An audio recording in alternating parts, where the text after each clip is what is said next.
and I need to know Mountain Sunflower is what U.S. state's highest point? 215-263 WMMR the number, and we're going to go to Brian. Hey there, Brian. Good morning. Is Preston there? He is. May I help you?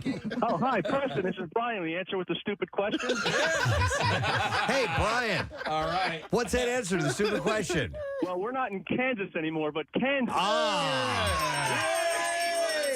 Well done, sir. Hang on, Brian. I still love this song. I'm going to set you up with a $150 Fogo to Show gift card. Fogo is culinary experience, of course, and the best place to discover new favorites like their new bone-in ribeye and bone-in double-cut pork chop as part of their full churrasco experience. And you can make a reservation for Center City or King of Prussia at Fogo.com. Preston, I pulled up a photo of Mount Sunflower here on the screen for you. Oh, I'm sure it's nothing as far as its height goes. Look how majestic that mountain is. Yeah, it's like Kansas is the flattest state. I think one of the flattest states They showed in the tourists country. stepping over it, Preston. Does it give its elevation at all, Nick? I'm curious. 7 feet. Yeah, it doesn't have it here, but I mean, Steve, it's literally just a metal sign in the middle of a field somewhere. It's a high point, I guess, in Kansas, but it's not a mountain. Right. All right, let's go through some of the entertainment stories. Amber Heard, and I believe we have clips from this. Amber Heard sat down for her first interview since the verdict was announced in the Johnny Depp defamation trial. Preview for the interview with NBC's Savannah Guthrie premiered on the Today Show yesterday. When asked about the jury's decision, she said she doesn't blame them. And we're going to play that clip first. So she understands why they reached their decision. All right, here we... Yep. Okay, that's when you want is number 2? I guess so. Okay. Yeah, let's try that. Balls off. She sounds different. I don't know why I did that. Post-trial. It has really devastated her, this trial. That was Sounds like an incoherent child. It was Preston's child. You make one more move on me, motherfucker, and I'll cut your balls off. Oh, man. I'll shove them up here. I'll bury you. I'll put a picks in your eyes. I'll chop your eyeballs. I'll send them to your family so they can eat them for dessert. You understand me? Hey, Paul. What? You better That does not sound like Amber Heard at all. But she sounds better. Is the other voice her attorney? That's Preston, both my boys. is that? But the one doing the longer is it Carter? That's Carter. Yeah, that's Carter delivering the bulk of that, and then Parker jumps in at the end there. Oh my God! That was so good. We need to bring back toddler theater with your son, Kathy. Oh, is he You too think we old? could do that? He's How old is 10. he? No, I think He's What fine. about Desmond? yeah, we could Desmond maybe do might be Des. good. Yeah, Whose we need a child kid. wants to be corrupted? Yeah. Seriously. Yeah. All right. Anyway, You know, oh, my nephew would be great. He curses anyway, so. That's so funny. By the way, when people ask, they're using substitute words for the bleeped words. they're adults now. I don't Yeah. care. You can believe they really curse. All right. So here we go. This is the clip that we were looking for. How could they make a judgment? How could they not come to that conclusion? They had sat in those seats and heard over 3 weeks of nonstop, relentless testimony from paid employees and towards the end of the trial, randos, as I say. Well, she had also said, I don't blame them, talking about the jury. She said, I actually understand he's a beloved character and people feel that they know him and he's a fantastic actor. She also commented on social media's role in the case. And I think we have a clip of that, Casey. We have her. I don't know. This is the only one I see. Let's try this one. Even somebody who is sure I'm deserving of all this hate and vitriol, even if you think that I'm lying, you still couldn't look me in the eye and tell me that you think on social media there's been a fair representation. You cannot tell me that you think that this has been fair. Yeah, she said that I don't care what one thinks about me or what judgments you want to make about or what happened in the privacy of my own home and marriage behind closed doors. I don't presume the average person should know those things, and so I don't take it personally. But she also says she hasn't been represented fairly on social media. And social media is usually very fair. Very fair. Yeah. Yes, So of course. What clip was that from Toddler Theater? What I was from Analyze This. Oh. When Paul Vidi's on the phone and he's talking to Primo and he's trying to be calm and he's relaxing and all of a sudden he starts, you make one more move on me, I swear to God. That's that. Gotcha. That's what that's I don't from. think I would have gotten that one. No. Let's see. So the full interview is scheduled for Friday, but more excerpts will be shown today and tomorrow on the Today Show. So someone who's breaking down why this broke the way it did, and the truth of the matter was, it was all goes to this article, which was this whole defamation thing is over. Yeah. And she, without mentioning him, basically said he was an abusive husband, and painted a picture of somebody much more abusive, at least to his thinking, and so that's why he reacted. Yeah, and that's why when she makes these claims about her being unjustly or unfairly represented on social media, it's like, you started this whole thing. Like, you're the one who, like, went on social media and you know. You know what? They're going to go at it again because they're going to appeal it. And this is it. And I know so many people are so thrilled by the fact that they're going to be back in court because they love this last trial. They loved it. Speaking of court, on Monday, the Metropolitan Police reported that House of Cards actor Kevin Spacey was formally charged with sexual assault and is expected to appear in court in London later this week. Spacey was charged with 4 counts of sexual assault against 3 men. He has also been charged with causing a person to engage in penetrative sexual activity without consent, they said. The actor is scheduled to appear before the Westminster Magistrates Court on Thursday. This was sad news to see. Man, did this guy have a career. Philip Baker Hall, prolific character actor, known for his roles in films like Boogie Nights and Magnolia, and shows such as Seinfeld and Modern Family, has passed away. He was 90 years old. I have to be honest. I thought he had already passed. I thought he died. Oh, did Yeah. you? Yeah. Okay. I didn't recall it, but I wouldn't have doubted if I were going, yeah, he's still alive. But Hall's family confirmed the news, releasing a statement that said, our beloved Philip died quietly at home in Glendale, California, surrounded by his loving family. He had an impressive career of over 6 decades, holding roles in some of the most beloved movies and television of the modern era. His most memorable turns in film included playing the IRS boss in Say Anything, Sidney in Hard 8, Floyd Gondoli in Boogie Nights, Jimmy Gator in Magnolia, Jack Baylor in Bruce Almighty, Sherwood Morrill in Zodiac, and a CIA director in Argo. When it came to TV, he gave over 200 guest performances, including as library cop Joe Bookman on Seinfeld. Yeah.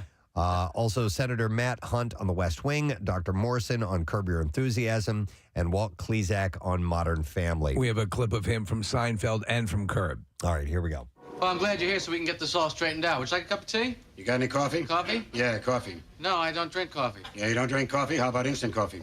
No, I don't have. You don't have any instant coffee? Well, I don't normally. Who doesn't have instant coffee? I don't. You buy a jar of Folgers crystals, you put it in the cupboard, you forget about it. And later on, when you need it, it's there. It lasts forever. It's freeze-dried. Freeze-dried crystals. Really, I'll have to remember that. You took this book out in 1971. Yes, and I returned it in 1971. Yeah, 71. That was my first year on the job. Bad year for libraries. Bad year for America. Hippies burning library cards. Abby Hoffman telling everybody to steal books. I don't judge a man by the length of his hair or the kind of music he listens to. Rock was never my bag. But you put on a pair of shoes when you walk into the New York Public Library, fella. Look, Mr. Bookman. They're using that dragnet Jack Webb cadence, which I love. Here's him on Curb Your Enthusiasm. Hello? Jeff? No. No, there's no Jeff here. Is this Dr. Morrison? Yeah, it is. It is. Who's this? Oh, my God, it's Larry David. Your patient, Larry David. And wasn't it just a couple of days ago that I saw you and asked you not to call here? No, I wasn't calling you. I was calling Jeff Green. Listen, and your name is right under his, and I must have pressed yours by accident. I distinctly recall asking you not to call me. No, I didn't call. How can you say you didn't call? You did call. I didn't call purposefully. It was an accident. An accident call. It's still a call. His film debut came in 1970 with Cowards, about the Vietnam War draft evasion, which screened at that year's Cannes Film Festival. His first TV guest roles came in the 70s on Good Times in 1976, and then MASH and The Man from Atlantis. He worked in film. He worked up for Hall. Work picked up for him during the 80s when he starred as Richard Nixon in Secret Honor and then held supporting roles in movies like Gary Marshall's Nothing in Common, Midnight Run with Robert De Niro, John Hughes' classic rom-com Say Anything, and Ghostbusters 2, in which he played the police commissioner. He kicked off the 90s by appearing on Seinfeld as Joe Bookman, which we just heard, and that role became so iconic that he would reprise it in the show's series finale. And he also began working with Paul Thomas Anderson during that decade. He was in his short film Cigarettes and Coffee, and it led to his directorial debut in Hard Eight, which he stars alongside John C. Reilly. Later appeared in Anderson's films Boogie Nights and Magnolia. He was great in both of those. Yeah, terrific. And Hall's career in film continued to grow in the 90s and 2000s films such as The Truman Show, The Talented Mr. Ripley, The Insider, Dogville, Bruce Almighty, Zodiac, and Argo. Hell of a career. Hell of a career. 90 years old. So sad news. Some people were not happy to see Kim Kardashian wearing Marilyn Monroe's 1962 dress in this year's Met Gala. But the latest buzz about the dress is certain to ruffle some more feathers. On Monday, Pop Crave posted side-by-side photos of the dress to Twitter that were supposedly taken before Kim wore it and then after it hit the red carpet. And the caption... Oh, my God. Did she mud it up? She sharded it. Oh, no. The caption reads, Marilyn Monroe's iconic dress has reportedly been damaged after being worn by Kim at the Met Gala. The dress now shows signs of tearing, and several crystals are either missing or hanging off of it. Yes, the burrito, a bran muffin, and a black coffee, please. Let me remind you, this dress is valued at $5 million. Yeah. And it is an iconic piece of wardrobe, so, like, those things are irreplaceable. One has to wonder how it was brokered in the first place. They must have put up some sort of insurance or bond or something but again, once it's ruined. Yeah, but still, if you can't get those missing pieces back, get those stains out, that's a part of history. Those that's skid gone. marks. Yeah. So Kardashian told Vogue that she lost 16 pounds in order to fit into that dress. She also told the publication, I'm extremely respectful to the dress and what it means to American history. You shouldn't have done it, Kimmy. I would never want to sit in it or eat in it or have any risk of any damage to it, and I won't be wearing the kind of body makeup I usually do. You heard the latest is that Caitlyn wants to wear it now. No, I didn't. Yeah, it's not going to fit. Hey, what is, Kathy, what would body makeup be? Makeup. Is that what they're saying was on it? No, she said I wouldn't be wearing any body makeup I usually do while wearing that like dress. Moisturizer and things? No, body, some people will put, their makeup will go down their neck and onto their chest, to cover, whatever, a blemish or something like that. I draw happy faces around my nipples with lipstick. Yeah, that would be body makeup. That's what that is. I remember, John Gonzalez, he's not in the city anymore, but he used to be on NBC Sports Philadelphia. I remember busting his balls one time because he was doing a Phillies postgame, and he clearly had makeup on his face, which is fine. But he put none on his neck, and it looked like he was just his face was on like a white pole. Do you guys find when you, and I know Kathy used to do it all the time, that when they put that stuff on, a couple hours after, you feel like you're encased. It's just what, like the TV makeup? TV makeup. Oh, it's like I hated it. Yeah. Britney Spears has been granted a restraining order against her ex-husband Jason Alexander days after he broke into her home just before her wedding ceremony. On Thursday, Alexander was arrested by the Ventura Sheriff's Department prior to the planned nuptials to Sam Eshgari. And Spears' lawyer says that her restraining order against Alexander was granted. He was charged with felony stalking and is incarcerated. Spears' restraining order, which says Alexander can't go within 100 yards of Spears, will last for 3 years. And he made a virtual appearance at his court hearing on Monday and entered a not guilty plea. Along with the stalking felony, Alexander has been charged with misdemeanor counts of trespassing and refusing to leave private property, vandalism, and battery. Per his booking from the Ventura County Sheriff's Office, his bail is set at $100,000. Look at a picture of this dude. He's got some serious eyebrows. Yeah. And those are Matt Rovine eyebrows. During the Thursday incident, he went on live Instagram, roamed around the property, revealing their wedding decorations, which were still being arranged by party planners. He could be heard yelling her name and claiming this to security that he was invited. He had said, so here's the scoop, guys, of the Bull S wedding. Jason Alexander, what's up? He was greeting workers and shaking one's hand. He said, my name's Jason Alexander. Brittany invited me here. She's my first wife, my only wife. I'm her first husband. But Spears' assistant was alerted to the live video that was going on and tracked him down and got him out of there. And now he's been arrested. I like when they say, "Hey guys," and you look at the amount of people who subscribe, 30. Hey guys. Jennifer Hudson made history Sunday night. The Respect star joined the elite EGOT club. Wow. So she has won an Emmy, Grammy, Oscar, and now a Tony Award in her career. Hudson already had an Emmy, Grammy, and Oscar.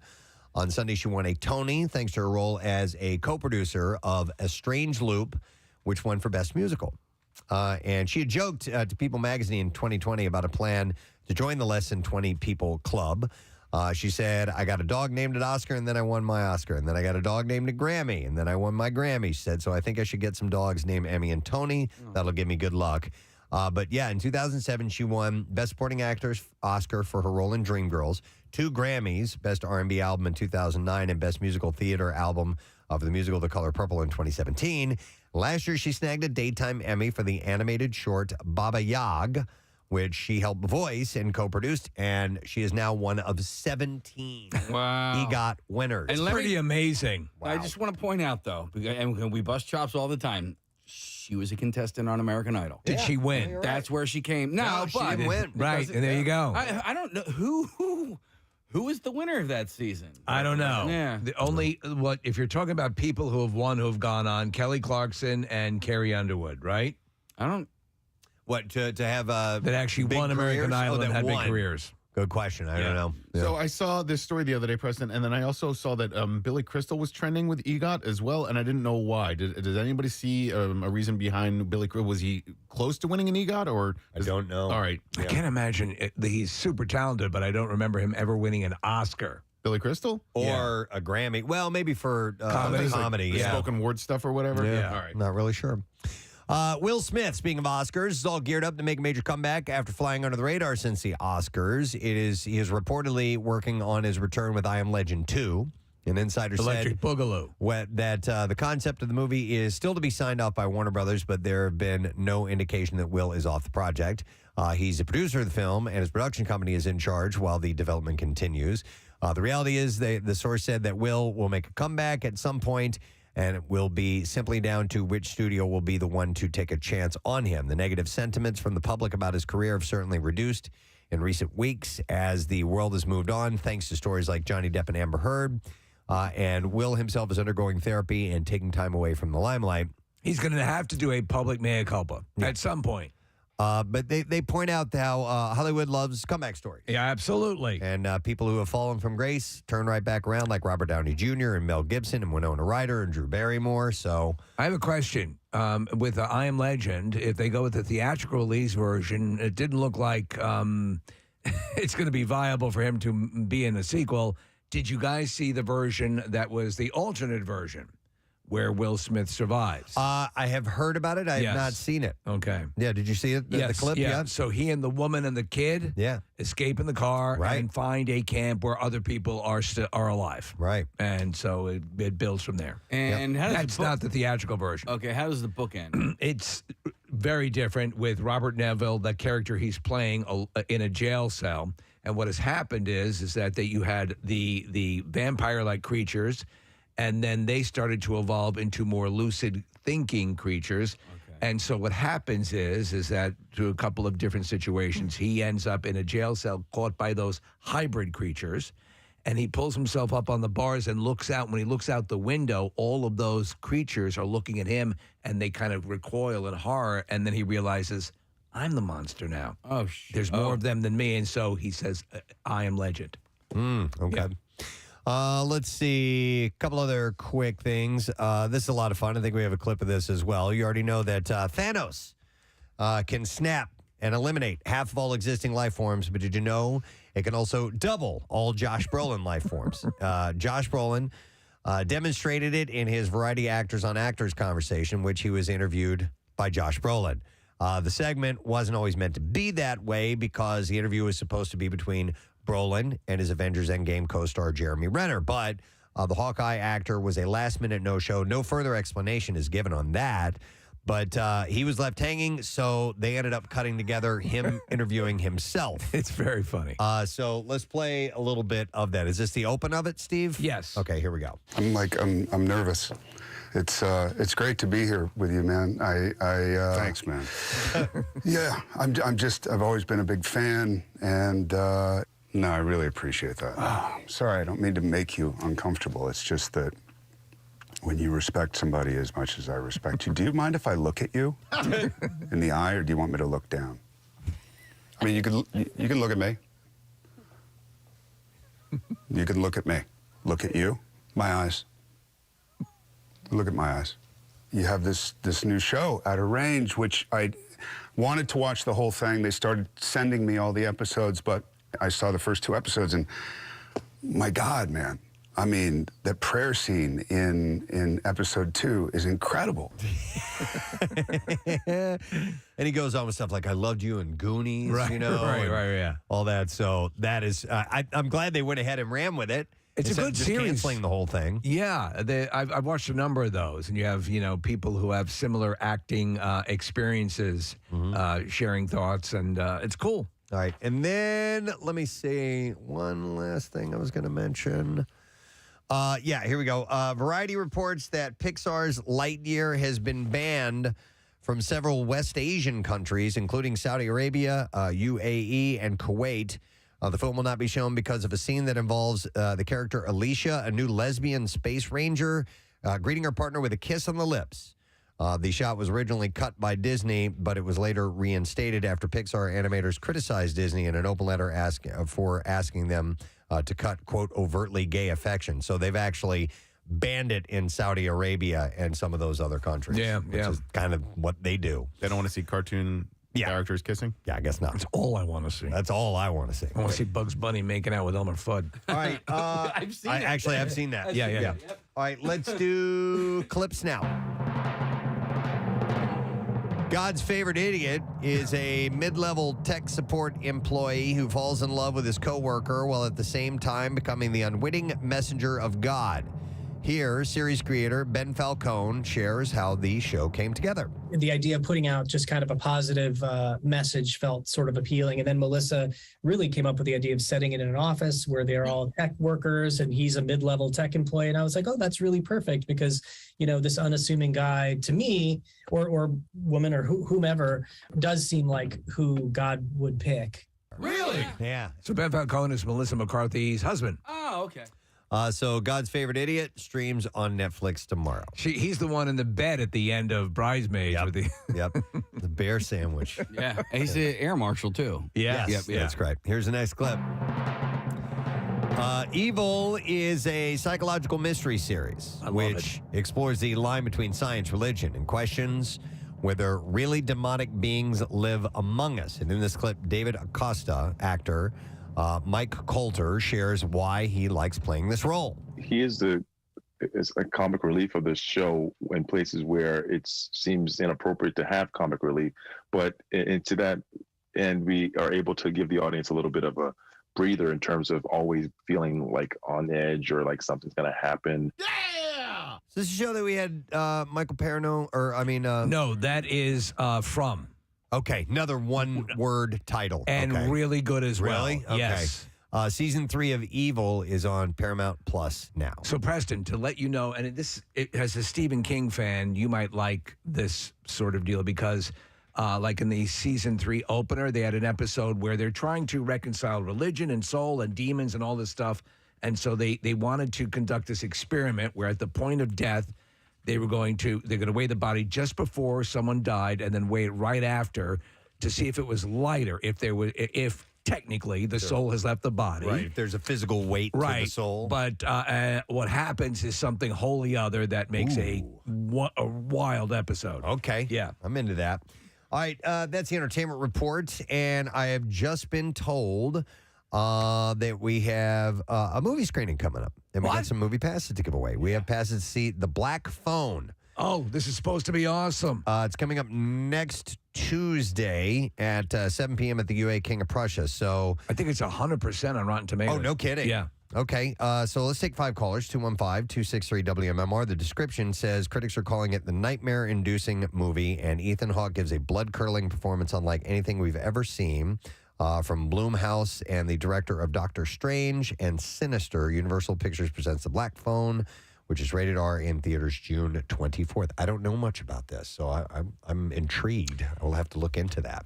Yeah, the trailer's enough to scare the hell out of you. 5 callers, let's get you on the line, set you up, head you off to the movies. We're going to take a break. We'll be back in a moment. Don't forget, Glenn Howerton, Dennis from It's Always Sunny in Philadelphia, will be joining us this morning around 9 o'clock to talk about the fact that the gang is coming to Philly at the Met, and that will be on September 18th. It is for their podcast live. So we'll be back in a sec. Hang in there with us this morning.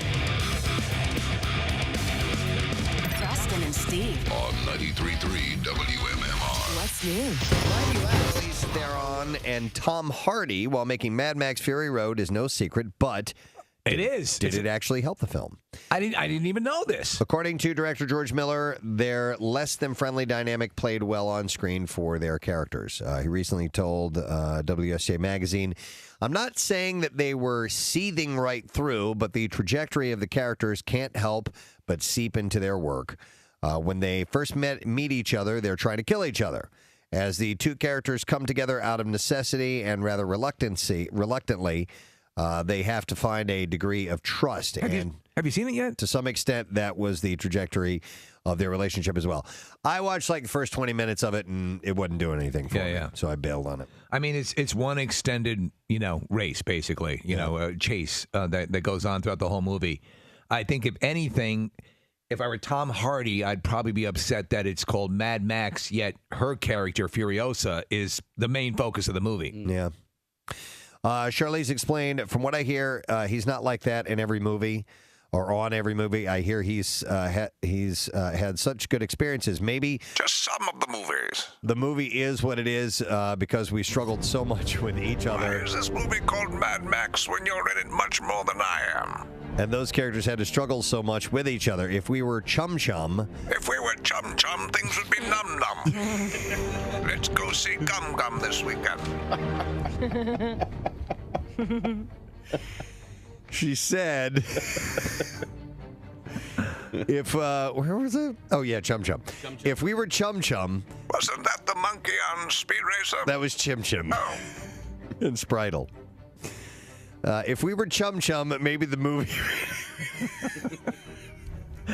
Chum-Chum. Would have been 10 times worse. I don't know. It certainly wasn't hurting for accolades. Nah, it did great. I guess I wasn't in like an action movie mood when I started and you watching better it. be, because it's 2 hours of action. You know what, Press? And because the texture of all the other movies I didn't care for, so I've never seen all the other movies. Oh, yeah? None of them. Watch The Road Warrior. I've never seen any of them. I just... See, I pegged you for a Thunderdome kind of guy. Maybe I should go back and watch it. That's the worst of the lot. Worst one, yeah. But I just thought Casey would like that one. Yeah, well, I mean, that Tina Turner. Well, it also came out at a time I was young and dumb. Yeah, and full of gum. I knew that was coming. Full Young, of gum. dumb, and full of gum. Chum-chum. Chum-chum. Chum-chum. I love them. Where's my chum-chum? My favorite bubble gum. It'll figure prominently into the New World Order. Everyone, kids in the car, we're going to visit Gum Gum. Gum Gum is a grandmother, right? Yeah, it's my mom. Bane years down the road, living in the suburbs. Time to go to Shady Hills to visit Gum Gum. Put on your best. We'll get ice cream on the way home. So I noticed over the week that, obviously things... Oh, yeah, I'm a noticer. I'm sorry. I didn't even realize that. Yes, I did notice this. Preston Elliott, the noticer. Is that obviously some of the plants are starting to bloom, the trees are starting to bud, and so forth. And my migraine headaches that I get, I think, are sinus based. And are they exacerbated by this? Not only me, but several other people on the same days were complaining about headaches and sinus pressure and stuff like that. So I think that whole thing is starting. But and I posted this on Twitter and Instagram that and I didn't call them this, but the what we call the semen trees. Yes, you probably called them something beginning with C. J, actually. Okay, all right. Yeah. So, but anyhow, not jazz. Not jazz. Oh, right. But yeah. Yeah. Oh, we can't say that word? No. Okay. I mean, we probably could. All right. If you say it in a sexual, it's all over my face way. Right, exactly, which I didn't. But anyhow. Wow, that took a turn. So the trees are blooming. Of course, you can smell them. They smell like... Yes, they do. They smell like that fresh fluid. lovemaking. Well, I mean, it's spring, and springtime flowers bloom. They do. With an air of mystery. Yes. So anyhow, it got me thinking about these trees. They're the Bradford pear trees, or what they are. Is that so? Do they actually yield edible pears? No, they don't. Okay, they're just called Bradford pear. I think they have a shape. The way they grow. That's what I think that Got a lot of comes from. spunk to them, you know. Yeah.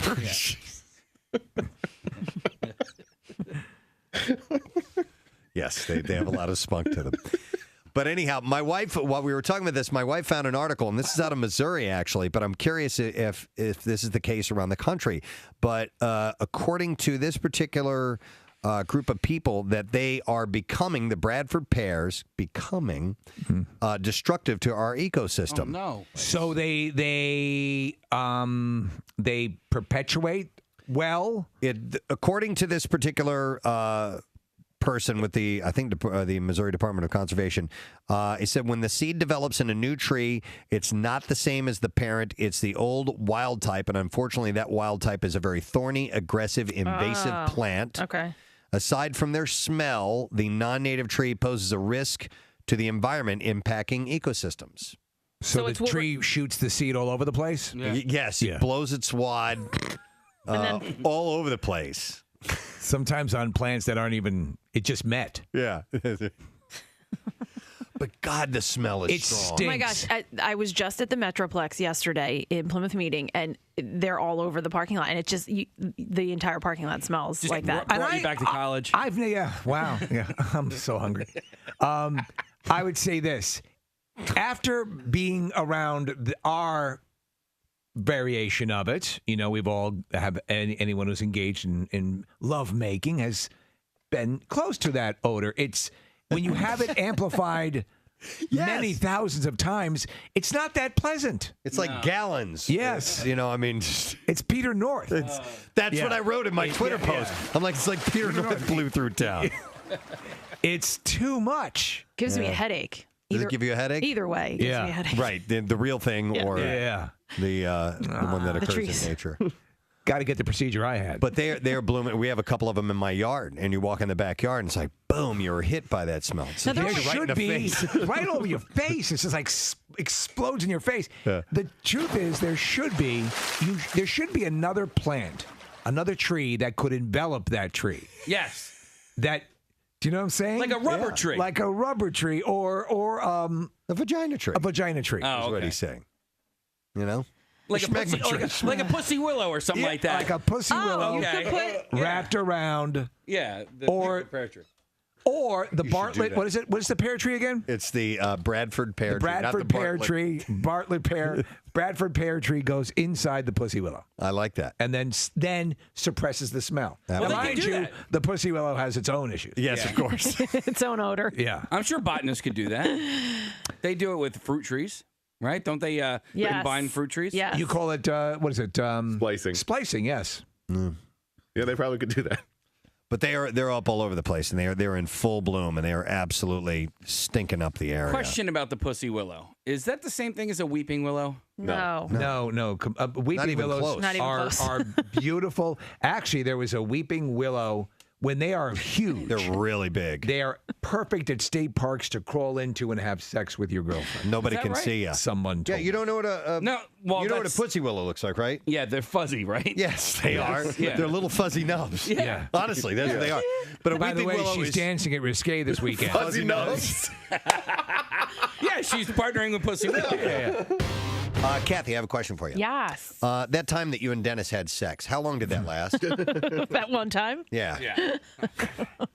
What? Seriously? No, there's a study about how the length of time as far as the average sexual encounter. I'm already chuckling. And by I'm already chuckling. And by this, I mean the actual act, not the foreplay, not the fooling around. From courting to convincing to getting it done. No. 5 minutes. No, not courting to convincing to getting it done. Okay. I'm talking about, How long it actually lasts? And literally that sound. Yeah, from when it goes there to when you're done. I think that it's going to be longer than what you guys expect. Nah, it's 5.4 minutes. There you go. I'm a king. Of the actual act taking place, which seems about right. Honestly, you start to It feels chafe, a lot longer. and it's annoying after a while. What do you think the shortest you've ever gone is? Oh, my God. First 20 time. seconds? First time. Yeah, first time. Yep. That's it? Yeah, April. And then comes the crying and the apology. Yeah. Well, I mean, was it less than a minute? I think the word sorry came out of my mouth. I couldn't even finish the word sorry. And I'm curious for women, how long is too long? You know what I mean? Or do women really care? I was a receptacle all night long.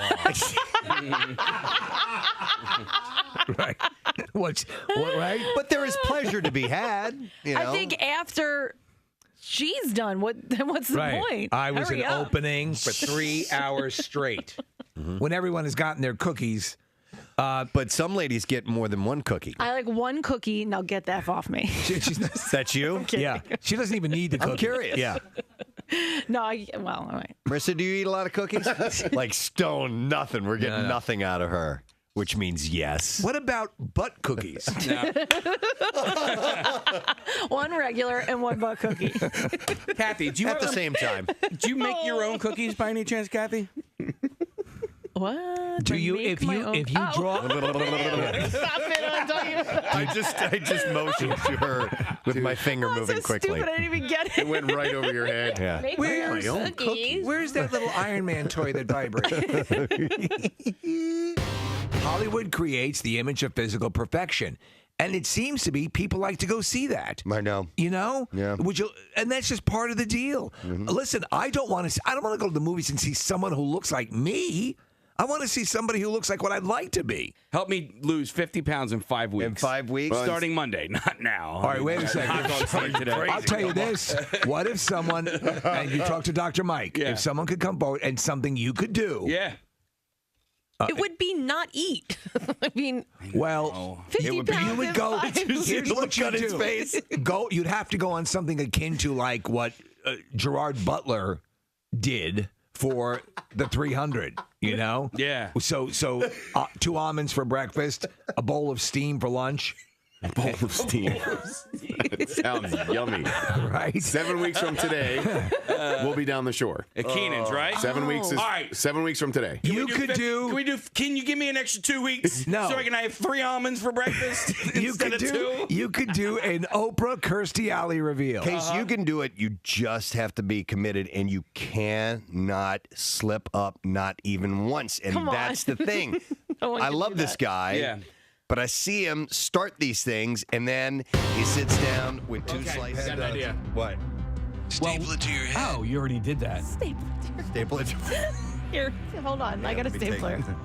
All right, the noticer's putting on his mask. Hasn't put him on in like the past 6 noticers. Wait, I put my mask on first and then the glasses? No, you're stretch your glasses out. Said with the loving tone Hate of a it. mother I who hate wants it. to snap your neck. Doesn't work. I'm going to have to put the glasses on under the mask. Yes. You know what you need? Noticer contact lenses. I do need. Could you put lenses inside the mask? I would hope so. I mean, that'd be cool. We should That'd be probably get really that cool. done. What is Who it? would do that? Would that, Bausch and Lomb? would that be Alfred's job or? Yes. Yeah, Alfred would do it, yeah. Clearly Alfred would do it. your glasses, you'll notice the glasses. I have the mask on. This is not going to last long. No. All right. Is it uncomfortable? It's has to weird. be, yeah. It's hard to see. Here's the okay. deal. You know what? You can take them off. All right. What? We are going to take that mask to your optometrist, and we are going to. Okay. That is. Yeah. That is something we have to do. Please do it. Please do it. You have my permission. You can also pay for it. Yeah. No, Glasses they'll give are it to us. expensive, man. All right. So anyhow, I'm going to lead with something really offbeat. Something that you've noticed. I noticed this story, and it's really weird, and there's no reason for it, but I found it very, very interesting. It's just an interesting fact from a Redditor known as Kiwi2703, and they decided to get creative with some calculations and answer a question that maybe no one has ever asked, but if you blended up all of the humans in the world, how big would the resulting Oh my God. human meatball be? All right. Yeah, you got If you were to turn the entire population of the Earth into a meatball, how big would that meatball be? Everyone, if we took all their bodies and blended them up and all that goo, that giant human meatball. No additives, no hamburger helper, just straight up what you got. No people helper. Right. So taking into account a worldwide population of 7.88 billion people, a human density of about 61.5 pounds per 3 feet or feet cubed. I'm not sure what that is. And an average human weight of about 137 pounds. The human goo sphere is about 0.62 miles wide. That is a meatball that is about 2/3 of a mile wide, or the equivalent of 3 Eiffel Towers. And apparently this sphere of human meat would fit easily inside Central Park. I'm surprised. I am too. I thought it would be bigger. Yeah, I thought it would be bigger. Like Dalton. I thought they would be bigger. Yeah, because Eiffel Tower is not a massive skyscraper by any stretch of the imagination. You know, I thought it would be bigger. I think it would be bigger than Manhattan. Yeah. I was thinking the size of Manhattan. And or yet something they're like saying that. it's only a small part of Manhattan. That it would fit into Central Park Would easily. it fit in one subway car? But I guess if you squish everybody up, that it might. We're looking at a rendering of it now. Let's check. No, and by the way, the rendering is not indicative of what you just said, because it's only, I guess perhaps if you were to flatten it out and roll it out, you might get coverage of the entire park. But right now, maybe even all of Manhattan. Look at how tall that is. Though. Yeah. So yeah, I think the height wise would be 3. It'd be a big Eiffel ball of meat. Towers. So that would be a very large ball. I of wouldn't human like meat. it. So No. Taste wise, what kind of gravy? Oh, I would go with probably a brown gravy, but that's me. What? You know, kind of like Swedish meatballs. you know, something Yeah, like that. I'm thinking the same thing, because I don't know what human flesh tastes I'm out like. of my but mind. You're out of your mind. What would you think? No, Like a marinara? Yeah. Okay. I would actually go with like a what? I don't know. On this, You're gonna choose a I brown bet you this gravy is over going to be Amer- a gnarly meat, so I think I'd prefer the Swedish meatballs. What animals would we make the gravy out of? Oh, God. By the way, my mom used to make a thing called Human meatballs. it was a meatball, but it was called a porcupine. Oh, You guys really? ever have those? No, I have not. All right, it was Wait, did you call it porcupine or porcupine? probably. All right, let me just. I'm just No, it curious. might I'm be not making pork fun if of it was your- made from well, pork. no. Now I got. Yeah. Now I have to say it like effortlessly and. How would I because say it was made of pork. That's what I was thinking. Yeah. Porcupine. No, porcupine. Porcupine. Okay, Porcupine. so it's made of porcupine. Porcupine. Yeah, I was Porcupine. curious. I probably say porcupine, Okay. but I say it's so mush-mouthy that it sounds like. Well, either way, porcupine is a I meatball. hear it now. I hear porcupine. Right? Porcupine. I've been saying porcupine ever since kindergarten. All right, guys. So and Preston thought the same thing I thought. I said, "Oh, this is a meatball made with pork, and that's why she's called it the pork." It was called a porcupine because it was meatballs made with rice in it, and the Okay. rice kind of gave it little. I've had those. Yeah. Little points. They're okay. I like those. But Yeah. those were made with a brown gravy, so those are more like the Swedish meatball. Okay. Yeah. Remember that journalist who got in trouble? He was with a cannibal cult, civilization, a tribe. Oh, yeah. And Okay. he tried a little bit of human meat. No, he didn't. Yes, yeah. Oh, Wow. Then you shouldn't do that. Right. Okay, well, discuss at work what would accompany a human meatball. And you guys have a nice little chat around lunch today. But yes, if you were to make a human, all the humans in the world would make a meatball that could fit into Times Square, or I mean into Central Park. Yeah. But the meatball would be gigantic. It would be very, very tall. They don't so recommend doing that. I'm sure you were thinking about that. All right, here's a local story. I saw this on CBS 3's website. Is that where you noticed it? I noticed it on CBS 3's website. Residents in a Bucks County 55 and older condo community say that some have been left stranded. And it happened after management announced that their one elevator would be shut down for weeks due to some major upgrades. And there are people that have mobility issues. Yeah. And So so they they have to can't stay in their room? use the elevator at all. The one elevator in the building. You can't do that. Where is it? It is say? called the Centennial Station, privately owned, independent, 50-plus retirement community I live on the 58th floor. with That's more gotta be than like Warminster or something. 400. Warminster Township. Oh. There you go. 400 condos between 10 buildings. Okay, so there's 10 buildings. And each building has one elevator, and they have to replace them all. So they're approaching the end of their 30-year span and need to be replaced. But doing so means cutting off access for many here with mobility challenges. And they said that a renovation... Setting up tents in the parking lot. Shut up. A renovation project means the only elevator in each building will be out of service for 4 to 6 weeks with stairs as their only option up and down. Now, I don't know how many... I have to feed my guinea pig. I don't know how many floors each building is, but 2 buildings at a time will be repaired on a rolling basis through the fall. And residents say while management is offering to help grocery deliveries and trash pickup, it's not enough, and some have to move out. For the time being, they have to move in with families and stuff because they can't go anywhere. They should at least provide provide 3 stories tall. 4 stories, yeah. 4 stories. Okay. They should provide at least rope ladders outside, right, Preston? Yeah, where you can climb in and out of the windows. How do you do this goddamn thing? Yeah. Oh no. But I mean, listen, they have a hair salon there for them. I would. I do not miss apartment living and having to use an elevator to get in and out. I know Marissa lives that way. Yeah. But that can be a hassle. Well, if you get the local, it's a nightmare. If you're stopping in multiple floors, like if you get home at a certain time. Oh yeah, yeah. So I've been fortunate. Whenever I've had an apartment in an apartment building, it was on the main floor. Okay. Back in the day when you helped friends move, I had a friend. This is early to mid 20s, moved into a place in Center City, Philadelphia, Steve, that did not have an elevator at all, and he lived on the 4th or 5th floor. And we were recruited, to come help him move, and it pivot. Yeah. Did he pay you in pizza? He did, and beer, and it was just one of those things where, like, you want to help out a friend, but man, like in a building, and there are still obviously plenty in Center City that don't have any elevators whatsoever. I don't know how you do it on a daily basis. Yeah, I lived in an apartment complex. I think I was like on the 5th floor or something like that. It wasn't too bad, but still, waiting for the elevator, waiting when people were using it was.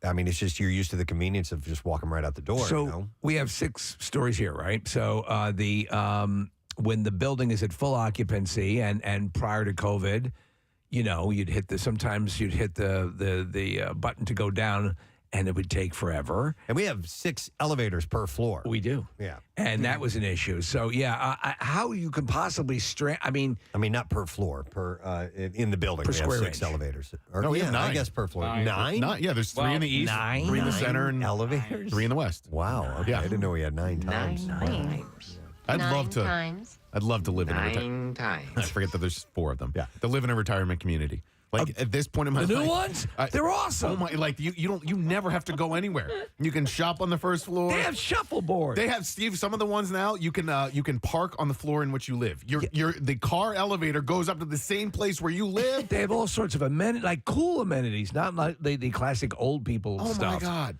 I just want to go to the place that has the tiki bar. What's that one out in Harleysville? Oh yes, That's I forgot the name of John it. Oates' John parents. Yeah, that's where I'm going. They're getting ripped and getting laid all day long. Yep, they have pretty much everything you need. You don't have to go anywhere. You can hang out and get hammered. Yeah, have a good time. You don't care if you can make it up to your apartment.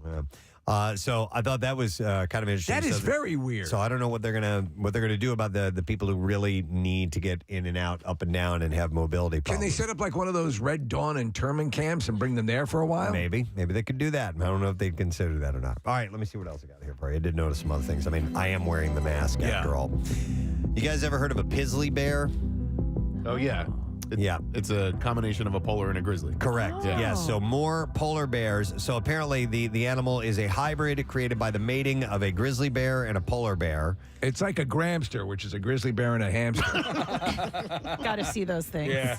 Apparently, scientists found could be happening more often due to climate change. And more polar bears are migrating further south where they encounter grizzly bears. And they're getting the freak on. Because rising temperatures have thinned the Arctic sea ice, pushing polar bears into unfamiliar territory. So we're getting like F2 Pizzly bears where it's like one Pizzly mates with another Pizzly. And then you're getting like... Oh, I don't know. I don't know if that's happened yet or not. Pizzly 2.0. So, like, these doodles are all the rage these days, right? So you have like an F1 doodle, right? That's where you got like one poodle and one Labrador, right? Oh, I didn't know so what you were talking about with doodle. Okay. They make an F1 doodle, and then you have like an F2 doodle. What about a polar doodle? Well, that's what I'm wondering. But like you have an F2 doodle where you have 2 doodles that mate, and they make a doodle puppies. Yeah. So that's an F2 doodle. And then you have a dildo. Yeah. They also call it a growler bear. A growler bear? Pizzly or growler bear. Pizzly bear. Are they of substantial size? I assume that they would be, yes? Yes. So It's like a light brown color, Steve. Right. They're actually kind of attractive. So I love polar bears. A new study found that the effect on the bear species habitats have also affected the animal's mating behaviors. University of Buffalo researchers behind the study over. We'll watch Netflix and chill. believe that grizzly bears and polar bears could have been mating by chance for thousands of years, but climate change is intensifying that breeding between the species.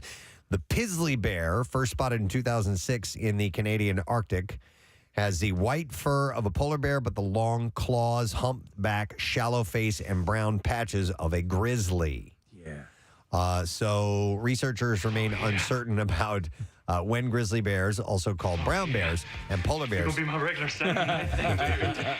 Oh, yeah. began to interbreed. You know what? When you talk about the liger, and we talk about it often, they are enormous. So as a breed that is a hybrid between a lion and a tiger, you've seen these things, right? I mean, they're just gigantic. And I wonder if this hybrid bear will exceed, because the polar bear is the largest bear, right? Yes. I wonder if this will exceed that. Yeah, if you get grizzlies are big enough already, and apparently they have longer claws and some more. Steve, I always get confused because there are by weight and then by height. I think Kodiak bears are the biggest bears by height, by weight. By weight, yeah. And then, but you're right, Steve, about polar bears. They can be taller. Yep. They're big. They're just massive. The grizzly, the Kodiak bears, Preston, we were on a tram when my wife and I went to Alaska, going up the side of a mountain that was known for its dense Kodiak population. Oh, my God. These things moving through the forest, and you're thinking, please don't break cable because I don't want to fall down into this forest. These things were like cars with claws. Yeah. So I'm sorry, Casey. The expert said, we know they are still able to mate today and can produce fertile offspring, and so they may have been mating off and on since the species split or whenever the two species came into contact. It just sucks because they are so adorable that you want to pet them so bad and hug them and give them noogies. Yeah, right? And you can't.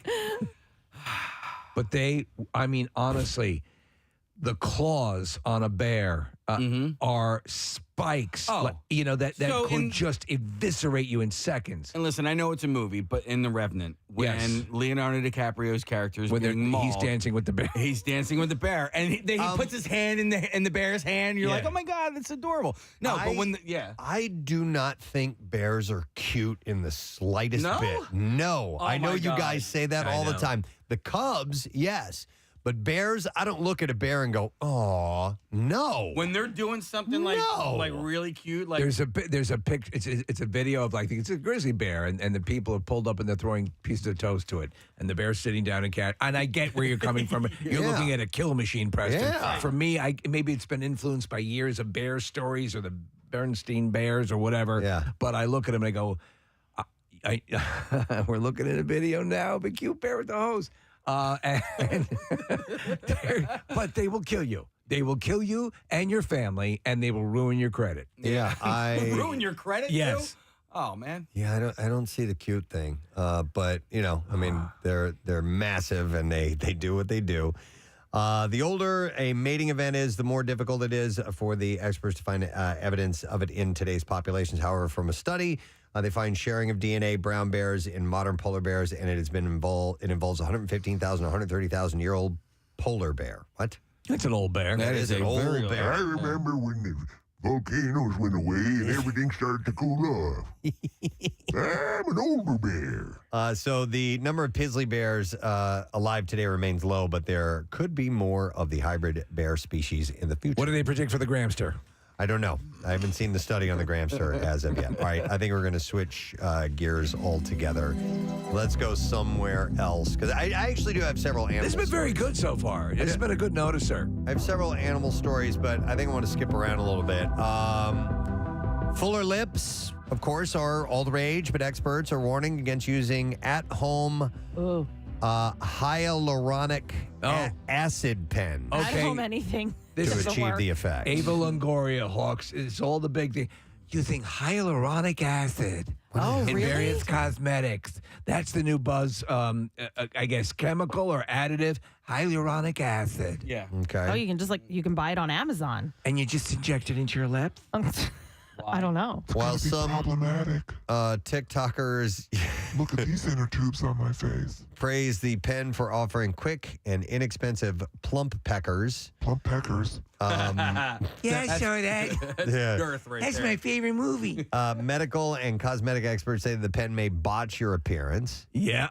Have you seen the latest commercial for Botox, Preston? Talking about this sort of stuff. No. This commercial goes to elaborate lengths to explain all of the possible, in a way I have not seen before, the possible migration of Botox in your face, the paralysis it can cause.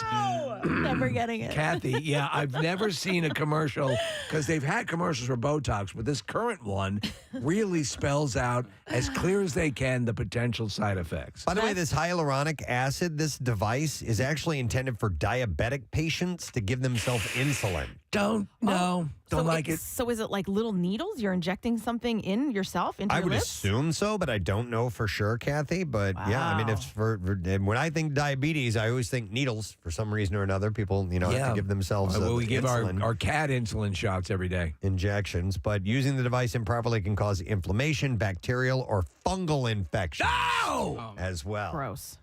So yeah, My lips are full of fungus. so that's why Want to make out? why are they so fluffy?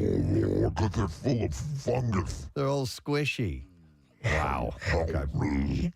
So it creates enough pressure externally against the tissue to push the acid filler into the dermal layer of your skin without the use of needles. I don't like that. No, I don't like think it either. you're playing with fire.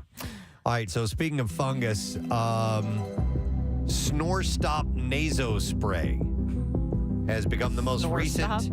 nasal spray to be recalled for a microbial contamination. All right. Cause your scrotum to detonate. Careful there, your balls will explode. It's really dangerous. Might cause scrotum detonation. Wait, what? How does it even get down there? Goes through your nose. Yeah. That's how it goes. Many don't realize that the nasal passage and testes are connected. It was an educational film. That's where the old saying, "Can I smell your balls?" comes from. I'm not familiar with that saying. Yeah, who says that? The old saying, you know. know that Can I smell your balls? Will Rogers used to use that all the time. I had no idea. They had written, the notice says, though this contamination isn't often associated with human illness, it does admit in people with damaged immune systems, the use of the recalled product could potentially result in severe or life-threatening adverse events such as bacteremia, sepsis. You just cast a spell. Pneumonia. Bacteremia nexus. Kathy's now a squiggle, whatever that bear is. Pneumonia, a pizzle. Pneumonia, invasive fungal rhinosinusitis, or disseminated fungal infection. Let me ask you, is there anything on a cosmetic level that would require, like this with needles or anything, this stuff, that you would do to yourself? I think people are nuts, like when they do like butt implants and stuff, and they'll go to somebody in a garage. It's insane. Was there anything that I would do? No. Like your own shots or like the lip thing or wrinkle room, No. I mean, the closest I did for a while was I dyed my beard. Yeah. And it agitated you. You had a reaction. I had an allergic reaction. It was extremely painful. So I would probably still be doing it. I'd probably dye the beard because until more gray comes into my hair, because the beard is gray and the hair is less so. But I would do that. But yeah, I can't think of any beauty regimen or anything like that. That you'd risk. Or treatment. No, it's just too much. We should, for fun, just plump our lips up one day and just, you and me be the the radio show hosts that have big, full, plump lips. They have that lipstick that will do it. It's like temporary. Like it kind of just. Oh, yeah. Oh, is it like cayenne pepper or something? Yeah, it has some kind of something in it. Adjutant that I mean, it's swelling. That's what it is. Swelling is bad, right? I don't like that. What if you do it tomorrow for Fox? Yeah. For Fox Good Day. God. I think we should. Surprised All right, the hell let's out of- look at the ramifications of this. I don't want to. Or where do you get it? Or tomorrow on Fox, without telling them, we just do full blown like drag makeup. Yeah. And then just go on the air and Surprise the hell talk out of normally Jared. about our conversation. Case, you can get the lip plumping lipstick anywhere. I mean, I Like a I Kylie go to kit? like Ulta or I get it on Amazon. Let's try that. All right. Let's try Okay, this. so- I'll try it. Just see if it works or not. It probably won't work. And I think don't there's. Have you there's used it, even- Kathy? No, because I have big lips, so I never had to use it. I have friends that use it. It does plump it up a little bit. Okay. Not like you're not going to look like you have lip fillers or anything like that, but Oh, it will give it a little plump. presence. Yeah. How long does it take? Oh, Not instantaneous. yeah, like it'll take you'll put it on and it'll be maybe Like like a 5 minute. minutes? No, like a minute or something like that. Yeah. I'm a little scared. I'm scared. scared of that. Okay, but I'll try it. I'm awful scared. I'll take one for the team. All right. If you do it, I'll try it. So this particular spray, the Snore Stop Naso Spray, is marketed as cutting down the symptoms of non-apneic snoring. So if you have apnea, this won't help that. What's but, your situation like with your? Do you have an apnea situation? I do. I have mild sleep apnea. I do not use a CPAP or anything like that. I tried to for a while, didn't work. So I have trained myself to not sleep on my back. Yeah. I sleep exclusively on my sides, so therefore I don't snore and wake myself up. Have you ever tried a pap smear? I have not, but I am It's not gonna willing. help you. What do I need for that? A cervix? Okay. I saw a thing yesterday. It was just it was a graphic that said the benefits of sleeping on your left side rather than your right side. Yeah. So if you sleep on your left side, you will have like less like acid reflux and stuff. And giant genitals. Giant genitals, huge genitals.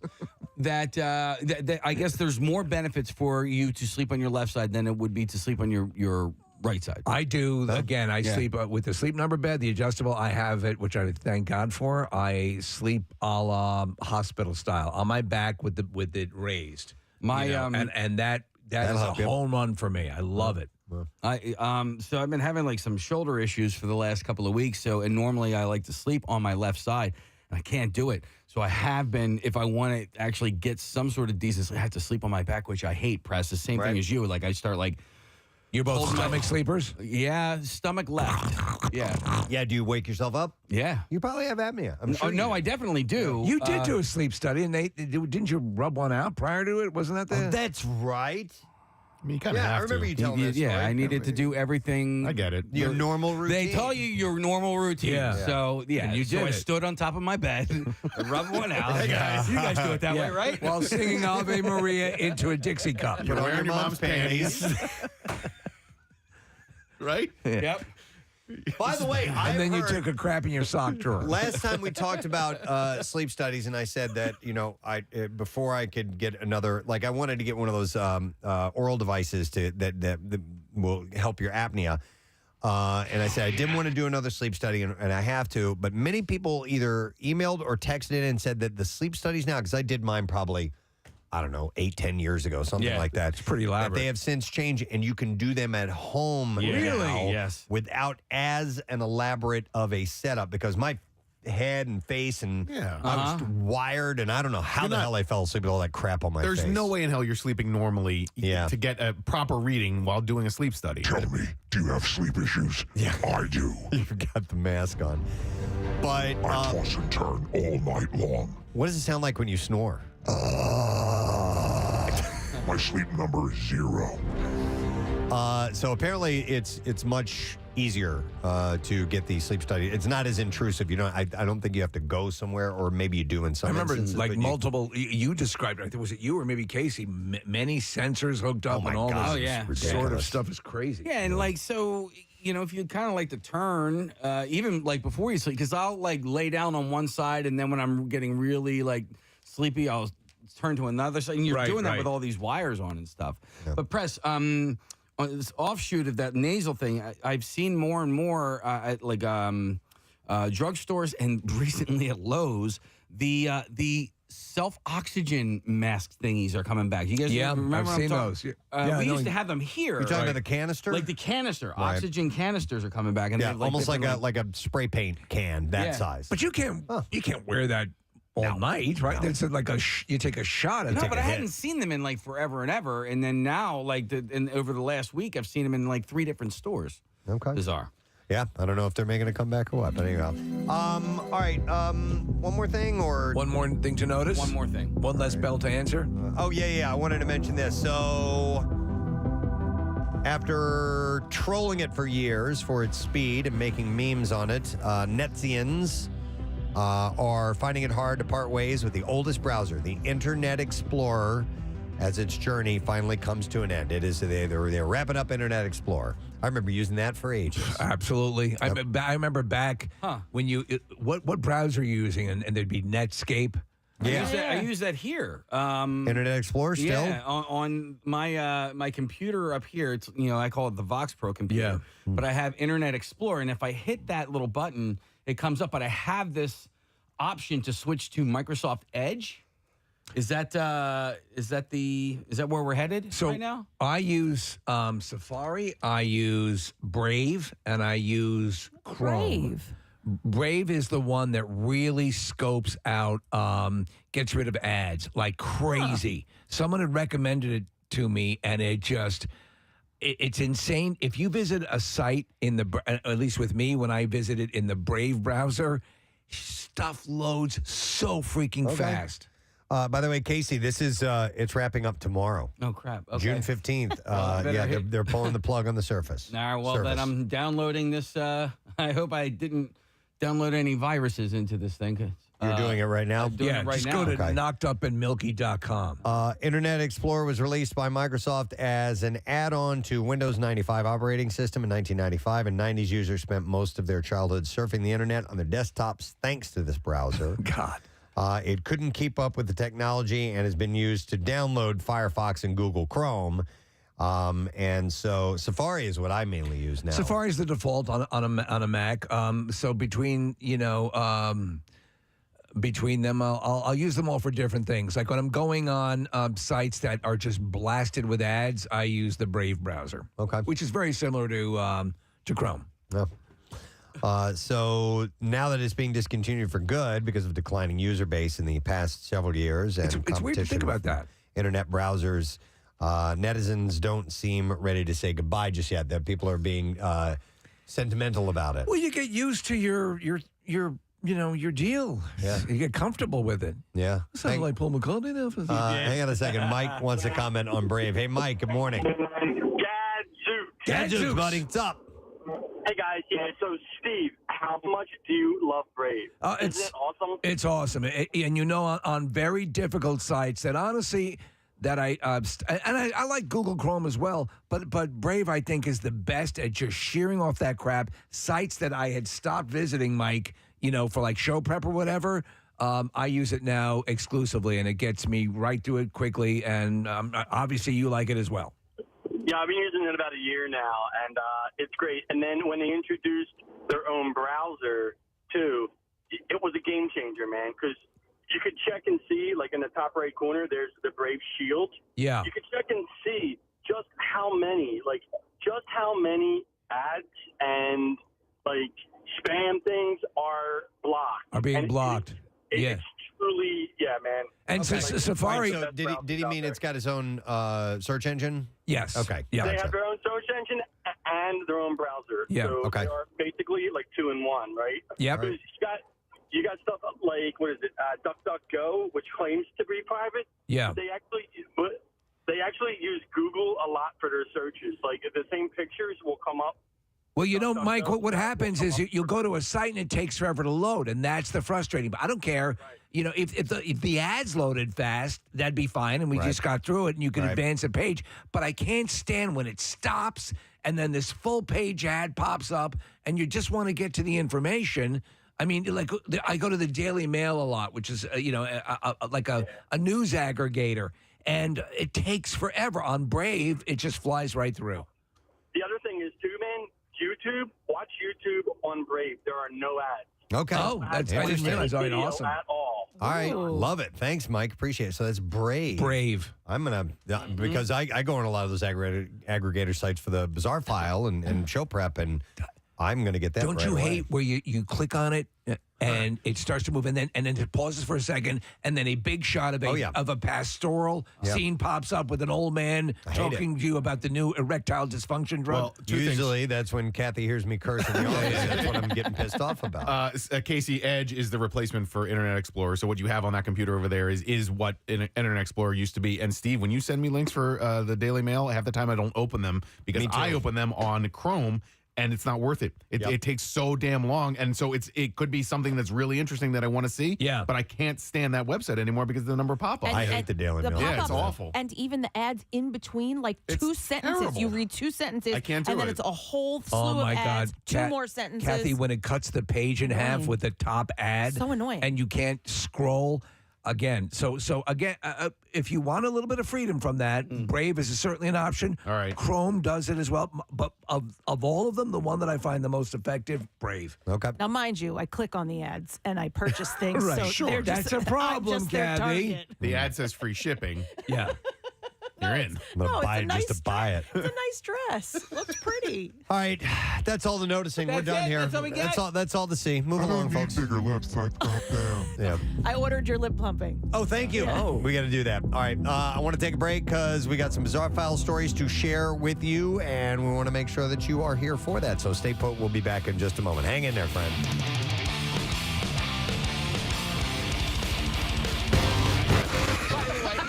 Slice of pizza, that's like 500 calories. That's not that bad for lunch. For lunch, you need to go down to 200 calories, dude. You can't do pizza for No. lunch. If you're gonna be serious about it, Hold you on. can't do pizza Okay, for let lunch. me ask you a You question. can't do pizza at all. Yeah, you can't do pizza at all. Casey, do you need to lose 50 pounds? That seems excessive. No, 50 pounds is good. Really? Yeah, yeah, 50 pounds will put me in a good spot. I think that would put you in agree like with you, Kat. anorexic state. No, but Kathy, you look at Casey and you're not like, I don't think of you as like crazy overweight. I think you have weight you want to lose, and it's probably healthier. But I don't think- see you as crazy overweight. But if somebody could commit to it for the next 7 weeks, I'm giving myself 2 extra weeks. All right.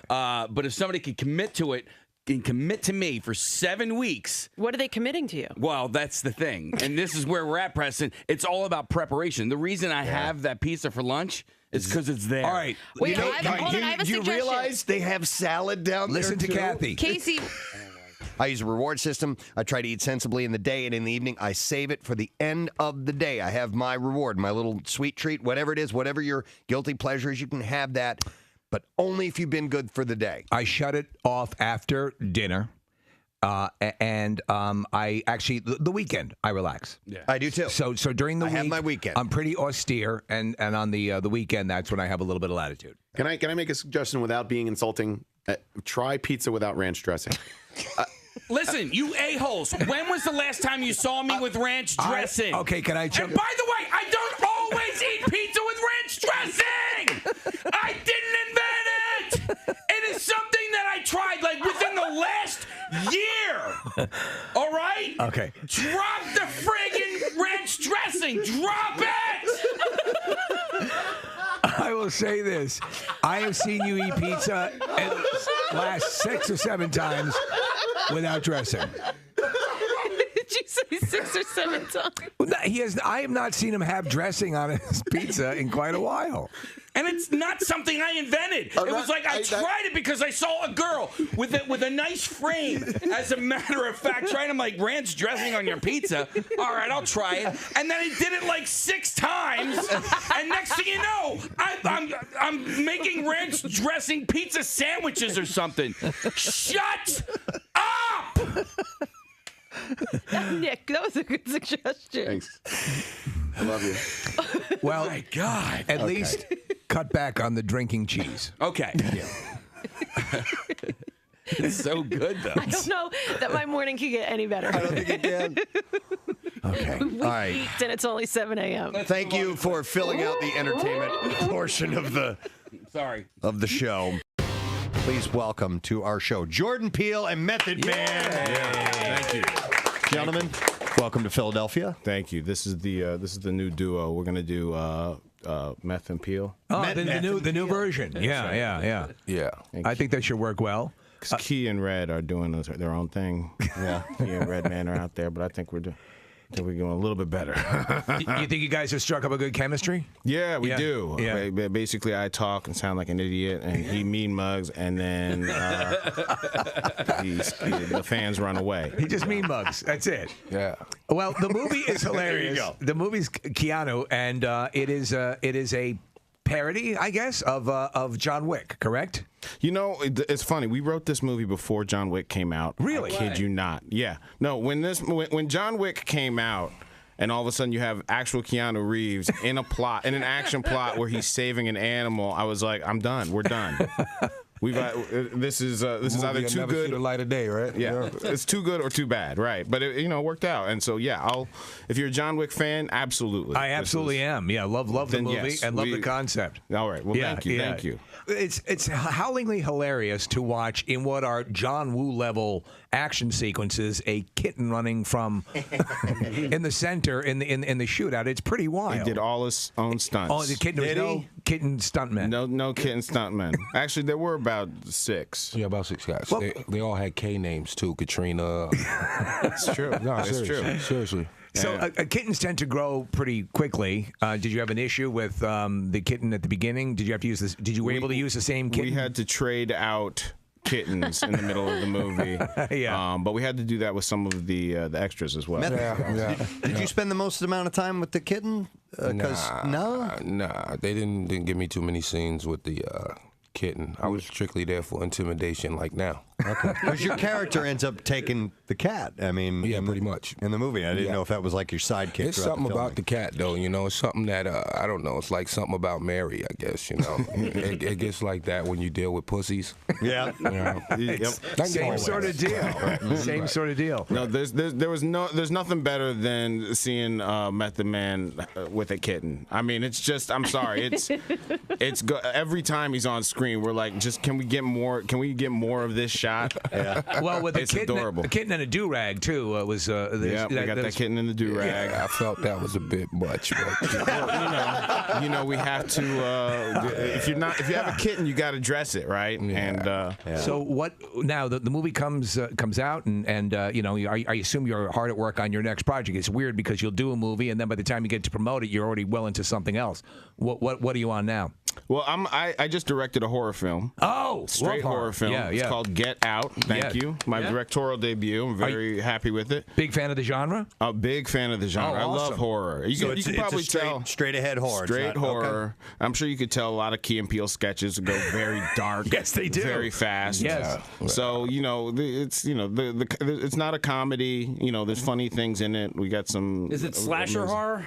It's not slasher horror. I can't tell you too much about it, but it is very scary. You wrote it? It's called I wrote it. Oh, awesome. And I'm editing it right now. Get Out made me automatically think of Amityville Horror. Yeah, a little reference there. It made me think of Eddie Murphy, actually. Me too. Yep, the Eddie Murphy Too bit. bad we can't stay, baby. Well, you know, it is a movie that is a horror movie that's geared to the black horror audience, okay, who just doesn't want any, Get out. Pick up the phone, man. No. Get out. Yeah. So it's an elevated horror film. It's not a comedy. I know it sounds like a comedy, but it should satisfy the audience member in all of us that just wants people to do smart things. I love there's an element to a lot of horror movies where you are just, it kills it for me when they are so astoundingly stupid in their reactions. It will ruin a movie. Give me a little bit and I'm in, but if they are staggeringly dumb, I can't watch it. Exactly. I don't like jump scares personally. Yeah. And it's a cheap shot. I do have a question about something because Method, you played Cheddar, who's the head of the 17th Street Blips. They were the people that got kicked out of the Bloods and the Crips. That's right. The Blips. My question is, were they kicked out because they were too bad, or were they kicked out because they were idiots? And I'm going to go with, according to the script, I think because they were incompetents. Because they were incompetent. All right. Pretty much. They probably wore plaid or something. Right. You can't wear plaid in the Bloods and the Crips. Paisley, pretty much, yeah. You guys are going to be out and about today for a little bit? Yeah. Say it again? God, yeah. You guys are going to be out? Yeah. They got an appearance today. It's going to be at Le Cat Cafe. in Brewery Town. You guys will be there from 3:30 to 4. It's an awesome place. My wife and I actually donated some stuff to them. She does a whole bunch of animal rescue. It's going to be a wonderful experience, I'm sure. Method Man, you seem thrilled by it. Yeah, that's why you're laughing. I'm going to put kittens all over him. It's going to be hilarious. I'm definitely cool. Put people on blast. The publicists are scared of me, man. Pretty much. Yeah. They're kind of leery of me. I'm riding in the car by myself. He has everybody in his car. It's sad. It's pretty sad, man. Yeah. That's right. I put y'all on blast. Stand over there all you want. That's the life of And we are sitting in a room. People are sitting down in chairs all around the room, and it's like one black guy. What's up, dude? Holla, we here for you. Black Lives Matter, baby. All right. Brought him in for you. Well, listen, if people want to come down and meet, you guys going to say hi, do pictures, stuff like that? Or? No. No? I'm playing. We're going to put him in post. Method Man's going to get in and Photoshop I'll take his the ass pictures. in there, We're just going to put our arms out. He's going to get in there. Method Man cut out. Some Instagram app. We're going to... You know what I'm saying? I took a shower today. Of course I'm taking pictures. It's a special day. Brushed my teeth today. 3:30 to 4 o'clock today. And, of course, the movie's opening up on April 29th. Looks awesome. Looks hilarious. You guys Appreciate it. You hit it. Thank you very much. Thanks for coming in this morning. Yeah. Appreciate it. Jordan Peele, Method Man. Yeah. The Rock and Roll Hall of Fame on Friday night at Brooklyn, New York's Barclays Center. Finally. In addition to Deep Purple, who were inducted by Lars Ulrich, there was also Chicago, inducted by Rob Thomas. Chicago! Steve Miller, inducted by the Black Keys. Songer, writer, producer Burt Burns, inducted by Steve Van Zandt. NWA, inducted by Kendrick Lamar. And Cheap Truck. Cheap Truck. Ladies and gentlemen, Shut up. Cheap Truck. It's like $1,000. It's got some body damage. Shut. I want you to want this truck. Your car's all right, your bicycle's all right, but this truck, you should check it out. You said it, man. Casey's looking at me laughing, putting his hands up in the air like, I'm sorry, I'm laughing at you, man. God damn it. Why does it? I want you to want this truck. Savings have never been better at Fred Beans. It's here. I got to go to Fred Beans. Live in Budokan. He just sold me a truck. I get to see a cheap trick and I bought a great truck. $1,000. Little body damage. Cheap Trick. Christian author and publisher Mac Major warned over the weekend that Christian women are losing their salvation by using dildos, which he called a direct path to Satan. It's a path to Satan. Mac wrote These dildos on the Eden Decoded Facebook page, too many Christian women are losing their salvation because they pleasure themselves. Dildos and all those other sex toys have been used. You know, French ticklers, Benoit balls. For strap-ons. They've been used for thousands of years in demonic sex rituals. It's one of the main things like hot Carls, Dizzy Gillespie's, Cleveland Steamers, Pittsburgh Platters, Eiffel Towers. You know, it's one of the main ways ancient pagan societies worship their demonic gods. He said it's a direct path to Satan. chick on chick, MILF porn, stuff like that. Pogs, BBWs. Two girls in a cup. You know, the one where the guy craps in the mason jar and it breaks on his ass. Evil. He said there's nothing normal about it, and shame on any Christian that says so. You know, pee and poop and all that stuff, and smearing and hazmat suits and plushies. And he urged readers not to be ignorant of Satan's devices, and he suggested that the ancient city of Pompeii was destroyed because it was completely engulfed in a culture of pornography, homosexuality, wild orgies, and the worship of the little god with the huge member known as Priapus. Many of you who are reading is that where I guess so. Priapism comes from? Yeah, which is the erection that never ends. Goes away. Yeah. He said, many of you who are reading this have sex toys in your possession right now. You know, like dildos, C-rings, butt plugs. He noted. Guy's an expert. I mean, I've heard. The great country singer Loretta Lynn. Oh, wow. 81 years old today. What did she do? Stand by your man?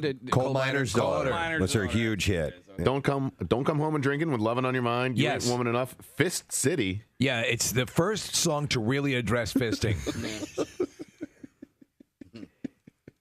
And you remember that was Preston, in the 1960s that too, was man. an incredibly tough sell to record. Fist City. He ain't kidding. Yeah, and that was the follow-up to Two Knuckles Deep. They took it a little bit at a time. And she had come from this really conservative background. Yeah. Well, again, you have to finesse it a little bit. So Two Knuckles Deep and then Fist City. Dude, it was totally Fist City. Yeah. I can't even put my legs together. And then was all the way to the elbow, the last. Yeah. If you don't want to go to Fist City, then you might try Blumpkin Lane. Blumpkin Lane. Yeah.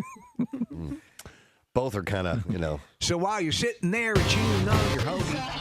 WMMR presents Preston and Steve's Bizarre File. All right, it's brought to you this morning by Pella Windows and Doors.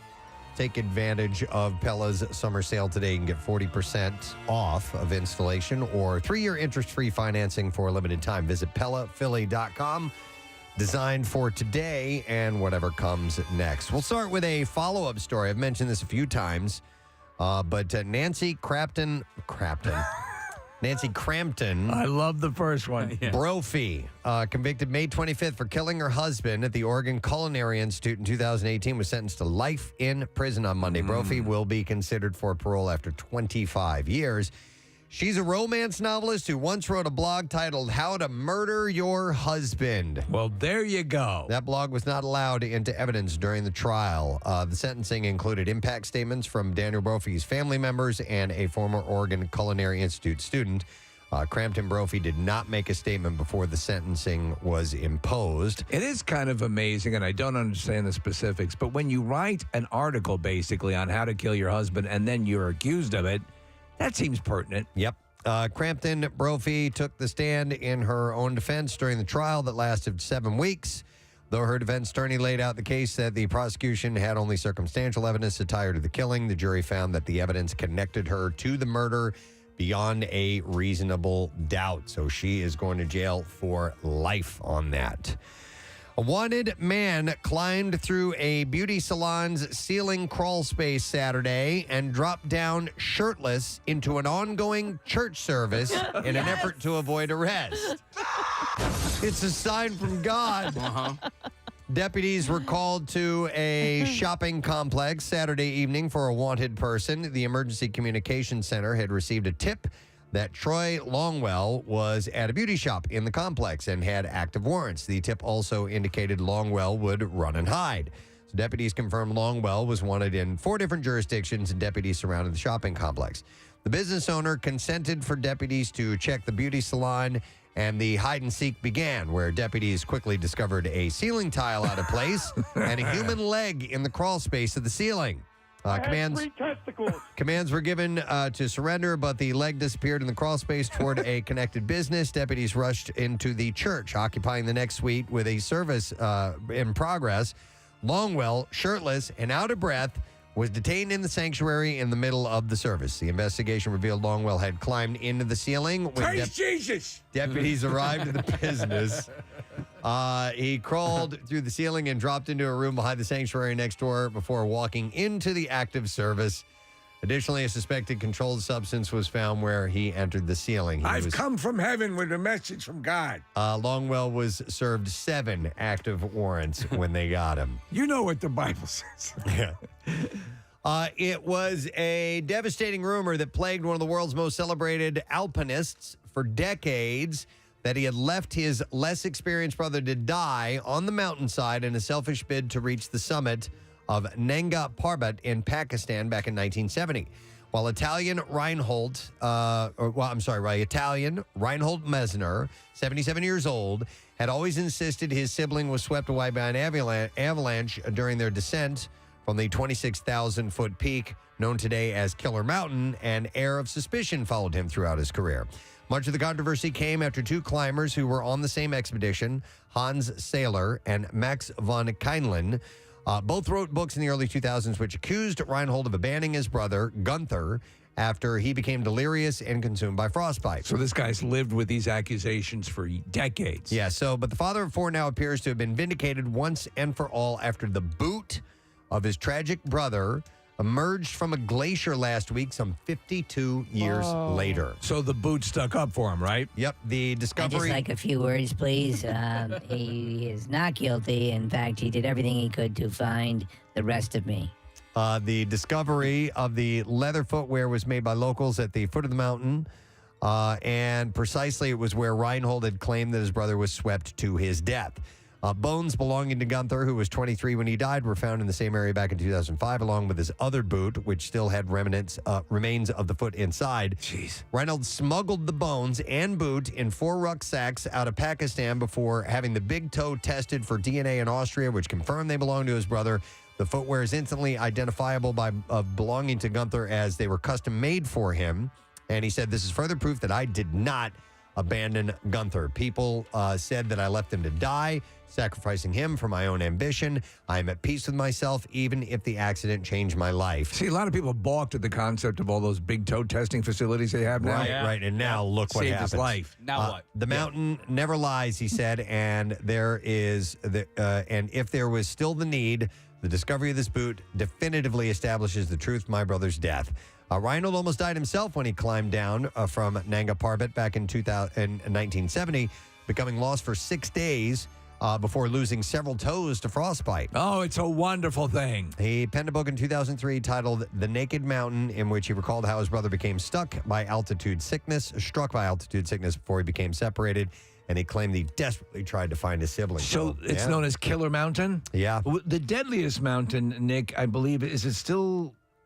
I don't know. I thought it was Everest. Just be deadliest has to do with number of people who make it to the summit versus number of people who die. Right. Yeah. So is it Everest?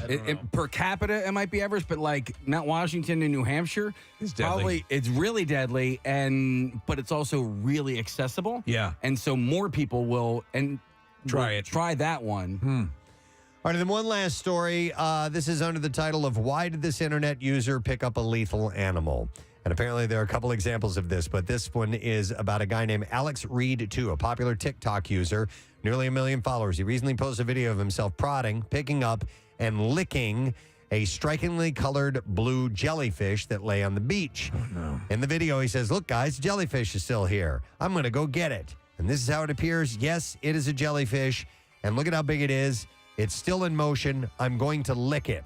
Alexa, a makeup artist and self-proclaimed CEO of Eating Bugs, has no idea that his new jellyfish friend is a Portuguese man of war, or a blue bottle, as they call it, one of the ocean's most dangerous creatures. Portuguese man of wars are siphonophores, which are not a single animal, but a colony of organisms that work together and are closely related to jellyfish. These floating terrors frequent Australia's beaches and are responsible for up to 10,000 stings to humans per year, and they leave nasty welts, and they have an intensely painful sting. But this guy picks it up, and he actually licks it. But he licked the top of it. He didn't lick the tentacles. Which would have been unbelievable. Years ago, when we were on a cruise, we looked over the side. This was down in Bermuda. And Preston, the bell, the top of the Portuguese man of war, was like 6-7 feet. It was huge. They get that big? Yeah, they get that big. I didn't know that Portuguese man of war. Yeah, so they were enormous, and the tentacles can go down like 60, 70 feet. Really far. Yeah. So. All right, there you go. That's what I have in the Bizarre File for you. Hey, by the way, we have a new Daily Rush video that's up and running. If you would like to see it, it's called Suck That Burrito. Yeah. And it says when you put a big, fat, sloppy burrito in your mouth, you got to suck the juices out. Otherwise, it'll burst all over your face and chest. It's true. It's true. So if you want to get a first look at these videos, the Daily Rush videos, just follow us on Instagram. We'll send them to you, all right? It's that simple. Sponsored by Xfinity's Gig Speed Internet. You can learn more at Xfinity.com. We're going to take a break, and we'll be back in a moment. Don't forget, Glenn Howerton, It's Always Sunny in Philadelphia, joining us around 9 o'clock. We'll be right back. Preston and Steve. On 93.3 WMMR. Get the latest on the world's greatest rock and roll band, the Rolling Stones, on WMMR. What is honey? What is it? It's when the It's bee piss. What is it? It's bee piss. What is it? the bee pukes up into the comb, and then it ferments, essentially. It is, it's how It's bee vomit? It's bee Bee puke. vomit. Yeah. Why did bees even go there if they keep throwing up and getting sick? What's that? They're getting sick. Why even go there? With where what now? I want to curse right now. Oh, you're saying well, if it's so good for you, why are they getting sick? Well, no. Why do they keep going back if they keep getting sick? It's a vomitorium. A honeycomb is a bee vomitorium. No, they're not. They're vomiting too. They're actually when they seal up they create a wax too. It's not an unpleasant thing for them, Case. Oh, okay. No. Yeah. All right. It's not Oh, puking. okay. It's, It's not like the same beer, thing. bee splooge. All right, so you want to see me make pipe? Yeah, good. All right, real easy to do. Oh, yes. Preston Elliott, the bong maker. So you, no, it's not a bong, it's pipe. It's not a bong, it's pipe. So you pinch it like this. Okay. Pretty easy to do. Then, Like so? Then you can take something like a paper clip. Right. And then you poke holes in it. Kathy, you loving this instructional I'm doing for all the kids. I actually, you know what? What's the best way to cook meth? Yeah, here we go. Yeah, seriously. Next. After the break. Hi, I'm Kathy Romano, and I'm in the meth kitchen. A pin works better, but you can use this. I recommend injecting between the toes. It won't leave track marks.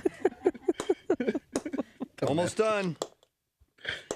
There we go. And then you put a little supercharger in the side. There you go. Right, Case? Steve, I wonder what Bill's going to think of this. Supercharged. I'm not a fan. You're promoting drug abuse. Done.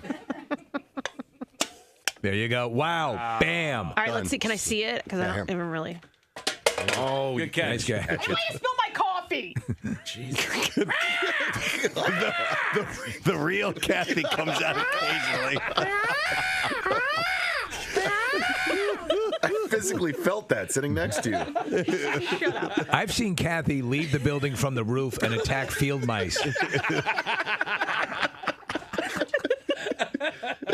right, now what do you... Not that you needed additional instruction, but what do you do with this now? All right, so you put your tobacco. You question why your life has gotten this bad. This is me like talking like I work at a head shop. You put your tobacco there. Where the little dots are. Yeah, and then you put your tobacco. And then you put your finger over that. That's right. And then you put your mouth over the hole in the drinking part. Your perfectly legal tobacco goes here. And then you light it, and then when you get enough, you let go of that with your finger, and it clears it out. Oh, okay. Steve, do you want to add this to the Batman collection? Nah. Getting totally stoned tonight. You know the farm behind the Plymouth Meeting Mall?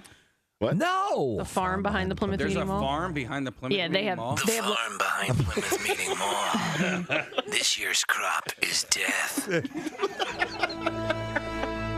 I didn't know there was a farm back there. Oh, yeah, it's been there for about 20 years.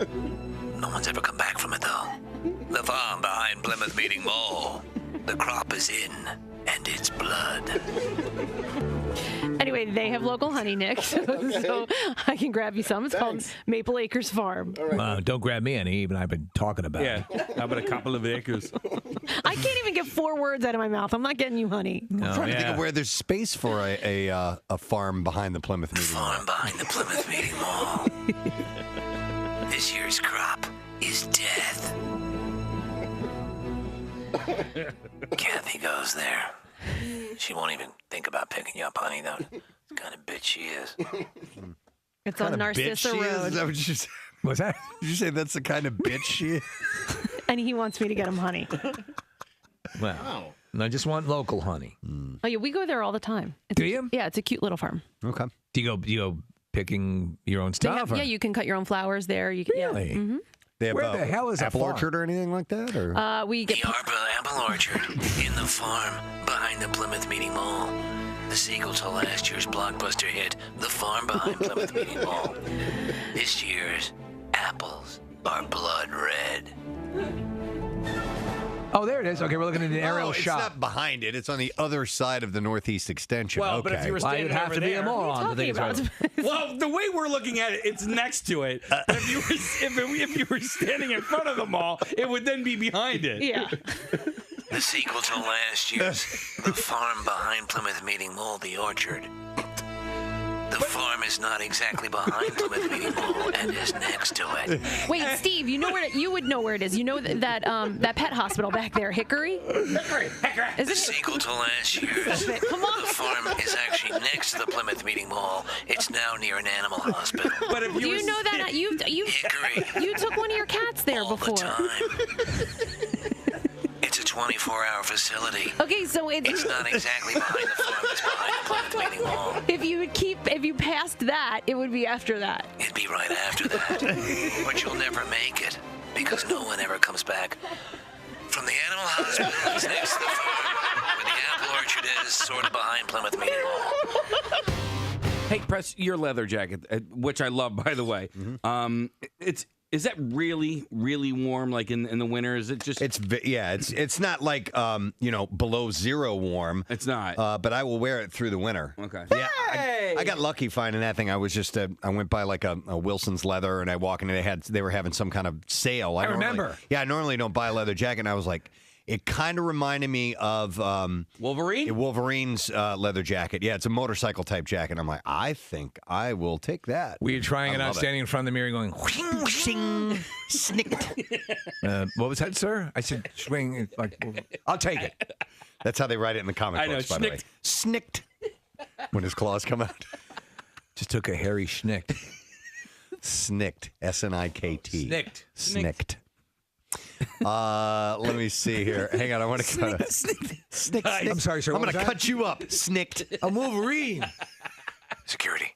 It's just a guy yelling snicked. Snicked. Oh my God. What was that? It sounded like that clip we had. Did you see his face when he did that? Just buy the goddamn coat. Get out. Just get out of here and buy the coat. You have an appearance next door to an amusement park. You know what pissed me off about that coat is somewhere in it, damn it. And I know, and they've looked. There's one of those freaking alarm indicators. Oh, really? I had one of those. of For the longest time, every store I would try to leave. In fact, I'd be with Rochelle, and I'd be like, you ready? All right, let's go. Beep, beep, beep, beep. I'd just stand there and wait. It might not be that. It might be something that the jacket's made with. I have a purse that does the same thing, and there's no tag still on it. It's just whatever is on that purse is making those go off. After like a year, I took it back to the same store. They dug through it all, and they couldn't find anything. You might be right, Kathy. Yeah. But I'm not getting rid of it because I love that jacket. I'm not getting rid of my purse. To be honest, you'll see the larger tags that they remove that are the security tags, but they're also very tiny little adhesive metallic strips that do the same thing. You know what, though? So it happens to me when I carry that one specific purse, and somebody has said, a security guard said to me, he goes, oh, it's one of those purses. It happens all the time. Okay. I usually turn around and just go, snicked. Snicked. What was that, sir? Cut you Snicked. I'm Wolverine. Get out. A Barbie doll inspired by Misty Copeland was unveiled on Good Morning America on Monday. She is like the prima ballerina. That's my understanding. Of the U.S., and she is just gorgeous. Her body is absolutely flawless, phenomenal. She's very muscular and everything, but she is, those top level ballerinas are in you ever seen phenomenal like shape. those still photography when they're jumping in the air and their bodies and just all these unbelievable positions. She does this ping pong ball trick. She's beautiful. Shut up. Stop it. Because of the muscle control. You ruin everything. Because of the muscle control, of course. Just complimenting her physical ability. Oh my Juggles God. them, right? Yeah. She actually beat Forrest Gump in a game of ping pong.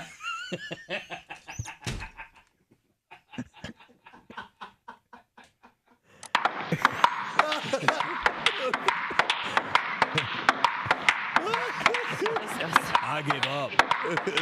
I quit. That's all I have to say about that. Oh. But Kathy, look at this picture of her. Look at I this. know. This is her Yeah. frozen in air. How do they do that? What? Imagining Pixar. Really, that's what you're imagining? Well, that's It is a beautiful picture, and that's what you're imagining. God, I hate every one of you.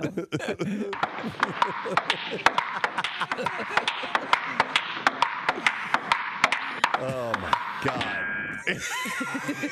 Game. Ready, fire. Game, you moron.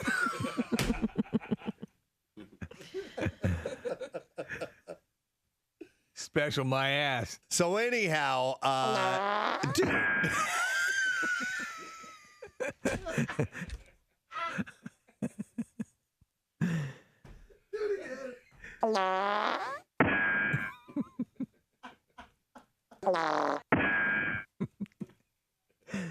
It's uncanny. Yeah. Only the best ballerinas. Nah, the short one. Oh. So the two of them are meeting in front of the mariachi band, and Bert is kind of sashaying over, and you can watch all this. We have it live on streaming video. He has taken her hand, and now they begin the traditional dance. Oh, I'm gonna cry. I know. Oh my! And Bert's dancing. He's wearing his scrubs. Yes, he's wearing red scrubs today. Wow, Bert has some nice moves. A beautiful song. Ah. So dancing a waltz, and Bert from time to time will go. Oh, he's getting the hips are getting in now. It's turning into salsa. They've gone double time as they move back and forth. Bert is now down on his knees, holding his hand out, allowing Kathy to turn and move and use her dress, living in the moment of this transformation from girl to, and now Bert is taking his shirt off. He's unbuttoning his shirt.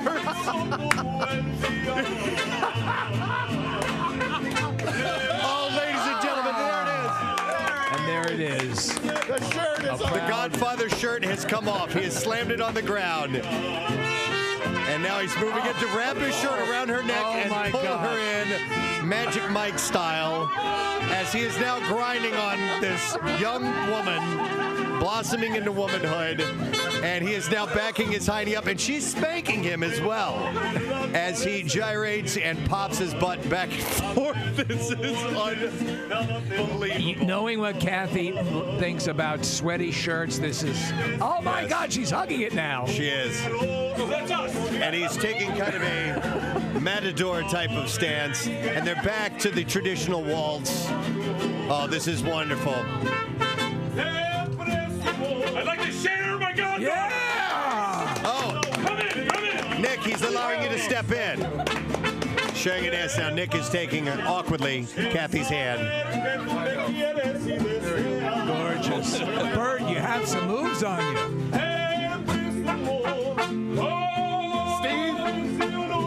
Steve is stepping in for a dance.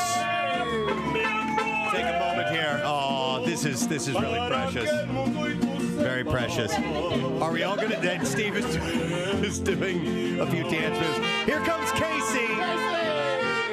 He's moving in. He's across the room. Oh, boy. And Bert has now tossed Kathy. Casey is doing the 8th grade lean-in slow dance. With his head planted squarely on her chest. Steve, I'm going in. All right, Preston going over. By the way, we've all tasted Bert Kreischer's sweat off of Kathy. Preston, clearly the paternal figure for Kathy here. Dancing, lovely. Saying goodbye to the young lady. Soon to welcome the adult woman. Kathy gyrating. It's beautiful, Preston. Well done. Oh, wonderful. All right. Wow. Oh, ladies and gentlemen, Mariachi Flores. Yes. Hey, look at that. That is beautiful dancing right there. Look at that. Kathy's... This should be a music video for Julio. What's the guy's name? Iglesias. That's good. Way to go, guys. We should be on a game show. Damn, that was good. I was stepping on Kathy's quinceañera dress. No. It's not even impossible not to. It's huge. I know. Apparently, I did better than you, Nick. Okay. That was awesome. Bert, Guys. you've got some moves, dude. Yeah, 1,700 steps in that one. On your Fitbit? On my Fitbit. I'm up there. Yeah. State song is Pennsylvania. What's our state? What's our state list? The state list. Our song should be the Pennsylvania polka. Well, maybe it is. I want to hear I want to hear it. Marissa, do you mind looking up Pennsylvania state song, see if you can find the audio? The title is Pennsylvania. I mean, I know what the Philadelphia city song is. Pennsylvania, mighty you are. Peace don't say it's near and far. The lightning bug lights our way. Pennsylvania. O'er the mountains and o'er the sea. We have the mountains, but we don't have the sea. They put that in. We're only an hour away from it. But we're only an hour's away. 45 minutes if you drive 45 minutes, yes, unless you get on the Garden State Parkway. Howerton from It's Always Sunny in Philadelphia on in a little bit. And they're doing Always Sunny live Saturday, September 18th at the Met in Philadelphia. So we'll talk to him in a bit. Kathy, I have an easy way for you to make $2,000. Oh, okay. $2,000. All right, what is Imagine it? this. There's a pest control company called the Pest Informer, and they are offering $2,000 to families willing to let them unleash 100 cockroaches into their homes. Oh, my God. No. No way. No way. I saw this pop up. No. Yeah. They are conducting a study to try and help them find the newest ways to get rid of cockroaches. Never. It's an easy way to get rid of Kathy. Would any of you ever do that? Not ever. Okay. Not ever. $2,000. Okay. If my financial situation was a little more dour, I might consider that. Yeah. I mean, $2,000. Yeah. I live me. Oh. No. No, I know. Okay. What if they had some kind of guarantee that they would eradicate them completely? Okay, then that's possible. But right now, from what the article suggests and what you said, is that they're trying out different methods. Yeah, they're trying new ways. They want to try out. They want to find the newest ways to What get if rid of they cockroaches. don't work? There's always, standard tried and true ways. They're probably looking for ways that might be more efficient or more cost effective or something like that. They'd be pet friendly. I would assume that they could get rid of them if you really needed to. You assume. So, What if the cockroaches are paying them off? Yeah. All right, so here's the deal. You're going to say you have a way of eradicating that, and then you put us in different homes, okay? All right? Let's Now, get hear me out on this. Hear me out. $2,000 is not enough for this. Like what you should do is offer way more money so that you can maybe go on vacation while they're doing this thing and not be in the house. I think what they're probably looking for is a real world scenario. And cockroaches are so pernicious and so. Now, I fortunately have had maybe one or two incidents in my life where there were, it became a little bit of an issue. But for the most part, when people have had and nightmare stories of, they go and turn on the kitchen light and they all scatter, I would burn the house down. Yeah. I'd be all right with it. It's fine. Instead of cockroaches, it's fine. Yeah, $2,000, I do it. But I'll tell you what gets me, and we've talked about them before. They're called thousand-leggers or house centipedes. I hate these things, and I've vented about how much I hate them on the air a couple of times. They're horrible, and they're fast. They are. They're super fast, but I've heard, Steve, that they actually serve a benefit, and they get rid of like some other pests that can do a little bit of damage to your house. All right, so if you can find me valid information on that. Yeah, well, an entomologist emailed me and said they're actually not the worst bugs on the planet for that very reason. And I was That's like, no, faint praise. I still hate them. Yeah. I don't want them in my house at all. They scare the bejesus out of me. Oh, this thing By up the here on the way- screen. By the way, Steve, reading up some facts about this that Nick pulled up, they can run. They scurry up walls and ceilings or any surface at speeds up to 24 miles per hour. Yeah, it's You unbelievable. know these freaking. I always heard that these were called, and they're not. But I've heard these referred to as silverfish, and they're not. They're You're not. right. I thought the same thing. I Right. thought those were silverfish, but these things are they have so many legs it almost looks like hairs. Yes. Going I around their remember bodies. seeing, I think it was this bug in my kitty litter box one time, and it How you doing? I'm at the beach. It skeeved me out, man. It scared me. He's got a little lawn chair, little cocktail, Waiting for the fudgy wudgy bar guy to come. little umbrella. Yeah, it's awesome. Thank you for putting that little beach for me. As you look at this thing, Casey, where's the head on this thing? Oh, we have it. Where the antennae right. are. Yeah. Oh, the main. Okay, yeah. Yeah. I remember living in less than stellar apartment situations and finding roaches and that being just a little slice of You heaven. ever have one in the bed or running around the ceiling over your bed? No, not that. So when you there's always a liability if you have an apartment above a restaurant or anywhere where there's food or stuff moving in and out. Fortunately, we lived sort of adjacent. We were above a row of businesses. Never had that issue, but a friend of mine in Northport, Long Island, Kathy. So he lived above a restaurant, and constantly, he was besieged by cockroaches. Disgusting. This is a little bit different, but I got to tell you guys the story. My aunt and uncle have a house in New Mexico, and she woke up one morning and her whole one side was completely numb, and she looked over and there was a scorpion in the bed. Oh my God! And it had bit her. I hate scorpions. Did she get really drunk? It stung her, and the whole side of her body was numb from it. Whole side of her body? Yeah. Yikes. Dude, Steve, so you and I love that, and I haven't watched in a long time, but that Hawaii house hunting shows. Love it. One of the things that you don't find out about if you have this fantasy of living in Hawaii is they have some pretty nasty bugs, those giant centipedes. Those suckers are scary as F. Oh, my God. And they're just running around your yard. They'll get in your house and stuff. They'll get in your head. Yeah. They'll burrow through your skull. Preston, so what's the difference? You're down in Florida a fair amount. Between a regular standard cockroach and a palmetto bug? Palmetto bugs, yeah. Well, I haven't seen that many of those. They're bigger. I think they can fly. I think they're a little bit bigger, Steve. And they... I'd have to see a picture one to remind me. Nick, see if you can look up palmetto bugs, because those are fairly common. And I lived in... Does your mom deal with cockroach issues the a lot? Carolinas. No, not really. Actually, lizards, they're running around everywhere. And I don't mind that at all. Hang on, we have a caller about palmetto bugs, actually. We have Michelle on the line. Hey, Michelle, good morning. Good morning. It's Lily. It's what? Michelle Lilly. Michelle Lilly. The house cleaning lady? Oh, okay. Oh, my God, that Michelle. We just, we had a lengthy conversation with you the other day. Yes, last week or the week before. Okay, Steve, I hope you got my card. I sent Steve. Is that you that sent the Batman card? Yeah. Oh, that's awesome. Thank you so much. He's got it right here. He's looking right in front of me, yes. Thank you so much. It was very sweet. Oh, great. So anyway, I used to live in Miami when I was 22. And, I mean, I rented an apartment, and there'd be roaches all in the cabinets all the time, and you couldn't get rid of them.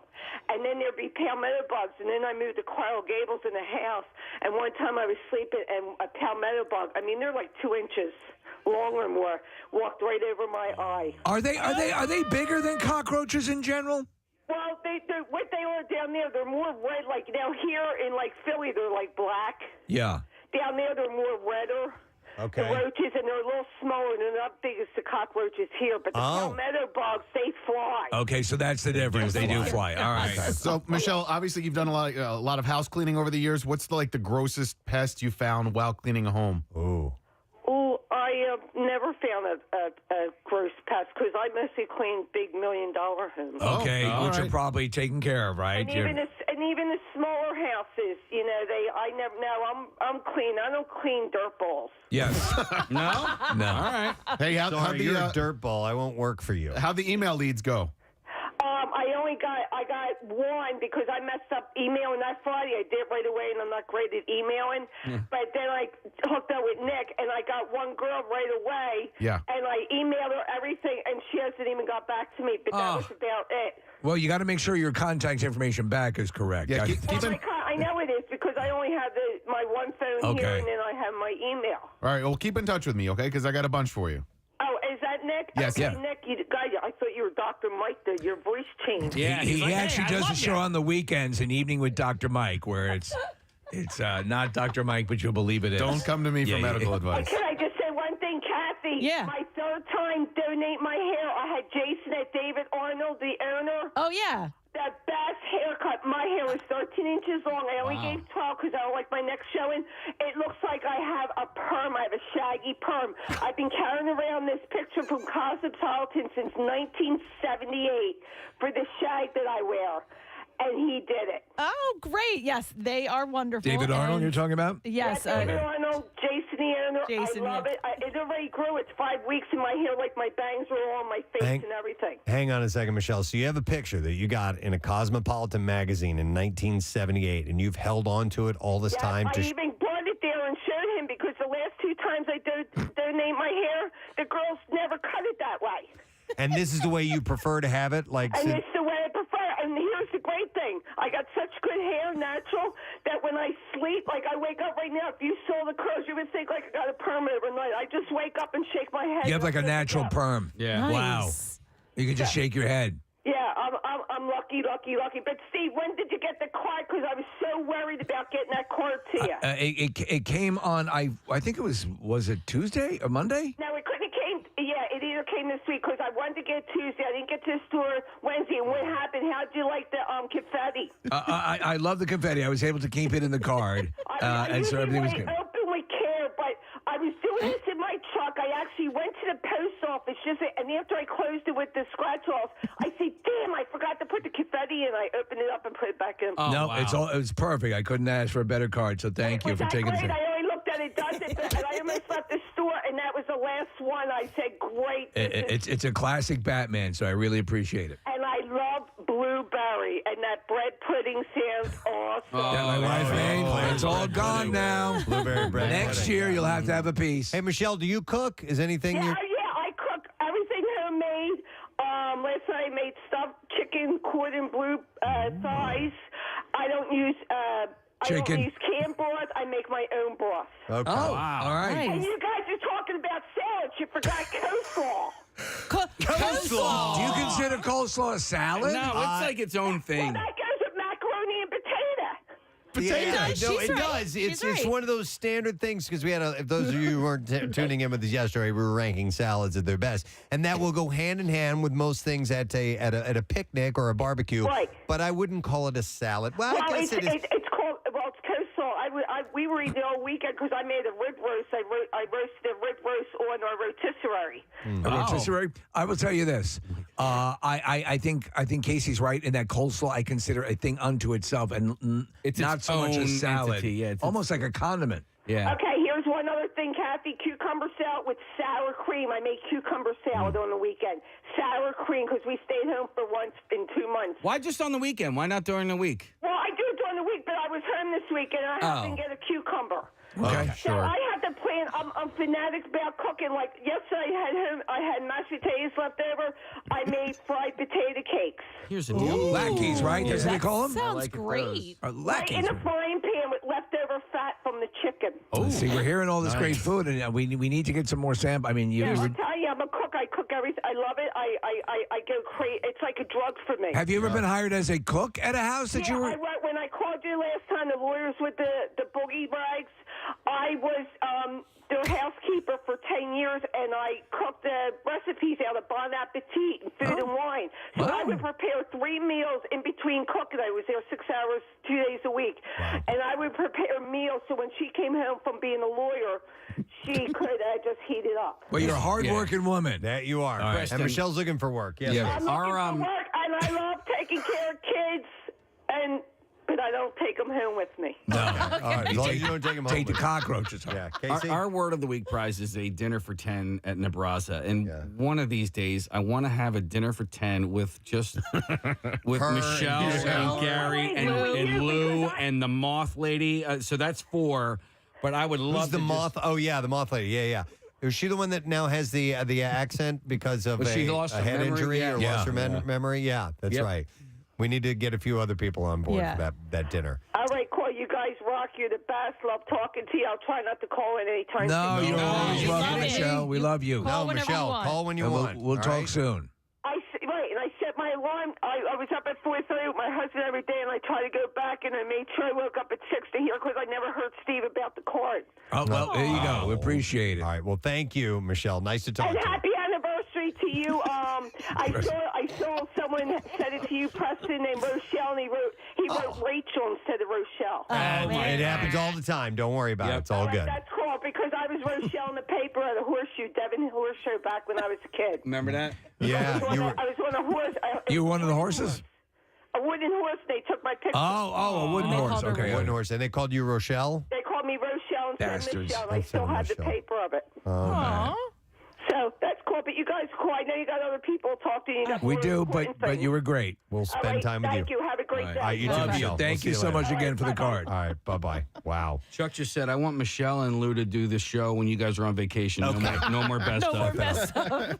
And we'll hand out loads of coleslaw. Coleslaw. All right, we were talking about roaches and bugs, Were we? right? Right, That's were where we? we were. Yes, there's apparently this pest company called Pest Informer. They're conducting a study trying to help them find the newest ways to get rid of cockroaches. And they're offering, listen to this, $2,000 to families willing to let them unleash 100 cockroaches into their home. They're looking for 5 to 7 household owners with for the experiment, and it'll last about 30 days. 30 days. You have to be in the continental U.S., and you must not try any additional cockroach treatments during the duration of the study. They said that the all tested cockroach treatments will be family and pet safe. Yes, so that's actually interesting. But the question also, to Casey's point, I think you might have brought up a case, can you leave for like 2 weeks? In other words, do they want an actual practical? I think they want you there. Living there, yeah. Hang on, I know we got to wrap up, but let me go to Kathy real quick here. Hey, Kathy, good morning. Hi, Kathy, you're on the air. She's hiring Michelle. I guess so. All right. So anyway, she was talking about a centipede who bit a woman on the bus in Hawaii who started bleeding. Oh my God! One of those freaking centipedes. Oh my God. They suck. Hang on. All right. Tracy was an exterminator, so she's got a story. Or he. I'm not sure. Tracy, good morning. Good morning. Hi, Tracy. So you worked as an exterminator? I did. I was working as an exterminator in like downtown Wilmington, Delaware. Yeah. And you had some horrific encounter.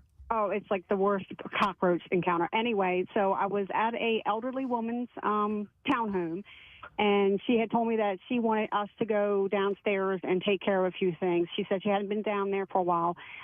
She was a bit of a hoarder, so there's a lot of stuff everywhere. Right. So I went downstairs in the basement, started doing my normal, looking around, and I kept hearing what I thought was water dripping, water running.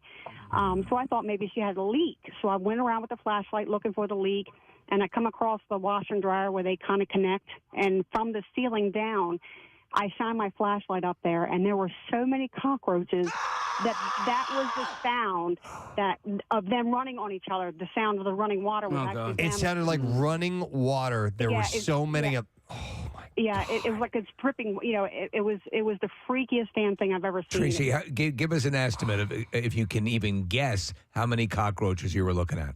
Well, if you can imagine like the pipes that come down, like water line pipes. Yeah. I don't know how big they are. What about 4 inches? So there was enough of them to cover the top of this pipe, and we're like dropping down from it. So there was hundreds of cockroaches. And That sounds like your dream basement, Kathy. Oh my God. Messed up. The poor lady, I went upstairs and I told her, I'm like, I think you have a cockroach problem down there. And she's like, oh no, I don't have any cockroaches. And I'm like looking around, I just like picked up a few things like around when I'm like leaving the place. Jesus, it's horrible. Crazy. Yeah. All right. Thanks, Tracy. I appreciate it. Wow. That would have been All right.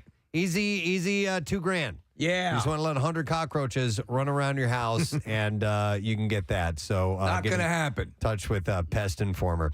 All right, we have to take a break. I know, because we have Glenn Howerton, who's coming up next from It's Always Sunny in Philadelphia, Dennis. So we'll come back. We will chat with him in a moment or two, and a few other things to get to. Stay there. We'll be back in a moment. Preston and Steve on 93.3 Are you sure that's the song? I think it's close. If not, it's in the ballpark.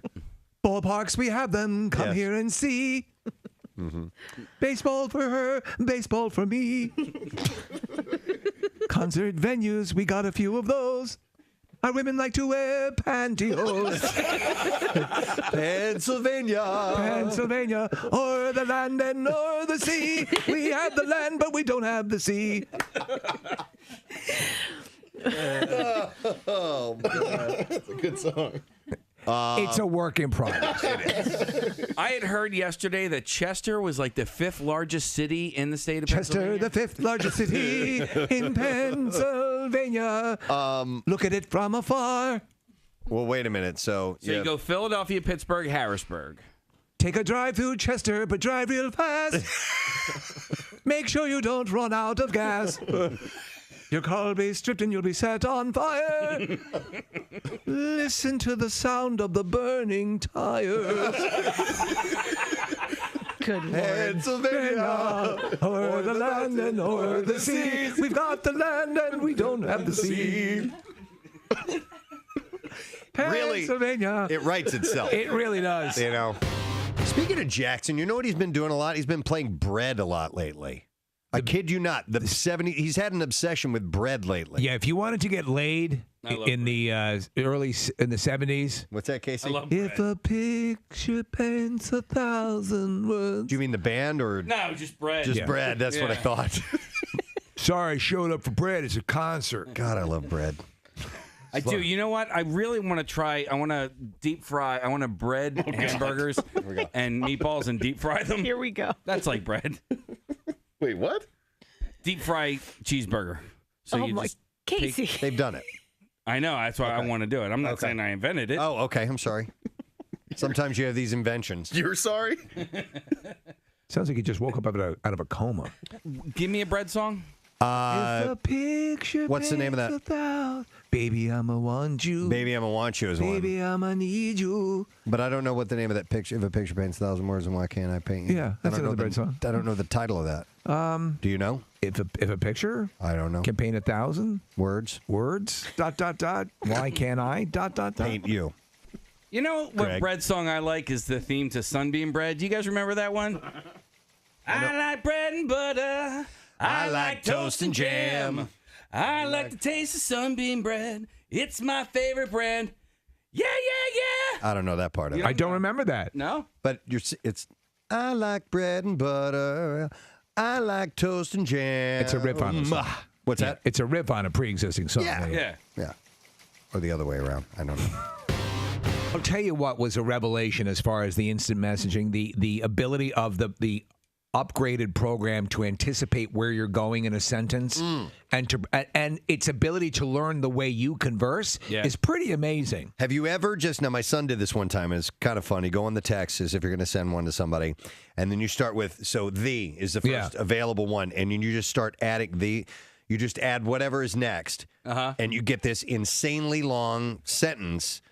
So I have like the fact that you are so cute.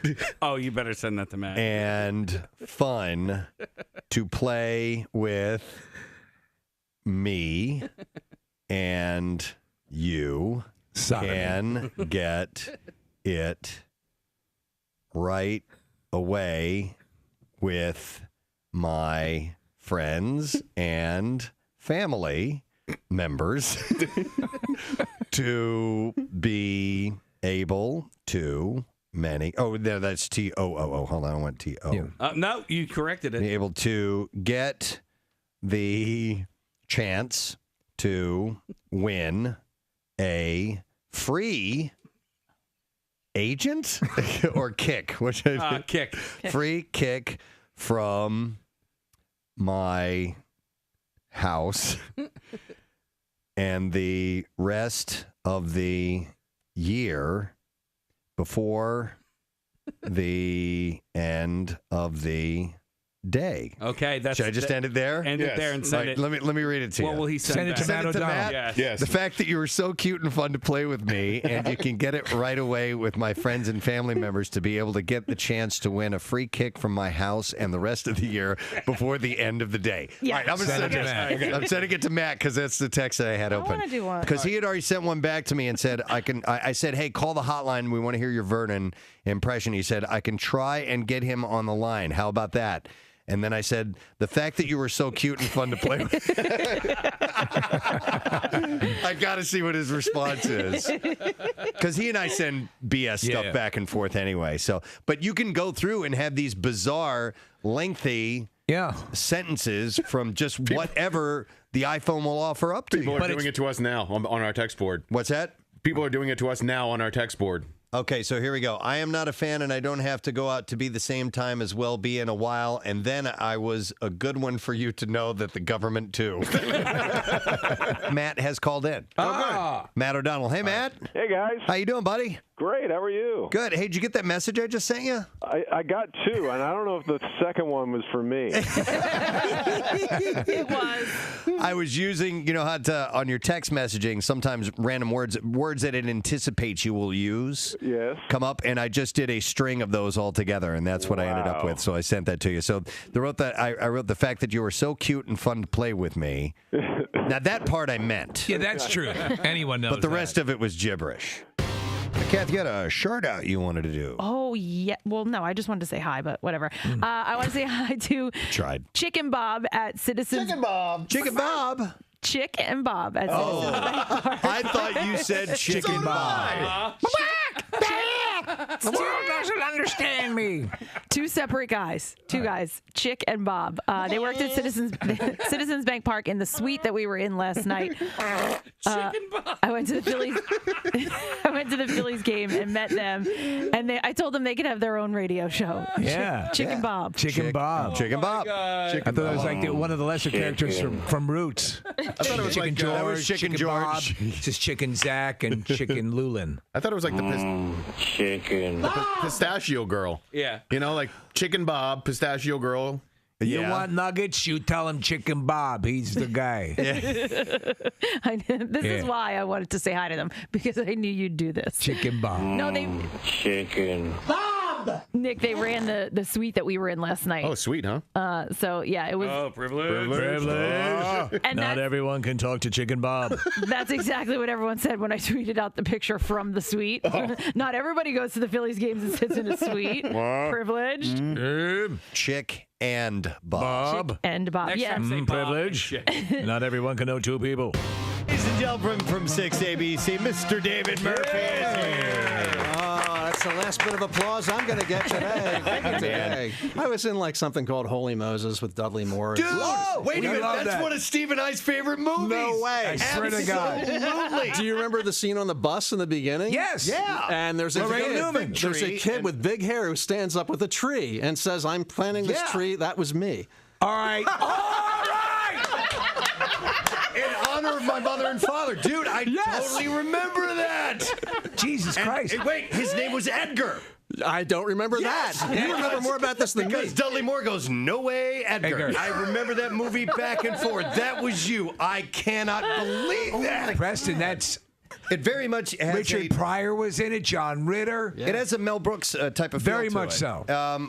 James Coco. David. And the guy who directed it was the guy who did those little short movies on Saturday Night Live with the Play-Doh guy. Mr. Bill. Yeah, Mr. Bill. I'm pretty sure that's where that guy's claim to fame was. Steve and I referenced the scene with Dom DeLuise and Dudley Moore. They're both wandering the desert and they bump into each other and they have this awkward. They haven't seen each other in a long time. So how you doing? Nothing's been going on. We love that movie. Or the scene with Richard Pryor where he goes, the man was phenomenal. Yeah. Right? He split the Red Sea in half. This is it's an out-of-body experience for me because that was how many years ago? And you were the first two people who have ever said anything I have it. about I have this a copy of it. Either a DVD or Blu-ray. And see if you can dig up that scene. It's Holy Moses, Dudley Moore, and Lorraine Newman. Yes, Lorraine Newman from Saturday Night Live. She was the female lead in that. I have to say, I was not particularly good in that scene. You were pretty damn good. I remember that scene. What else? I interviewed for a lot of different stuff, but loving couples. Oh my God! Oh no! We found it. That's you. Look at the hair. Yeah, that's me. Oh my God! And Marissa has the audio. Here we go. All right, you ready? I'm Arthur Burns from Miami Beach, Florida, and I've come to plant this fig tree in honor of my grandmother and grandfather. Now there is a fine young man. Arthur, not Edgar. Arthur, I was close. Nice. So in the credits, you'll see Guy with Tree. Guy with It'll Tree. say me. Wow, David, I'm blown away. Yeah, I'm blown away that Can you I guys get your know autograph? Junior. What are you saying? God, you know what I I'm hate? saying Junior. You know. Right. Do you know what I can't stand about Sean Connery in His some eat movies? talking. Is when he eats. Yeah, it was on last night. Did you see it? No. So he's sitting over a Hunt for Red October. Yeah. Sitting at the table. I'll give our chances 1 in 3. Yeah. By the way, this is good tapas. These Hot Pockets are very good. Russian Hot Pockets. Yeah. Hot Pockets. Yeah. Hot Pockets. When you want big meal without big deal, what do you do? Hot Pockets. Yes, good. I burn the roof of my mouth. That's why I say Junior. Hurts to say Junior. Do you have a flap of skin? Yeah, it's hanging down like a flesh carpet. Oh. Angelina Jolie is taking on a new role as a visiting professor at the prestigious London School of Economics. That's where Mick Jagger went. The actress he was a student there? Yeah, before he was in the Rolling Stones. I don't like this. This is boring. He wasn't a very good student. Why is I enroll in this? I want to sing with Lisa Fisher. I see, Mick sitting there with his hand raised, and teacher calls upon him. Can I have the bathroom pass? Thought you had the answer, Mr. Jagger. I have to go pee-pee. It's boring. This is boring. Lisa Thomas-Laurie from 6ABC has retired. She's been in with since 1978. Casey, did you watch the 12 o'clock noon news on 6ABC, like especially during the summer and stuff? No, but in my house, it was always, we had a little black and white TV in the kitchen, and that was on when we would eat dinner. Yeah. And then, like, Tic-Tac-Toe would come on. With the Wink Martindale. Tic-Tac-Toe, yeah. But they would have the... Wait. That's the theme song? Yes. Wasn't it like that? To the news? Yeah. No. Yeah, it was Jim Gardner sitting on. I'm sorry we couldn't afford a musical package to intro the show. But it was awesome. Keep doing that. This just in, we're at war. Where is it? It's right here. Hold on. You'll hear the part coming up.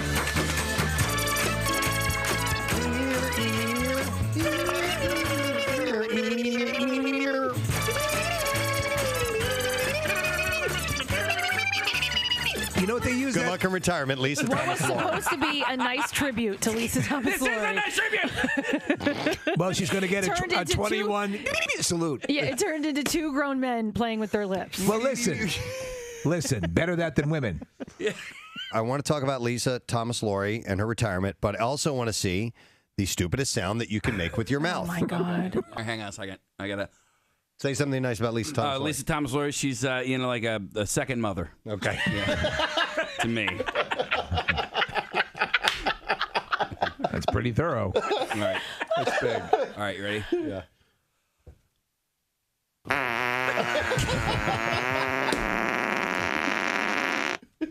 It's pretty good, right? You faked it. Yeah. You got Kathy. I had to see his face.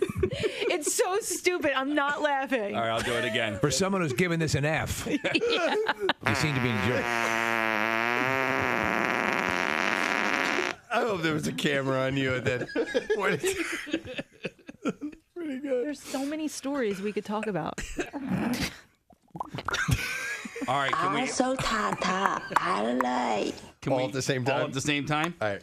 2, 3, 4. Still on standby right now? Yeah, just waiting to hear from Glenn. I mean, I've heard from him. He's just running like a minute behind, so he should be ready to go very soon. We'll hang in there. You guys give me the sign when he's up and ready to go. But in the meantime, we do have something that we can cover. Casey and Marissa had a charity event yesterday. It sounded like a lot of fun. Oh, yeah. And it sounds like it went really, really well, too. Mm-hmm. Case, what was the story? What were you guys doing? So Marissa and I had played in a charity flag football softball game, and this is Marissa's probably second or third year that she's played in it. It's for NRG.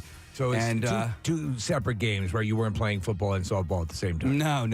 There were two separate. I don't even know what you mean by that. You said football softball game. Did I say football? Oh my God, you did. I was a little confused by that. Sorry, I was. Flag football? I distracted. Flag football. Oh. We played a flag football game. What the hell am I talking about? He did say that, right? Football, He softball. did. I heard softball. Okay. Yes, Oh my God. I Okay, did, so my bad. So, Marissa played in the like the last couple of years. This was my first year. I saw Marissa footage from her playing a couple of years ago, and I mean, they play at like the Eagles practice facility. That's so cool. Yeah. So they, it was either going to be at the link or in the NovaCare complex inside the bubble. So I was invited. Dave from NRG invited me out to play this year, and there were 4 teams, and each team played for their own charity, and we were on the Phil Abundance team. So we were on the Phil Abundance team, and you play one game. The other 2 teams play another game, and then the winner of those games play against each other in the championship, and we won the championship. You won the championship? We won the championship, yes. That's awesome. Wow. Congratulations. Yeah, so well, as a result, Phil Abundance ended up getting I think an $11,000 check. We won all that money for Phil Abundance, which was really, really great. That's excellent. Marissa had an interception. She kicked ass. Jervis, by the way, says hi. Jervis from Survivor. Jervis from Survivor. Year 1. Yeah, so... you must have been freaking out when Marissa made an interception, dude. That itty-bitty thing over there catching a ball and running back. Well, it was huge because we had, I guess, just lost possession ourselves. And that was, I believe, Marissa, in the championship game. So it was really, really important. It was a pivotal moment in our quest to win the championship. And so, yeah, and this ball just sort of like ended up like bouncing, careening off of somebody else, and it like ended up in her arms, and she intercepted the ball, and we ended up taking the whole thing, man. Congratulations. Mm-hmm. That's $11 huge, grand is dude. nothing to sneeze at. No, not at all. All right, well, we can cover some more of this later. Yeah, sure, if there are other details we need to hit, because our guest is ready to go. Yeah. And we're excited about this. And if you're good, we might have a chance to win some tickets to this event by the time we get to this interview, to the end of it anyhow. So we made the announcement yesterday. Sunday, September 18th at the Met will be a special Always Sunny podcast live taking place. And we're very excited this morning to have a gentleman that we've talked to on many occasions. We love him to death. Please welcome from It's Always Sunny, Mr. Glenn Howerton. Yeah! Good morning, Glenn. Good morning. Nice to see you again, sir. Welcome back to the airways of Philadelphia. Thanks for always having me. Appreciate it. How are you guys? We're good, man. So listen, reading about, you guys coming to town and doing the podcast, I did have a question about this, about how this is going to work in front of a live audience, because I've watched the videos of the podcast, and it's just, the 3 of you, Charlie and Rob, and then sometimes a few guests that come along. But in front of a live audience, how is that dynamic going to be a little bit different? Are you going to be talking to any of the audience members, or do you have any idea how it's going to play out with the group in front of you? Everything's just going to be bigger. It's going to make it really broad. Okay. Yeah. No, I don't know. I honestly don't know. These will be our first live podcast shows, so I'm not entirely certain how it's going to go. Well, I don't know. There have been a few, Kevin Smith has taken his show to the stage, and a few other people have done it with great success. Is there going to be any incorporation? Perhaps incorporate some multimedia, because you do spend a lot of the time talking about episodes and waxing nostalgic and talking about encounters and things that happen. That might be a good opportunity. But you guys, I think it'll almost play like a theater presentation. I mean, it's kind of a cool thing. Are there any nerves involved with this? Because you guys are pros, seasoned pros, but this is something new. Is there a little bit of trepidation, I should say? Oh, nerves. No, not at all. It's a very our podcast is such that we try to keep it very authentic, very natural. We're not really putting on a show. I mean, when you watch the podcast and you see us, the 3 of us talking, the 4 of us talking, because Megan's such a big part of it now too. That's really how we are when we're in a room with each other. I sometimes forget actually when we're doing the podcast that we're doing the podcast. It's exactly the way we are when we're in the same room with each other. But I am excited about the live show because we do have a couple of pretty big surprises in store for people who come see us live. Yeah.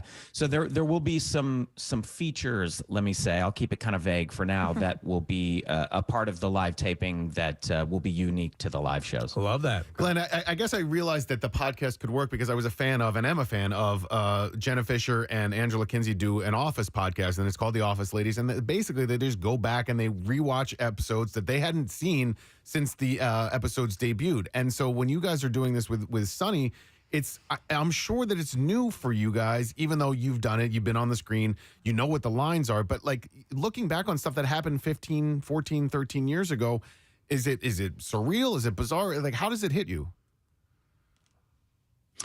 It's a little different from me than I think it is for maybe Rob and Charlie, only because I took a step away from the writer's room for a couple of years. And when I came back, I decided to watch all the episodes again, just to remind myself of all the mythology.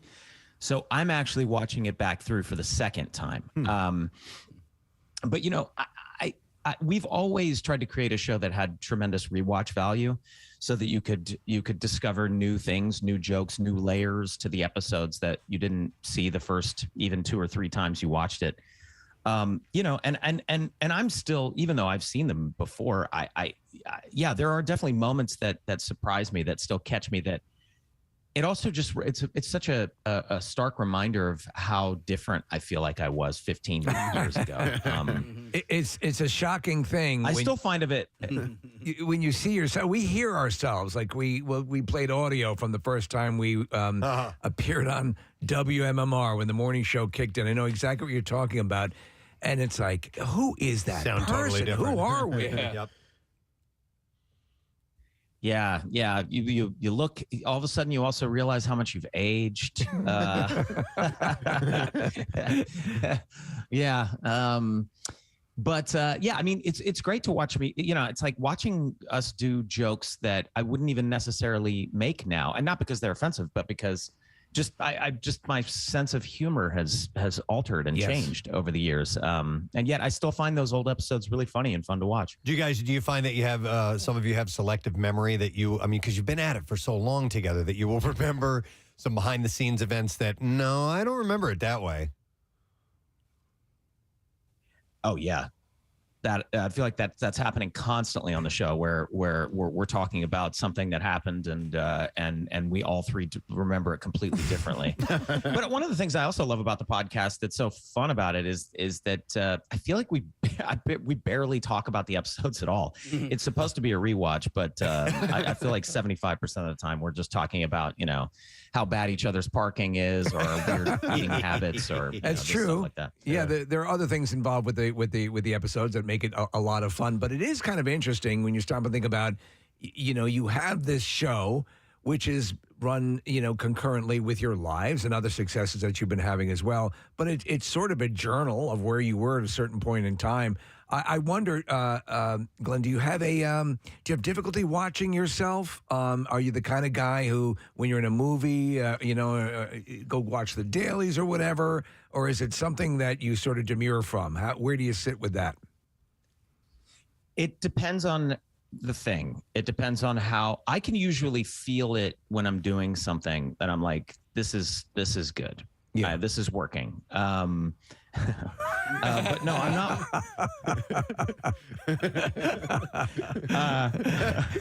But okay. So I'm shooting a movie right now.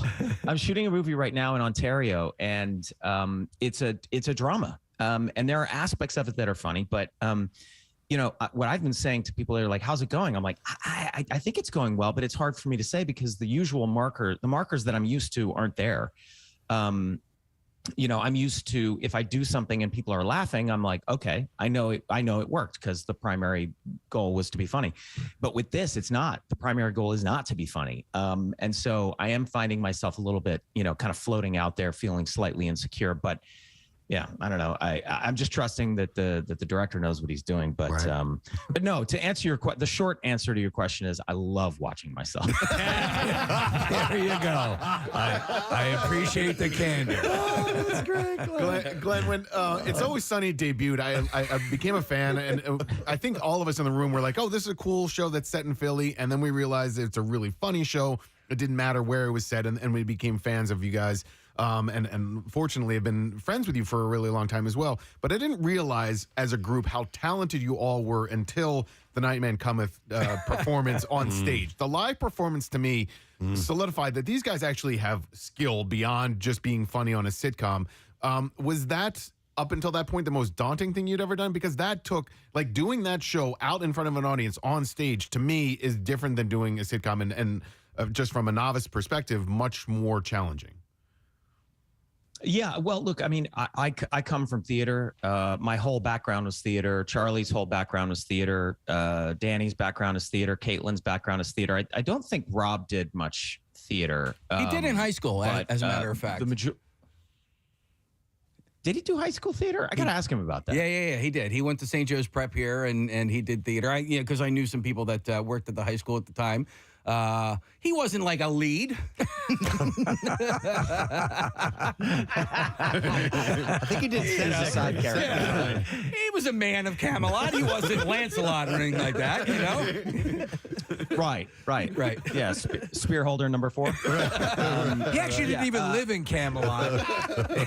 He lived in a town outside of Camelot. Right, they would bring him in for one-liners. No, it was actually, I mean, it was surprisingly comfortable, and especially because, you know, we would drink a lot beforehand, right? You know, just to numb the fear. I just mostly remember it just being so fun because, I mean, the first shows we ever did at the Troubadour, you know, when people started singing along and we realized that everyone knew the episode almost as well as we did, all of a sudden it just felt like, you know, this is a little cliche, but it felt like we were home. It felt like we were amongst friends. Yeah. And, you know, I really, you know, I had a quote in the announcement that came out yesterday, but it really is true that I really miss being in the same room as fans of the show. You know, we used to do Comic-Con in San Diego all the time, and we'd get in a room of 6,000 fans, and you know, it's just, it really is electric. It's so gratifying to put your heart and soul into something and work so hard on something to make it really good, and then to have you know, be surrounded by a bunch of people that really appreciate your work. And it feels like a community.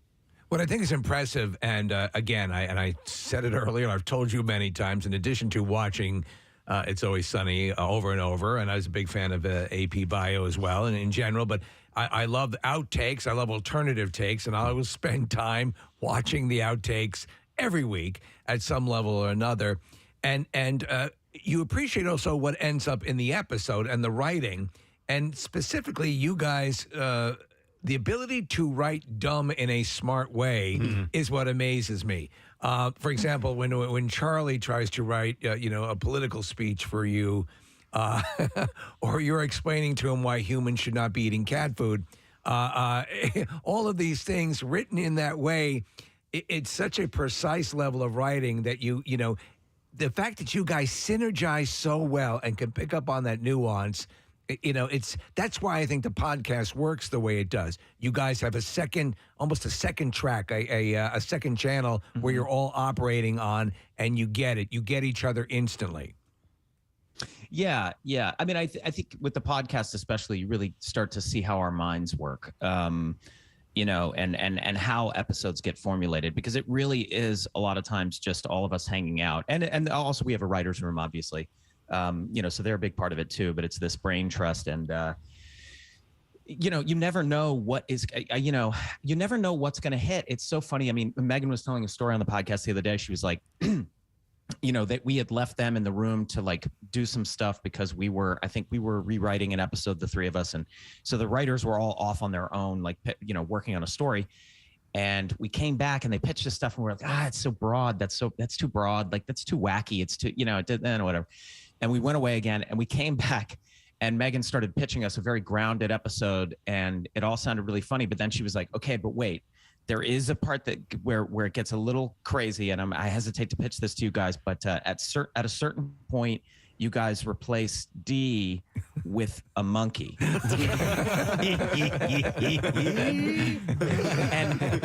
she was fully expecting us to you know, be like, well, that's just insane. How but instead all three of us, and this is the thing that you're talking about, all three of us immediately were like, okay, talk to us about the monkey. And then eventually, basically, the entire episode became about the monkey. You know, so it's just, It really is fun. You know, there's a place where our minds meet, where, you know, we key in on something, and you know, we've learned to trust over the years that if all three of us, and certainly some of our head writers like Megan and you know, David Hornsby and Rob Rosell, if they're all keyed in on the same thing, then we know we've hit something. But I mean, you know, that's why dumb stuff like, I can't remember, somebody was telling a story about somebody's cat getting stuck in a wall once, and we were like, well, that's going in. That's going in. All right, so that's hilarious. Maybe Glenn, you guys, I'm going to throw this idea to you, because here's an idea that Steve has had for a decade or more that we've never been able to pull off on the show. And I'll just throw it over to you, and if you can use it, go ahead and use it. But Steve has always wanted to administer a rectal thermometer that is on the end of a forklift, and being able to actually, now if you can find a way to make that happen on the show, precision use of a forklift to insert a rectal thermometer, we now place it in your hands, because we can't do it. Well, let's see, during the Camp Out for Hunger, we would actually run the heavy equipment, and I became so good at it because essentially the forklift we had was a game controller, the X and Y axis, and I was very precise. And so we'd originally pitched this to Bill, you know, the program director, as something that we would like to do. It turns out that's considered rape. So we can't. So we really have never. No, not if there's consent. That's true. There's consent. I thought you guys were going to talk about the guacamole in a corpse mouth. Yeah, that's what I thought you were going to say, Preston. At a funeral. At a funeral. And they have it as their mouth open, and you can dip and get guacamole. Right. If you're hungry. Yeah. Let the dead person be of use one more time. You know, there's something, and you brought it up, and I don't know if you had a chance to watch the Harry Potter reunion, and you talk about the camaraderie you have and the understanding you have with the rest of the cast members, and Preston and I and everyone who watched the Harry Potter thing keyed right in on it. Throughout the years we've been doing this show, we just have experiences that are unique to us. Like, no one has this relationship. We have our spouses and our friends outside of this, but no one in the world has the shared experience that we do, and we do it every day, and we've been doing it for years and years and years. And it's just something that ties us together and always will. Don't you get it from these guys as well? When we see you, like with the podcast, or when you're together, you can we sense that immediately. That's what you have. Yeah, it's something that you know, you can't really understand unless you've had a situation like that. You know, but in a way, we've been through it together, as I'm sure you guys have too, right? You I'm sure you don't always get along. You know, I'm sure you have creative arguments, and you know, that for us, that only deepens the relationship. It's never fractured our relationships. It's only ever deepened them. And it's hard to describe, you know, and it is strange because, and you guys can relate to this too, you know, because we've been doing the show in some form or another since 2003. That was when we shot the home movie. Wow. I mean, we've been doing this for almost 19 years together in some form or another. Yeah. So longer than I've done anything. Ever. Yeah, and it's interesting because when we sit in this room together, there's this bizarre kind of bubble that happens. It's our world. There are thousands of people that are a part of this world too, but this little bubble, we're kind of protected in here, and it's kind of a sacred little relationship. It's a neat thing to have. It's very special. Right, and it all culminates in conversations about driving forklifts with thermometers directly into someone. We don't say everybody can get it. Well, but, we never lose sight of the art. That's right. That's right. Yeah, Glenn, there are high points and there are low points and everything in between. I follow you on Instagram, and I wanted to ask you about this connection that you have with Kings of Leon and Pearl Jam. The night before, I think you're in Philly. You're doing a show. Is it in Louisville? And those bands are a part of that festival. What's going on with that? Well, so Bourbon and Beyond is a whiskey and music festival in Louisville, Kentucky, and so this goes into, we've got another announcement on the horizon. We're very, very excited about. It's going to tie into the live shows and the Bourbon and Beyond Festival and all that.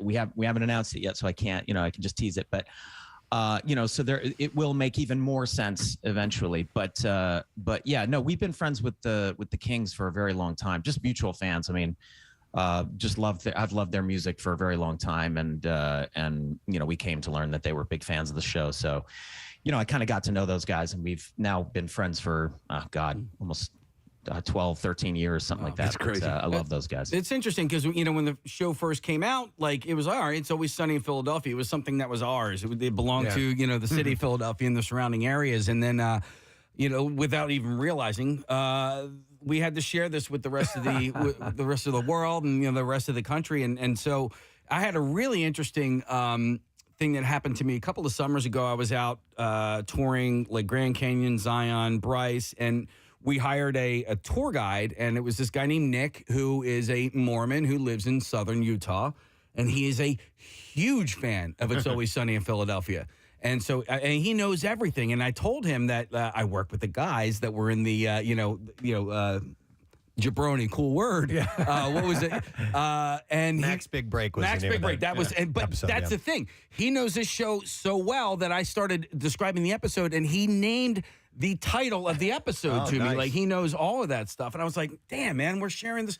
So I wonder if this has had a nice positive effect on, how people feel about the city of Philadelphia. It's one of the few things you have going for us. Because Philly gets a bad rap, but then, something like this comes out. You got the Rocky statue. Well, right now, so, go ahead. No, I was just going to say, when I run into people and they tell me about their experiences in Philly, people are, and I tell them I'm not from Philly, so you can say whatever you want. Yeah. You can talk shit about it if you want. But almost everybody to a person is like, man, I went to Philly and I didn't know what to expect, but I loved it. I thought that it's an amazing restaurants and all this kind of stuff. I've almost never talked to anybody who's had a bad experience in Philly. People seem to love it. Yeah, Cool. well, so right now, Chad Ochocinco, I don't know if you're a football fan or not, but Chad Ochocinco, for some reason, is living in Philadelphia until August. And so he's been all over Twitter for the last couple of weeks, and he's like, I don't know what y'all are talking about. He's like, Philadelphia is awesome. He's like, I'm thinking about moving here. He absolutely loves it here. People don't want to hear that, right? People don't want, they just want to think that Philadelphia is a pit, but it's not, No, it's a great city. And to talk to your earlier point, I mean, that is the most gratifying thing about having worked on the show for this many years, and is hearing people are constantly, more than anything else, people constantly tell me stories about how the show brought them together with other friends. Yeah. It was the unifying thing. It was something that they met somebody at a party or whatever, and somehow they started talking about an episode of Sunny, and they both realized they were huge Sunny fans, and then they became super close friends. And then, I mean, I've had, I can't tell you the number of people I've heard where it's like, that's how they met their spouse. Yeah. It's incredible. But I've also had people tell me that they watch the show as they're falling asleep at night. There's a balance, a yin and yang. I mean, which is kind of good, but I guess. But I wanted to ask you because you mentioned you're working on a movie right now, and again, it seems to be going well. And are you in Canada right now? Did you say, or where are Ontario. you? Ontario. Okay. Yeah, and I don't know if you guys have been paying attention. Oh my God! You got the. Glenn just took his hat off. He has now. We either call this the what do we call this, Casey? The Dr. Phil, or the dad from Mork and Mindy haircut. Sure, which is the male pattern baldness. Casey made that cut as a Christmas gift to me one time. He got his hair cut like that. It's still contended it was one of the greatest Christmas gifts I've ever received.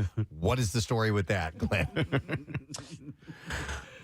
Well, the movie that I'm doing, I'm playing a real guy, and the real guy was bald. So I had a conversation with the hair and makeup people, and I was like, look, what's gonna look the best at the end of the day. putting on a bald cap with a hairpiece or me shaving it. And they were like, you shaving it. Yeah. So I was like, all right, fuck it. I got to dump out on that one. Can't say that one on the radio. All good. Mr. Podcast. Yeah. Well, it doesn't suit you, so you're good the other way. But I'm sure I don't mind it so much. You could if you were to shave your head completely, the head structure, you're fine. You're good I think to go. you could go bald. Yeah, no problem. No problem. Hey, I wanted to ask this, Glenn, because I was reading. I didn't know this about you, but cycling is a big part of your life, meaning bicycle. And do you travel with your bike? Do you get out and do it that often? Wait a minute. Where did you read about this? It says here, Glenn has posted about cycling, saying that his bike is his motorcycle. A little bit of information. Yeah. No, I am not an avid cyclist. Okay. But look, I live in Venice, California. So I when I'm just tooling around Venice, I just use my bike. I But thought you did. I'm not out. I'm not one of those guys out there in the tight spandex outfits. Okay. Casey does that. Casey will get out and ride 30, 40 miles, 50 miles even. I was going to hook you guys up together and have him show you the ropes around here. But Hit the open road, but I guess not. No. Well, Glenn is more a Three's Company cyclist. Okay. Yeah, I'm more like how can I get a drink holder that can hold my beer? Right. I'm gonna keep it stable while I'm riding my bike. Yeah, that seems more sane. You can ride with me then. hey, when you guys, when you are here for the podcast, I'm assuming maybe Rob will stick around for a day or two, spend some time with family. Are you going to be in and out? Do you know as of now? I'm not sure. I'll see, but I'd like to stick around for a little while if you guys will have me. Well, I'm sure you're going to want to enter some cycling races. So, now that we know how important that is to your life.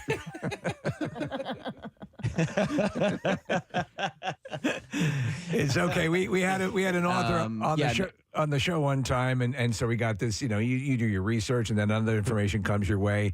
And they had confused the author with the guy who had some of the interns who'd done some of the prep for us with a guy who had medaled in Taekwondo. And we're looking at this guy who's sitting at the table. It was, Steve Lopez, the writer. It's there's no way this guy is a Taekwondo master, but... there was a Taekwondo master with the same name. There were two Steve Lopez's out there. One of them had a medal in Taekwondo. One of them is a prolific writer. So you can understand how the mistake would happen. So it happens. Yeah, you can't really base it on somebody's body type, though. I mean, I've met some extraordinary martial artists that are pretty out of shape, or they seem like they're out of shape, and then you touch that big round belly, and it's like a big round belly that's like hard as a rock. I'm not sure how that works, like anatomically. I think they do it on purpose. How does that work? Off. You guys ever seen that? Yeah, well, Steven Seagal. Yeah. Steven Seagal is a big blob of crap. Wow. And he's an Aikido master. Well, so go figure. Listen, we are going to remind people about, obviously, the podcast because the tickets are going on sale Friday, and you can go to themetphilly.com or WMMR.com to get all the information. In fact, we're going to be having a pre-sale on Thursday, and there's a chance for you to win tickets online. But I would like to give away a pair of tickets now to this event. And the venue is perfect. Yeah, it's at the Met. So the Always Sunny podcast is going to be on Sunday, September 18th. And we'll take caller 18. Why not? 215-263-WMMR. We'll give away some more throughout the rest of the week, which is cool. But Glenn, it's always great to catch up with you. And it'll be great to see you in person when you guys are in town. So, hang in there in the meantime while you're filming. And we will see you when you get here. All right, man? Thank you. It's always great to hang out with you guys. Excellent. All right, take care. Yeah. Glenn Howerton, guys. The Always Sunny podcast. They're doing it live. He's going to be with Charlie and Rob, and I'm guessing maybe Caitlin will make it, but you never know. Yeah. So. I didn't see his haircut coming. Did you guys? No. That was as soon as he took his hat off. I was like, whoa. So very cool. Good to have him on. Hey, before we do wrap completely, I would like to congratulate one Mr. Marcus Goldman and his team, the MMR Rock and Rollers, for this amazing job that they did at the 50th Annual American Cancer Society Bike-a-thon, which took place this past Sunday. Yeah. Listen to this, man. They've raised so far $111,000. Wow, phenomenal!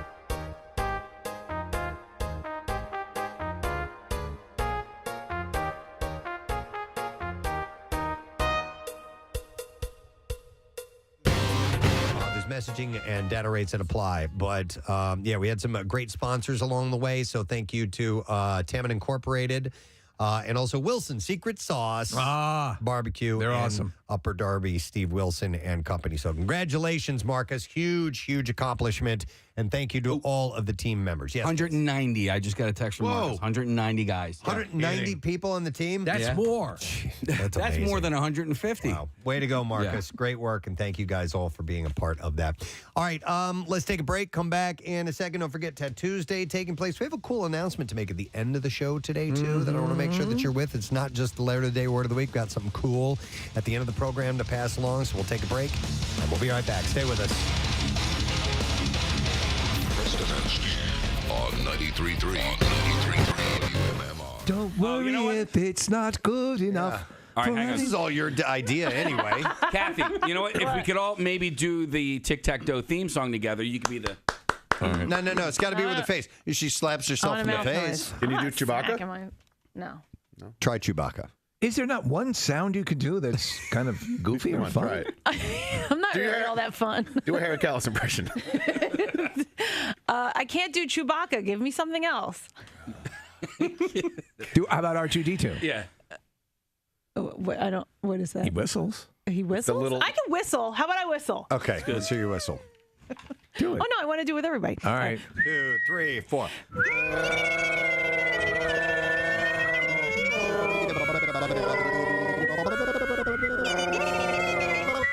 That's beautiful. Thank you very much. That'll be for Lisa sale Thomas on Laurie, we love you. the Rock Shop. Hey, I want to go back to this thing that Mike Jarek brought up when we were on Fox. It was a list. It's from thrillist.com. And they made a list of the most angry American cities and ranked them. And it's clickbait type stuff, you know. I mean, what they did is as with any of these lists, they make Philadelphia the worst, and then they go backwards. Do you think we come out angry? I don't. I think that we allow ourselves to get angry because we have stupid-ass lists like this. You know what I'm doing? I'm looking through this list, and I'll explain this way. I'm looking at a lot of these. I have 11 cities on here, and I think that what we don't have in common with most of these cities is being kind of a trip destination. Yes. Philadelphia is not one that a lot of people think of. We should go to Philadelphia. We've got the Delaware River and the Schuylkill. You know, I mean, and the Delaware River. The city that loves you back. It was the campaign. That loves you all over your back. Yes. And wiped it off. That would work. The city that loves you all over your back. Here's a towel. Yeah, and here's a warm, wet towel. And you guys just ruined it. What? Just stay right here. We'll go get a towel. Find another city that gets you a warm, wet towel. Get your towel from another goddamn city. Right. We just love you all over your back. Now get out. Yeah, I'm tired of you guys talking bad about the city. I'm out. Right, really? See ya. No, I think Philly's great. And actually, didn't Philly get voted like one of the top destinations to travel to in the world last year? Yes, you know what? It did. There was another list that said Philadelphia's great. Really? Philadelphia's great. I made a boom boom in my PJs. I think we should come up with a T-shirt, right? It's a smiley face. Right. And the word Philadelphia is the smile, right? So then people associate the word Philadelphia with happiness. What do you think? I like it. I usually hate your ideas. You like this one? Yeah, I kind of like it. I think we could do a T-shirt like that. I like the city that loves you all over your back. Well, that too. That'll be written on the back. You know what the deal is? The mental image that the outsider gets is, and I kid you not, like, you know, rundown buildings and Thanks, Rocky. abandoned cars and stuff. You know what? Yeah, Steve, that's a big part of it. Throwing fruit to you in the Italian district, right? That's a big part of it. I mean, a lot sleeping on a piss-stained mattress, drinking 6 eggs for breakfast. Having smacking meat around, toothless Mickey running down the stairs. But Preston, you love touching meat, right? Probably started with Rocky, right? Yeah. Yes, it was my entree into self-pleasure. I didn't even realize that. No. I don't know. Wait, what do you want me to do with this meat? No, Rock, I meant to hit it. Oh, sorry, I was pleasuring myself. All right, I'm going back on the button. I don't like the angry town because it's a lot like this. Preston, and Steve and everybody, if you've ever been in a fight with your spouse and like you haven't quite lost your crap yet, and that person then tells you to relax, and you're like, I'm not.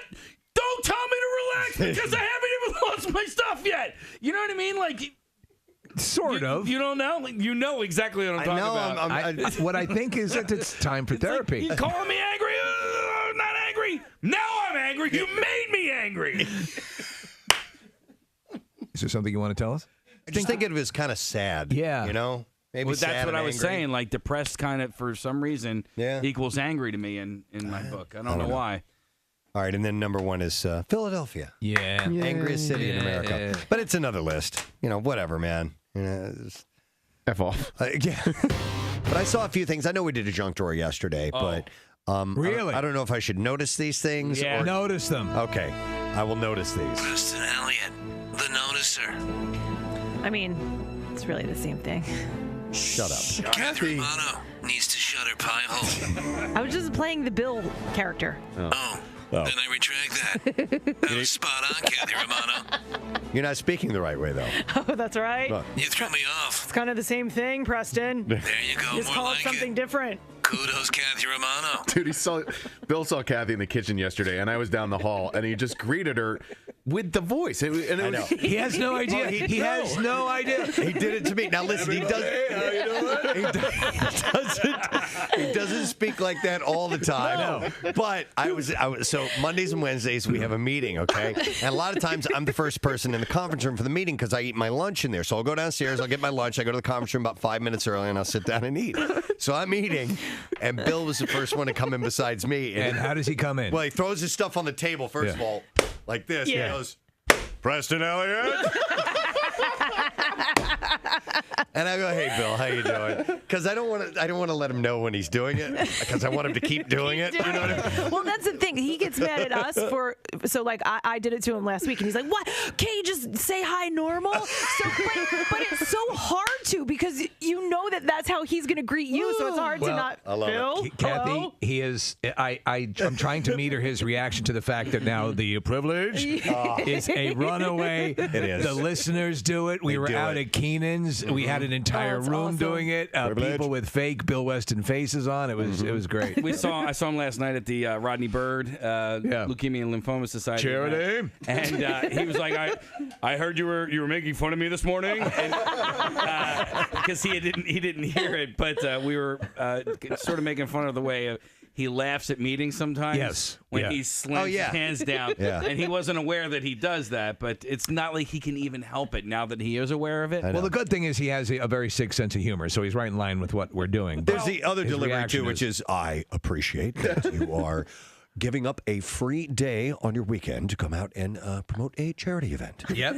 That's the other. And that's Bill sincere. delivery. It's all And that's sincere. It is Yeah. sincere, Yeah. yes. It's just the many voices of Bill Weston. Wild Bill. Just he's the butt of jokes on 2 floors, by the way.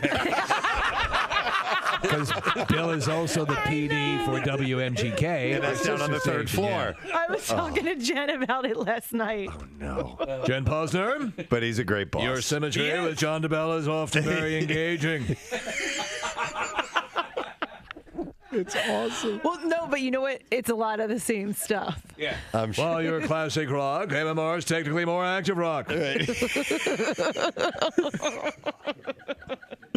I wonder who he's listening to now. He's just switched over He's to just DeBella. sent a resume over to OGL. Now, DeBella's to be done. Is it done? What time is it? double It's weekend. 9:30. It's Kate Upton's birthday. She's 24 years old today. I just saw a picture. I follow Whitney Cummings on Instagram, and she's besties with Kate Upton. Who's Whitney Cummings? The comedian. Okay. And she snapped a candid picture with Kate Upton. It looks pretty good without makeup. Is she still dating the yes. Verlander on the Tigers? Yeah. Still dating him. They had a sex tape. They did. Well, it was stills that were pirated off her phone. I saw video. Did you see a video? Yeah. Send that video. Okay. Yeah, I want to see that video. Sitting on a sex video with Kate Upton. Yeah. I don't even know who you are anymore, man. Remember the days when you used to send us porn regularly? Yes. Get out. What did we do? I don't know. I'm sorry. I love you guys. All right. Preston, we said yes to him years ago, but we can still rescind it. Yes, we can. All right, we'll give him a week or so to make good. All right, you are on thin ice, mister. Why'd you get fired? This isn't a done deal yet. There it is. Oh, my God. Is that it? Yeah, I sent it to you guys. There you go. That can't be it. No. How do we know? That's just a Heine shot. Lord, this is really graphic. Okay, take Kathy. It's not that graphic. On a Friday. It's not that graphic, though. Yeah, I mean, they're at least a foot away from the I know. from the actual action there, Kathy. It can be more graphic than that. All right, take it off. Take it off. Thank you. Casey's mad. It's making Kathy horny. I'm looking for visual cues. There are none. So I can make sure that it's her. It's actually her. I'd All like to see something bounce. You need to see you need to see a face, or they need to be holding the newspaper. I'd like to see something bounce. Kathy. This is really graphic. Just close your eyes. You know what? I have to point out now, Casey and Marissa just did this commercial for the Mirror Dry. Yes. Procedure. Aesthetics, yeah. And dry pits. Yes, and I can attest. On Saturday night, we went to a wedding reception. Casey said to me ahead of time, before dinner was even served, he goes, Press, I'm going to get sweaty tonight. I'm going to dance my ass off. I'm going to be a silly fool, and I'm going to have a good time. He just decided ahead of time he was going to have a good time. I took a picture of him in the height of dancing, throwing his arms up in the air. This is like right before we left, too. Yeah. Dry pits. And that's why I normally don't like to dance at weddings because, first of all, I don't like being dressed up in a suit. Secondly, if I'm going to be dressed up nice in a suit, I don't like to sweat. And if I dance, I sweat. It was Beth Gardner's birthday, her wedding. Which happened to coincide with her birthday. Well, your birthday. Yeah. No, but anyway, it was, she used to be in our video department with Nick Murphy. And so we went, and I'm telling you, you want to have a good time, go to a wedding with Casey. I agree. Yeah. I had more fun at the wedding because you were there. Oh, there was a moment at the wedding where they announced that the ice cream bar was open. Ooh, an ice cream bar. By the way, Casey immediately, ooh. Yeah. It's just, he comes back with a bowl full of ice cream, and Casey, they were playing a Backstreet Boys song, and apparently Beth and her now husband Tim were huge Backstreet Boys fans, and the whole wedding party is out on it. Casey does not set down his ice cream bowl, which has M&Ms and brownies and all kinds of stuff in it. Casey takes that ice cream bowl out onto the dance floor. That's right. And he is dancing, and he is eating his ice cream in that Casey way. There's a woman who's just part of the I videoed this group there who just comes up and starts. You were working your wiles on her. Yeah, and she came over. She just kind of was like magnetic. Casey was magnetic. She just worked her way over out of nowhere and started dancing with him. And the next thing you know, Casey is feeding her ice cream from the spoon. And she's like, while dancing. The spoon goes out, and she's like, oh, no. Okay. Yeah. Wow, I put a peanut M&M on there as well. I don't just give away peanut M&Ms all willy-nilly, by the way. That woman had some nice moves. She did. Yeah. Oh, and by the way, some guy walked up a minute later, and he goes, that was my mom. It was so hot when we first got there, and the cocktail reception was outside. Yeah. I went inside, and I just hung out in there where it was air conditioned. And slowly but surely, people started getting the idea, you're pretty smart here. Not only was I in the air conditioning, but all the hors d'oeuvres had to go past me first in order to go outside. So I got first You were dibs. targeting them like a sniper. Yeah. It was a good party. We really, really enjoyed it. So thank you, Beth and Tim, and congratulations. iPhones they're making Siri smarter. Yeah, they just rolled out. Tim Cook did. I forget where. It must have been in New York or maybe wherever they had the rollout yesterday. I just was peripherally reading the article, but making Siri more responsive. But for general information and searches, Google understands you far better. I agree. You turn me on to the Google app, and if I like I said, I mainly use it for addresses. I need the street address for Rita's Water Ice on in Havertown or wherever. Instead of just bringing up the generic website, which is what Siri does, it will bring up that address. Okay, that's what I'm looking for. You can get right to Eagle it. Road and all that in Havertown. What's that? Eagle Road in Havertown. Is that where it is? Okay, is that where it is? It's on Eagle Road in Havertown. Yes. Okay, thank you. I think that needs a song. We should have we should have an app called Casey. K-Siri. Casey. Yeah. Hey Casey, where's the Rita's Water Ice in Havertown? Well, Preston, it's on Eagle Road. It's just a couple of doors down from Ikabuchi Formal Wear. See how informative a Casey app would be. Mm-hmm. Casey, what only really works in Delco, though. Yeah, I know, right? Well, yeah, it would be Delco stuff. Delco That's specific. fine. Yeah. You know what? In fact, call Casey right now with your questions, and we'll try and say, "Hey, Casey." Hey, Casey, what's the trashiest part of Delco? Oh, damn, dude. That would be the part where Kathy Romano is. Yeah, that you left yourself wide open for that. Kathy wants this to know info all that the you handed me. When should I do that? Let's do it after the Bizarre File. Perfect. All right. So I said we have an announcement at the end of the show. We have a last-second announcement at the end of the Bizarre File. So we got these two things going on. You'll like this. WMMR presents Preston and Steve's Bizarre File. Brought to you this morning by A.D. Moyer Lumber.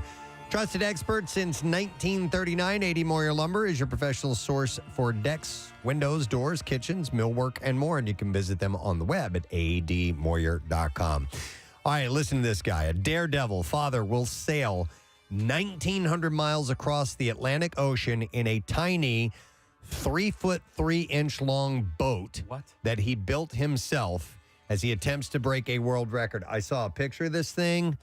I don't see how this guy's going to live. Well, it's going to be great, too, because it can also double as a coffin. Yeah, Andrew Bedwell from England. He's from, he will set off from Newfoundland, Canada. That's the point of departure. Next May, hopes to smash the record for sailing the smallest boat to cross the Atlantic. He compared the journeys to being, quote, stuck in a wheelie bin on a roller coaster for 90 days. It's going to be good fun, don't you know? His fiberglass boat, which is a half meter shorter and has a top speed of 2.5 miles per hour, is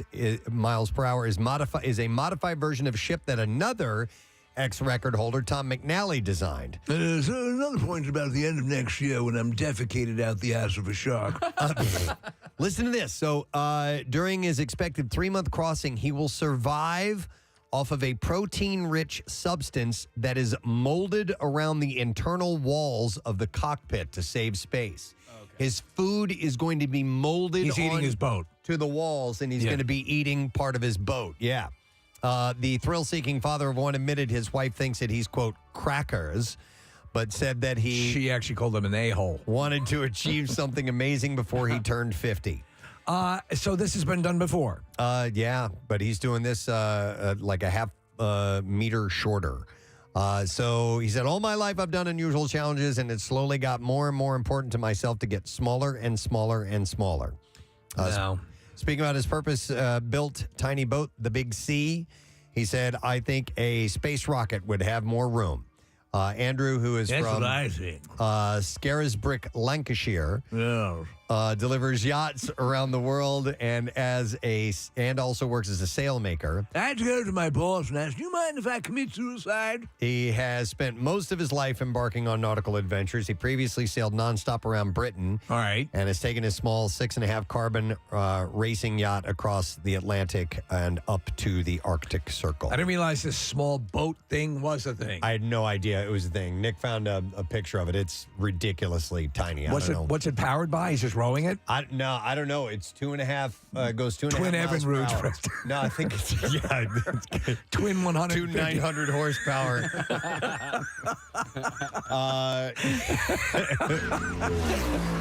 Valid watch. I don't know, but it only goes 2.5 miles per hour, so it's crazy. That's great. An arsenal of weapons, several small explosive devices, and thousands of rounds of ammunition were found in a house that was the site of an explosion on Saturday where an occupant had been under police scrutiny. The victim was in critical condition. The explosion started in the garage and spread to the house. The victim is a man in his 30s. He was taken to the Detroit Receiving Hospital with severe injuries, including the loss of both arms. So I think he was working on illegal explosives in his house. I save so much more making my own.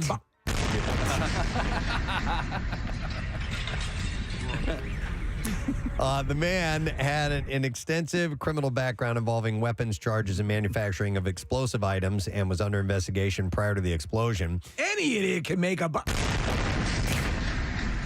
Police executed a search warrant Saturday and recovered a dozen firearms, including handguns and rifles, as well as loaded AR-style magazines and about 4,000 rounds of ammunition. And one tiny boat. Small explosive devices were found as well, and police believe an illegal operation was running out of the house. So, in a way, it's good that these people take care of themselves. Yeah, he got blowed up.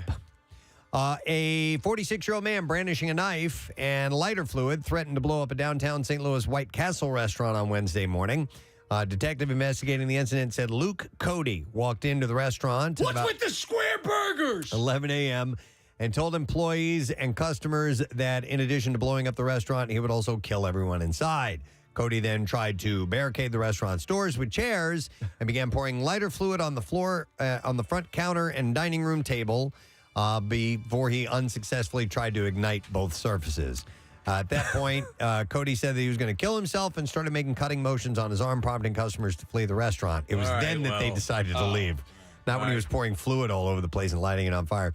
It's unclear if he injured himself. When officers arrived, Cody dropped the knife and was taken into police custody. Can I just get some burgers? And as a precaution, the bomb and arson unit responded to the scene and told the remaining employees and customers to leave the restaurant. They found a bottle of lighter fluid and a bottle of fuel additive and partially burned paper towels. So no explosive devices. Back-to-back lunatic stories. Yeah.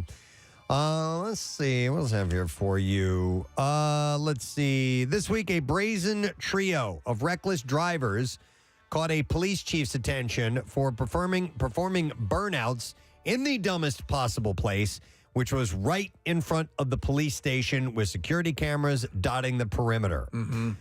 The chief said, when this happened, I was in my office. I could hear the sounds, and so were some of the other members of the department. I literally looked out my window and saw these kids doing burnouts right in front of the police station. Whee! That's what I get to do.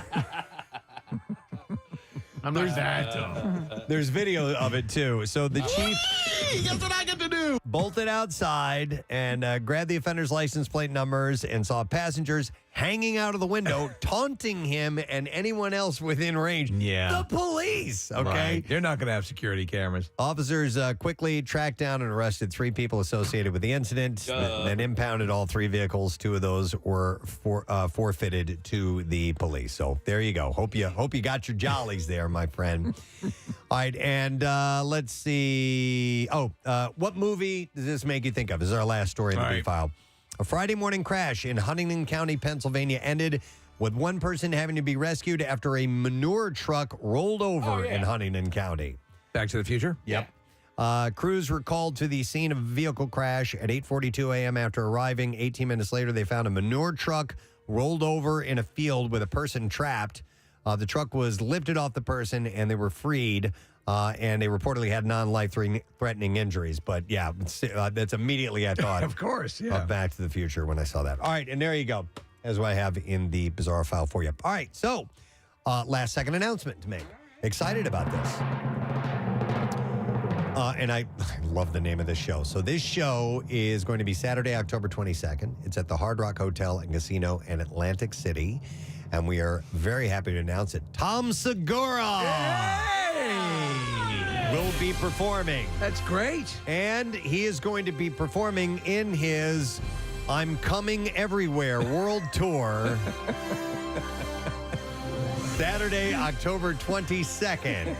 And like I said, it's at the Hard Rock Hotel and Casino, Atlantic City. I'm Coming Everywhere World Tour with Tom Segura. Tickets on sale this Friday at 10 a.m. Details WMMR.com. But if you're caller number 12, you get a pair of tickets for free right now. So 215-263-WMMR if you want to go to the I'm Coming Everywhere World Tour with Tom Segura in Atlantic City at the Hard Rock Hotel and Casino, Saturday, October 22nd. We got to get him back on the show. Yes, we do. All right. So with that, we're going to take a break. We'll come back in a second. Lesson, question, trash, and music news are on the way. And then we have an announcement to make at the end of the show. So stay with us. Hi, Dave. How you doing? I'm good. You want to try out the new Casey system? Casey, find Midgetville. Wow, that's a tall order. No pun intended. Midgetville is located on Chester Pike in Ridley Park. I love the effect. Hang on a second. Let me go to John. Hey, John. Hi. Hey. Hey, Casey, what's the word? I'm sorry, that is not a Delco question. What is? And today, We're supposed to do traffic. oh, Casey, I thought we were done with traffic. No, we have one more. You almost got waved off. Wow. Just throwing it in quietly. In case you guys wanna- Kathy's bedroom voice. It was actually Anything kind of about it? sexy, wasn't it? That was, Ew. I'm going to take you upstairs. And she's back. and yes, exactly. Take you upstairs and not do anything to you. Ew. I'm going to take you upstairs and leave you fully clothed and go to sleep. Not before I clean up a little bit. I'm going to lay down, before you walk into the room, I'm going to lay down a sort of a tarp to run. You can walk to the bed so you don't leave footprints in the carpet.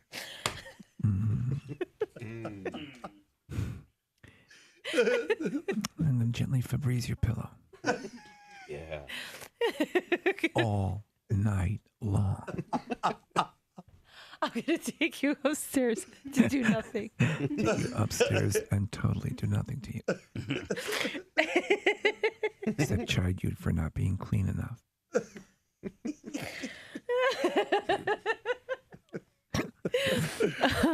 Oh my God, I'm my crying. God, ow. My side hurts. Oh. Okay, all right. Do the damn traffic then.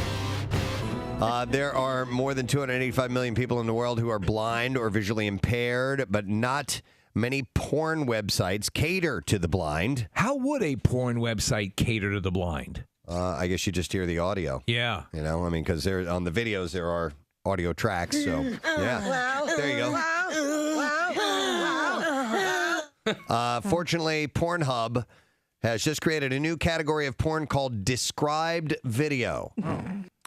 The female narrators fill in the details for visually impaired viewers. We should have Kathy do that. Ew! Oh, no! No way, Jose. Thank God you're blind. Oh, my God. You are lucky you're blind you can't see this, and I bet it smells. Oh, especially in there? Why the hand? What could that possibly do? How could that even feel good? Be pleasurable? It's so stupid. It's just a hand. It's just a hand. It's not the real thing. God, you're never going to give it up, are you? No, it's dumb. Never. I'm 37. I think it's stupid. I'm not The going to mouth, change. you use that to eat and sing. Eat and sing. That's not, well, it's just not the, I don't get it. Like, why don't you just give in on the hand thing? It's a good thing. Steve learned to love salmon, right? Steve came around on a new dish in his life, and it's I rub salmon all over my junk. And it's not for you to get enjoyment out of. It's for the other person. No, I so know, what if and you don't understand it or not? It is pleasurable. Right. I understand that. I don't understand. I don't understand how. It's just a hand. You don't need to. You don't need No, I know. need I to. get it. I prefer you left this conversation. Oh, yeah, that's right. Bill doesn't like these. Oh, he doesn't like to just that either? suggest anything that's graphic or can be perceived as graphic. It's just a hand. Yeah, what's sexy By the about a way, hand? I think they had some stuff running up on the screens here, and I think it was British. Have you noticed, Preston, that British porn is on the rise and has a better looking acting family or stable? I don't know. I've just noticed. A friend has noticed. Yeah. A friend who surfs porn noticed this. So anyhow, the female narrators fill Steve's in. friend who serves porn noticed this. Female narrators fill in the details for visually impaired viewers, describing the setting, the actors, what positions they are in, and even their outfits. Wow. Oh, yeah, the outfits are so important. But then again, also people aren't Not all blind people are. So this big black dude walks in, Or blind chick's from on the couch. Like she gets all turned on, and he's got pizza, and then he bang. Gets slightly more exciting after the description of what they're wearing. She's got acne all over her body, and a fly keeps landing on her naked boob. She's got one slightly gray tooth. It appears as if she has some sort of moderate drug addiction. She's clearly doing this film to earn money to buy meth. Then a black guy comes to the door. The black guy you've seen in all of these. You know him. And he's got a pizza. This is the amateur porn. Yeah. She's got a slightly gray tooth. Clearly some sort of moderate drug addiction involved. And I'm guessing daddy issues. Poo tooth. A pronounced poo tooth. Like Jewel, but with a poo tooth. Let me ask you this, Marissa. The narrator, is she saying she's using graphic words? Yes, so I just pulled Okay. up another video, and it was a lovely couple, and they were having breakfast. We have a clip here, Preston. We were pretty much allowed to go. And you, Six to There was a midnight. lot of love in the family. I don't know. I think of like a Danielle Steele novel where it's like, oh, he takes out her breast and it's very pretty. No, Okay. it's like he whips out her tea and starts. Okay. whatever, and it's, okay. So, yeah. So I He's think a it'll tea work. drinker. Okay. All right. Nice. Very nice. Earl Grey. Hang on a second. Let me. Earl Grey. Earl Grey. Privilege. Not everyone can afford Earl of Grey. I still like the idea of them being very honest with the appearance of Right. people in the porn films, and because if you get your lower budget stuff, they're not going to be real hot. A man walks into the room with a slight hunchback. He's got a poo tooth. It's clear no one would make love to him until he unzips his pants. Then his large, sort of misshapen penis draws attention. You can clearly tell by the woman's face that there's some sort of odor associated with his private parts. But she'll continue anyway because she needs the $50 to buy Coke.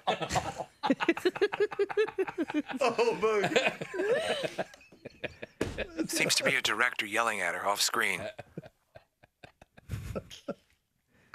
There's an odor. A pronounced odor. You can tell by the look on her face. As her face draws closer to his privates, her eyes start to tear, as if she was cutting an onion.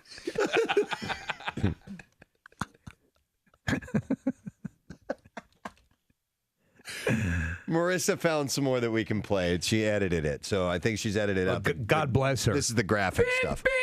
Yeah, here we go. He gets on his knees to properly worship her and now pulls up her sheet to handle a sweet ass. Sweet ass. Not everyone has a sweet ass. I'm not going to play anymore. That's it? Well, he's trying to Kathy show. was just getting off. Still on his knees and kissing her. There is a transition, and now she's on the table. A transition. They switch positions. It's a jump cut. They switch positions. Hang on. While he's on his knees and eating like it was the best breakfast ever. How was that, Kath? The best breakfast ever. Like sugar smacks. Or frosted mini wheats. Oh, It's at this point the smell hits her. Her knees buckle. She seems to cough a little bit. But in her mind, you can tell her yearning for cocaine drives her. Childhood memories begin to well up. Okay, let me see here. I saw this. Let's see. It's a report from the Customer Satisfaction Index. I read nothing but. It's America's favorite fast food restaurants. Okay. Yep. We get this all the time. And I'm perpetually amazed and interested in this stuff. So, is there a new champion? Is there a new lead? Or is it a holdover from last year? It's Chick-fil-A. Chick-fil-A is America's favorite fast food I love restaurant. Chick-fil-A. I do too. It's become kind of cool to love Chick-fil-A too. Like for a while there was, how Chipotle's like the cool place for fast Mexican. Yeah. Chick-fil-A has sort of become a cool place for fast food. Chipotle's been overtaken by Moe's. Really? I wonder if it's going to change then. Yeah, I don't know. It could shift back, if they get far enough away from. It's the best when you're at Chipotle and you're about to order, and then they bring the. I just okay. I'm choking on my own spit. This nicotine gum is the worst. I'm sorry, guys. Quick, somebody play that sound that it makes. Sorry about that. But when you're about to order, and then they bring out like the fresh rice and the fresh barbacoa, and sorry, guys. I know, it's okay. This is the most bizarre radio I've ever heard.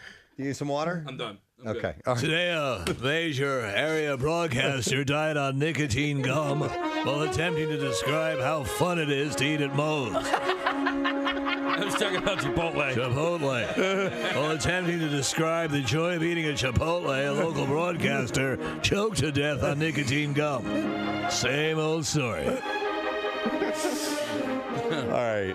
So the anyway, initial report was Moe's, but they corrected Right, the the correction. correction earlier, I said Moe's, it was Chipotle. The initial story of the choking on the nicotine gum spit, still accurate. Press, did you look behind me? See this box that Marissa just dumped out of all of in her control room? Did you see that?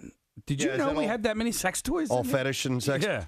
Yeah, I took a picture of some of that stuff not long ago. I don't know if I saw that particular box, but we have a whole cabinet full of dildos and Dog such. mask. We have Yes, dog masks? you've known about that. Yeah, we put Joe in that one year. That's how old that is. This is a world, and we talked about this before, that this makes. I see no sexual connection to any of this equipment whatsoever, at least in my mind. But to other people, this is ringing the sexual dinner bell. To the show, ladies and gentlemen, you never know what exactly is going to transpire on this program. We should have random active mic Wednesdays. Ooh, that'd be Start cool. tomorrow. Yeah, I'll have Rodney turn the lights off so you guys won't know whose microphone is on. Right. Only I will be aware that there is a random microphone on in the studio. All right, somebody texted and said, I knew I heard lip smacking somewhere. Yeah, you've definitely heard that. So we're going to do today's lesson question. We're going to give away a float experience from Halcyon Floats. And it's a great Father's Day gift. So the question, and of course I moved my damn questions all the way over here. And let me pull them back out because I did have a really good one here that Nick wrote down. Okay. Snore Stop nasal spray might cause what to explode? Okay. 215-263 WMMR. Let's see if you know the answer to that. So, Snore Stop nasal spray might cause what to explode? 215-263 WMMR is the number. Let's see if you know the answer. Call now, and we'll do this while you're calling in. The trash business is a gold mine. 93.3 WMMR with Preston and Steve's Hollywood Trash. Brought to you this morning by Rita's Water Ice. You can get your Ritas and get there. Grab a 5-layer gelati. Back for a limited time only. The Rita's 5-layer gelati is more ice, more custard, and more yum. What's going on, Steve? Well, Kate Hudson and her fiance Danny Fujikawa ran into First Lady Jill Biden while going out to eat on Friday night. Apparently, Hudson turned around and saw the First Lady behind her as they stood in line at Corn Hub. The quote-unquote celebrity boxing match between Blac Chyna and fitness influencer Alicia Magan ended in a draw on Saturday night. Many in attendance said the better bout was the undercard fight between Chuck Wepner and Jerry Jewell from The Facts of Life. My God. And finally, Britney Spears' ex Jason Alexander has been hit with a 3-year restraining order and $100,000 bail after crashing Spears' wedding last week. In his defense, the not-too-bright Alexander told the judge that he found a stick that looks like the letter W. That's Hollywood. All right, we are looking for an answer to this question, which is Snore Stop nasal spray might cause what to explode? 215-263 WMMR, the number. And we will go to Bill, see if we can get the answer. Hi there, Bill. Hi, Preston. How are you? Good, Bill. All right, so if you use Snore Stop nasal spray, what might explode? Your scrotum. That is correct. Yep, hang on, Bill. Your correct answer just got you.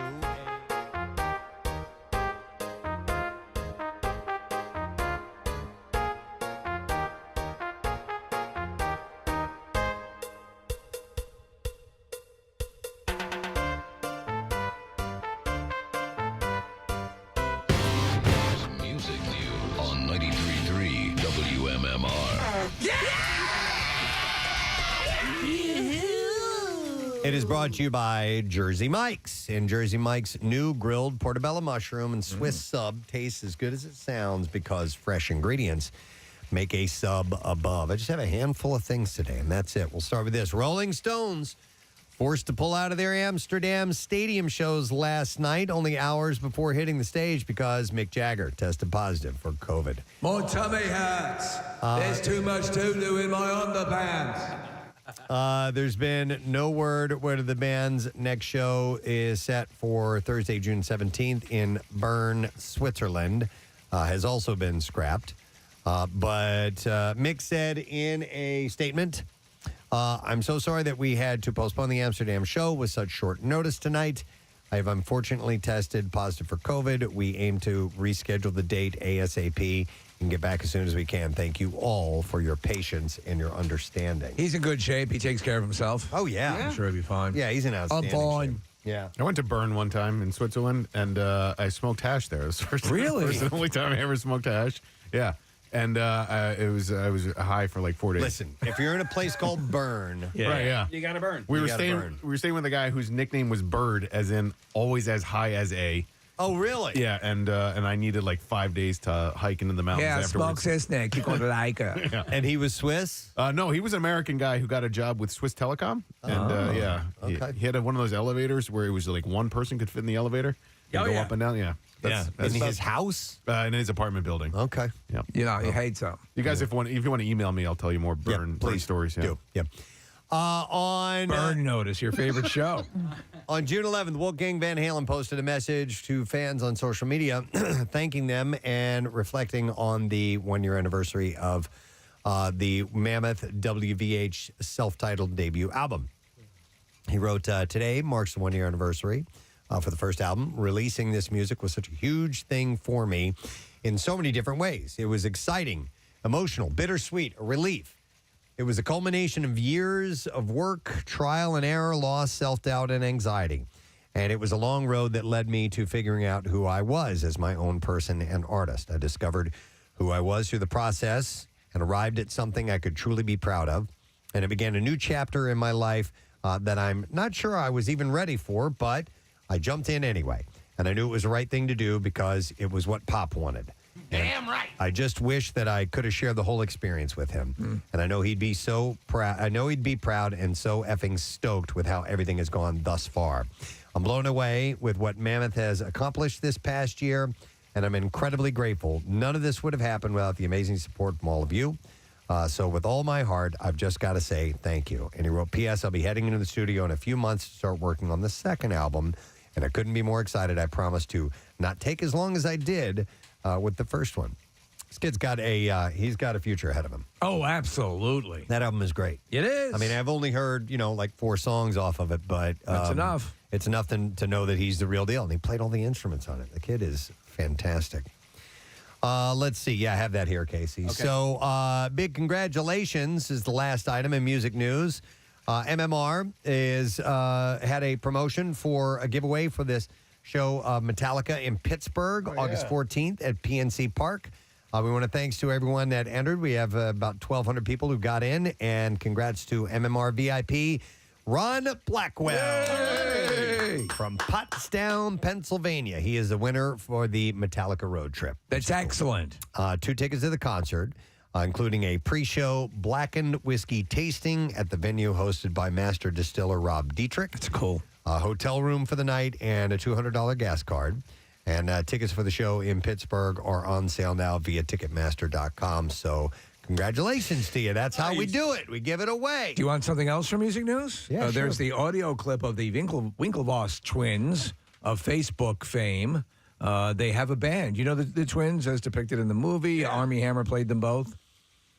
No. Yeah, okay. What movie? The Social Network. Yeah. They're the ones who they're the ones who actually invented Facebook. Okay. And then Mark Zuckerberg kind of like stole the idea. Well, they made it better. They become sort of a celebrated issue on social media. Funny because they have a band that is so horrible that it's getting a lot of traction because of its horribleness. Okay. And they do a lot of covers, and apparently there are a couple of originals. But if you want to hear them and hear why everyone is so fascinated with this band, we have a clip. All right, here we go.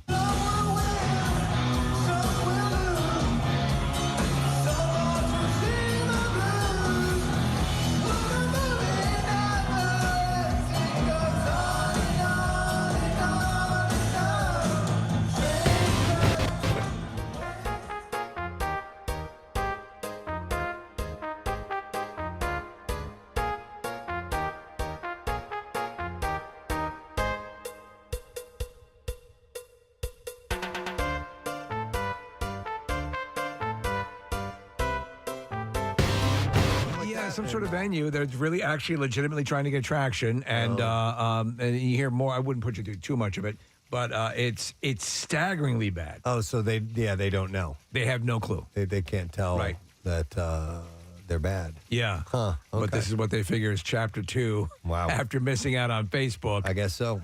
What do they do now? Did they find any? They've got a lot of money. Yeah. I saw an interview where they were one of their next ventures, and I'm not making this up, was to mine precious metals from asteroids.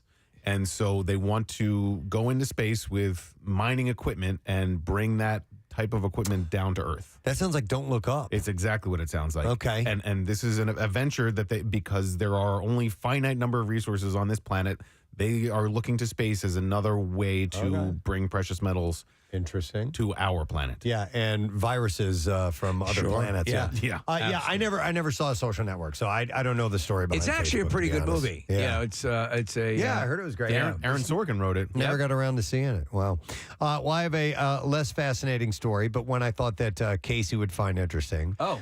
A guy reached out to Marissa, and Casey's hash brown salad has been created. Oh! Chad, the chef at Solome's restaurant at Berks and Girard Avenue in Fishtown, had reached out on Instagram yesterday asking if Casey was serious about the hash brown salad. Yeah. He was serious as a heart attack. And he has created crazy concoctions in the past, like a scrapple-wrapped soft-boiled egg. That sounds amazing. Yeah, it sounds like that could work. So he wanted to give this a try. That kind of sounds almost like a Scotch egg. Okay. Yeah. Right? I don't know what a Scotch egg is, but Where's it's a hard-boiled egg that's wrapped in sausage, breaded, and then deep fried. Oh. And you can get those at places like the Renaissance Fair. Right. That's Scotch eggs. That's right. Try this. And actually, they're good. On for size. So he said, apparently this morning he posted a photo of hash brown salad with a mini American flag stuck in it. And the review is, it's good with a nice crunchy texture. I want to see this picture. Unfortunately, I'll show it to you. I have it right here. Oh. So. Wow. Why is it not here in the studio? I do not know. And I don't know what's in it either. I see it looks like there's some tomato in there maybe. But anyhow, he says, excuse me, unfortunately the restaurant isn't prepped to serve it today. But you can follow them on Instagram to see if it becomes a special soon. Is that I just asking because of the legend? But is that a little bit of ranch dressing there that I say? Is that or what is that on? That's got to be a mayonnaise base or something. Okay, I don't know, but maybe in honor of you. Yeah, it's ranch dressing. What's the name of the restaurant again? I don't know if I'm pronouncing this correct or not. Solome's, Sulimay, Solome's. Anyhow, they're Solome's restaurant. They're located at Berks and Girard. Interesting. So we can check their Instagram stories. You had drinks named after you last week. Yeah. And now you're getting a hash brown dish named after you. Well, I don't know if it's named after him. Oh. It's in honor of him. All right, so all proceeds are going to go to you. Yeah, but maybe they'll name it the Casey hash brown. Well, it does say Casey's hash brown salad. So I don't know if they're going to name it that or not, but they could certainly try it. Huh. I got to try it. By the way, when restaurants have specials, and I'm killing just a little bit of time here. Yeah. If restaurants have specials, how does that eventually make it onto the the full-time menu, because there are some places that have had specials. I'm like, this is better than some of the stuff you have on the menu. You need to put this on the You can full-time ask menu. the queen of that sitting right next to me here is at the Guppies. Don't you have a chicken sandwich? That is. So how did my special become a permanent Locked feature on the menu? Because so many people ordered it, and so he was like, "I'm putting it on the menu." You're like, I sort of created it because I can't there's like half the stuff I can't eat when I go to a restaurant, and so I was like, hey, can you just throw like this? Right. And so he put it together as a wrap for me. The chef in the back was like, yeah, I'll put something together you can have. And then they said, oh, we'll do a special. So he has like a chalkboard. He wrote it up on the special, and he said so many people ordered it and like loved it. It was a great sandwich that he just put it on the menu. Okay. We had our anniversary dinner the other night. We went to this restaurant we love to go to. It's called EGOT. It's in North Wales, and they had a special. It was this pork belly special. Pork belly in this Asian bun type of thing with kimchi. And I'm telling you, I was like the clip from What About Bob. I'm just sitting there going, oh my God, this is so scrumptious. This is better than porcupine. They need to put that on the regular menu. Porcupine. I demand that you put this on the regular menu. It was so damn good. Do you know there's everyone goes through phases where you have that one thing that you love so much and it's all you can think about, and that you end up going back to the same place because you love it so much? Oh, yeah. Yeah. Do you go back for your chicken sandwich, or have you moved on? I genuinely love it. Like, I created Steve, it, so yes. We go to this restaurant up on the hill up here called La Colina. We go there once every other year. For business meetings, usually. For whenever when the higher ups come into town, they always take us to La Colina. I think because it's close by and the food is good. And I never deviate from what I get there. What do you get? I get their sole. Their Dover sole, which has been a special, a special and not on the menu for 30 years. And why don't you just put it on the menu? But it's actually the special, and I can't not get it. It's like I don't think I've ever had anything else but that there. It's so damn good. Yeah. But that's the way they are sometimes. Marissa just brought this.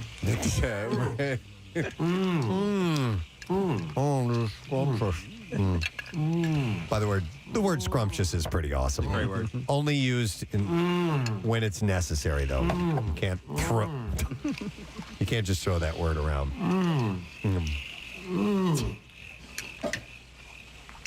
Faye, this is so scrumptious. Is this hand shucked? And so Casey's hash brown salad it says dressing, mayo, ground mustard, and vinegar. It just says what kind of dressing? That is the dressing. The mayo, the dressing ground is mustard. mayo, ground mustard, and vinegar. It's not ranch dressing. Okay. But they said don't come in and order it. Like it was, they're just testing it out. Testing it out. Oh, wow. Oh no! Oh, What? breaking news! Breaking news. Oh my God! Breaking news. Breaking news. This is it. We go down to the News Bureau of WMMR, where reporter Preston Elliott has just received possession of a story guaranteed to be on everybody's minds for the next week. Steve, I can barely hear you because of the sound of gunfire. all the excitement around me. We put Preston in Ukraine for this report for some reason. I'll do my best to speak over the... Preston, how are those chariot races going? Okay. No, La Colina was sold. They have new owners. What? That's what Is Marissa it still called just- La Colina? I don't know. I do not know. Now called Glen Colina. Oh my Yes. God. That was a radio show? I was hoping for a Glen Colina joke, and you delivered, Steve. That made my morning. Why doesn't that guy endorse that place? I don't know. Why not? I don't know. Maybe they'll put the Dover sole on. Well, they better not get rid of it. That's one thing they better Sons not of do. bitches. So I want to know where they keep the heart that they put up every year for Valentine's Day at the Colina's restaurant. When you're going on next, let's see if they keep it. Let's get. When you're, hang on, our reporter on. Just in, we go now to our news bureau, Preston Elliott on the scene with word about the heart at Glen Colina's restaurant. Oh my God. Steve, thank you. At this time, reports are vague and hearsay. We now go to our second field reporter, Nick McElwain, on scene to give us the latest. Nick, what do you know? when you're driving westbound on the Schuylkill Expressway, Preston, make sure to look to your left. You'll be able to see the heart every year around Valentine's Day. Wait a second, Nick. We're going now live to the Gladiator Battle taking place Are you not entertained? Citizens Bank Park. I just don't know if new ownership is going to maintain the tradition because every year it's there, and I hope they bring it back. That's one of those like an old places that friend. needs. By the way, Yeah. I've gone there. I think I've gone there for a Valentine dinner, and it's old style, only waiters. Yeah. And they're I old kind of guys. like. I wonder if they're going to change it up though. I don't know. So they sold the building, the business, and the liquor license to the new owner. So. Oh, wow. Okay, to the new owners. Yeah. Okay, So it's now it's going to be a brick and mortar site for Corn Hub. Baby. All right, anyhow, enough chat. Yeah. We're going to take a break and come back in a second. So if things time out properly, get rid Does Bill need us to stop talking? Cool. He needs us to stop talking now. And I need you to stop talking. Santa's got to go. I don't think I'll ever get tired of those two clips.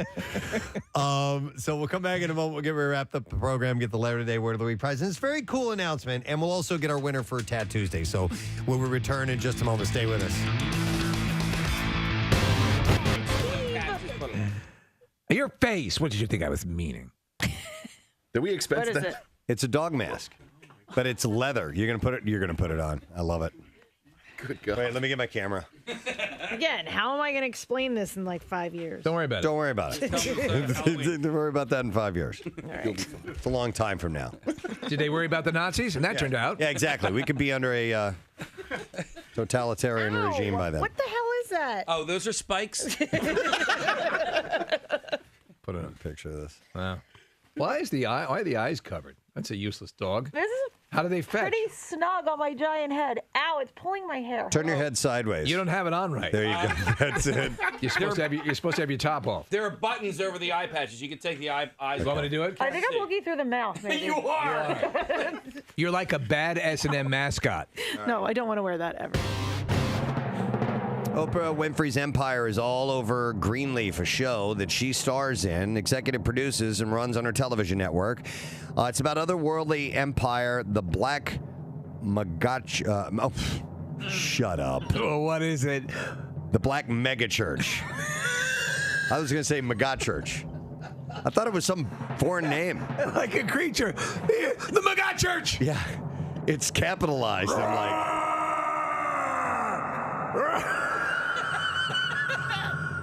The Magat Church.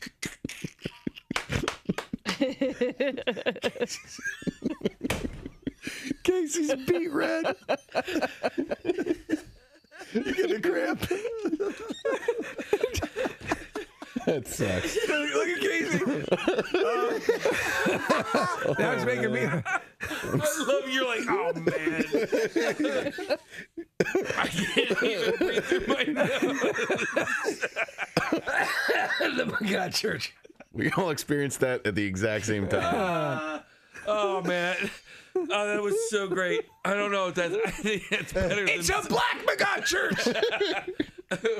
Is that better than Silversia? Is that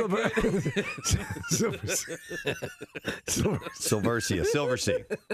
Or nut rice. Nut rice. New trees. or Miracle Grow? Oh my gosh, it's so great. That actually hurts. Yeah.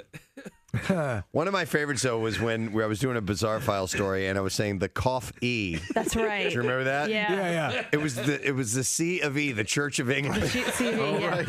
The cough E was capitalized. The on-set tension between Charlize Theron and Tom Hardy while making Mad Max Fury Road is no secret, but it is. Did it actually help the film? I didn't even know this. According to director George Miller, their less than friendly dynamic played well on screen for their characters. He recently told WSJ Magazine, "I'm not saying that they were seething right through, but the trajectory of the characters can't help but seep into their work. When they first meet each other, they're trying to kill each other.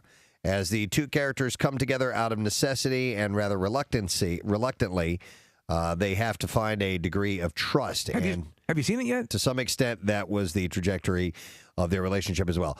I watched like the first 20 minutes of it, and it wasn't doing anything for me, so I bailed on it. I mean, it's one extended, race, basically, chase that goes on throughout the whole movie.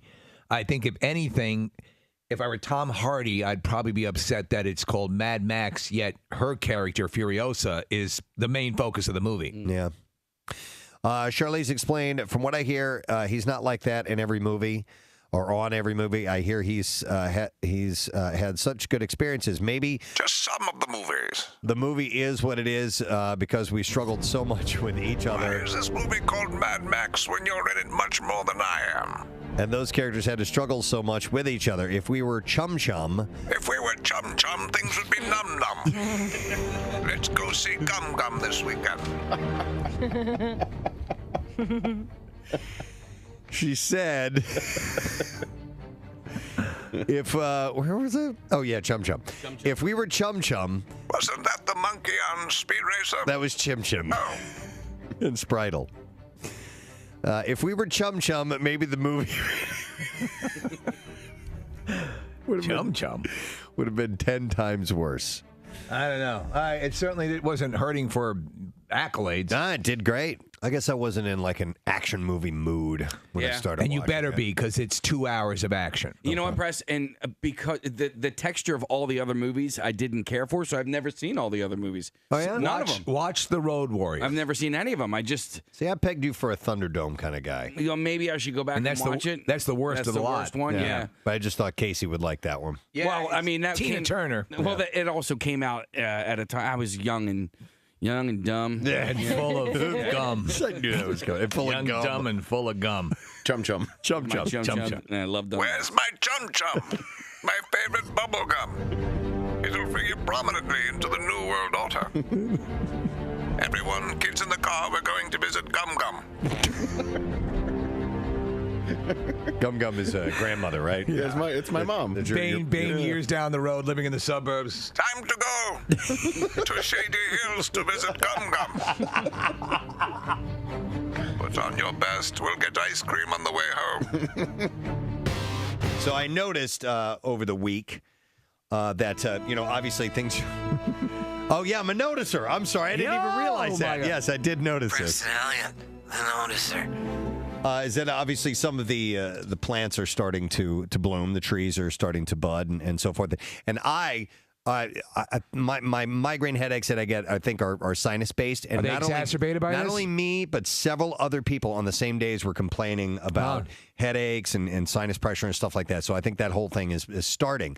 But and I posted this on Twitter and Instagram that and I didn't call them this, but the what we call the semen trees. Yes, you probably called them something beginning with C.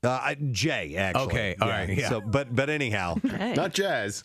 Not jazz. Oh, right. But yeah. Yeah. Oh, we can't say that word?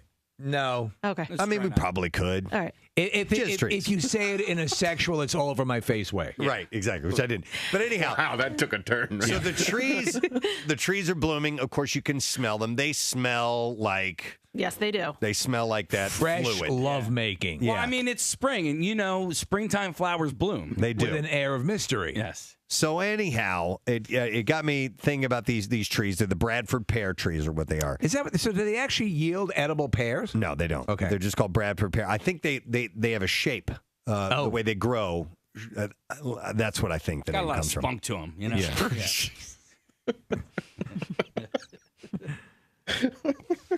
Yes, they have a lot of spunk to them. But anyhow, my wife, while we were talking about this, my wife found an article, and this is out of Missouri, actually, but I'm curious if this is the case around the country. But according to this particular group of people, that they are becoming, the Bradford pears, destructive to our ecosystem. Oh, no. So they perpetuate well? According to this particular giveaways tomorrow, the last of them. For the Preston and Steve sorority party. You know what, though? Although I did say we were going to give away a little bit today, we only have a handful. I should give away one now. Do it. So we'll take caller number 11. And if you are of the female persuasion and would like to join our sorority, we'll take caller number 11, 215-263-WMMR. The event is tomorrow night, 6 to 8 p.m. at the Liberty Bell Beer Garden in Parks Casino in Bensalem. And you have to be at least 21 years of age, and we're going to be square dancing. Yes, we're going to be square dancing with the Federation of Delaware Valley Square and Round Dancers. The OGs. And they're going to teach you they're going to teach all of us how to do it. So we'll do that. Yep. You singing Rawhide? Bonanza. That was it. Nice. Hey, real quick, I want to thank Glenn Howerton for being on. It's Always Sunny in Philadelphia. The gang is going to be here on Friday. No, I'm sorry. It is a Sunday, September 18th at the Met, and tickets are on sale this Friday. Ticketmaster.com or go to WMMR.com. If you're an MMR VIP, you could possibly win some tickets. So make sure you take a look at that. And let's take care of some other. We have an announcement to make, but I want to save that for the end. So let's take care of some housekeeping here. Can we do the letter of the day first? We can. All right, here we go. Preston and Steve on 93.3 WMMR. Now, the Daily Letter. All right, and the Preston and Steve show is brought to you today by the letter A, as in articulate. All right, and we have 2 letters. We are looking for 5, and we're going to give away dinner for 10 at Nebraska Brazilian Steakhouse. Celebrate the graduate in your life with 15 different cuts of meat and fish served right at your table, and a gourmet salad bar, and it is a perfect place for your graduation celebration. Private rooms available for parties of 16 or more. Info at reservations at Nebraska.com. Casey, let's do this now, too. Let's give away our Tattoos Day, if you would, please. So thank you to everyone who had texted in. We can only have one winner, and that one winner is, oh, man, let me try this. It's Colleen Notariani. Hey! Notariani, I think is how you say it. All right, from Plymouth Meeting, Pennsylvania. Colleen gets $350 gift certificate for Floating World Tattoo and Piercing. And don't forget, they're at 1729 South Street in Philadelphia. For artwork samples, visit floatingworldtattoos.com. Or you can check them out on Instagram at Floating World Tattoos as well. Pierre Robert, as you heard his voice, is indeed here. And we have a special announcement to make. We do? We do. You're not aware of this? Oh, I am. Okay, good. All right, just wanted to make sure. Dare I say, it could be breaking news for all we know. I mean, it's an announcement, but it is breaking news for those of us. Breaking news. Ladies and gentlemen. Okay. We don't need music. Yes. Breaking news. Do. We are excited to announce something about our own Pierre Robert. He is now nominated to be inducted into the 2022 Radio National Hall of Fame. Day in the morning.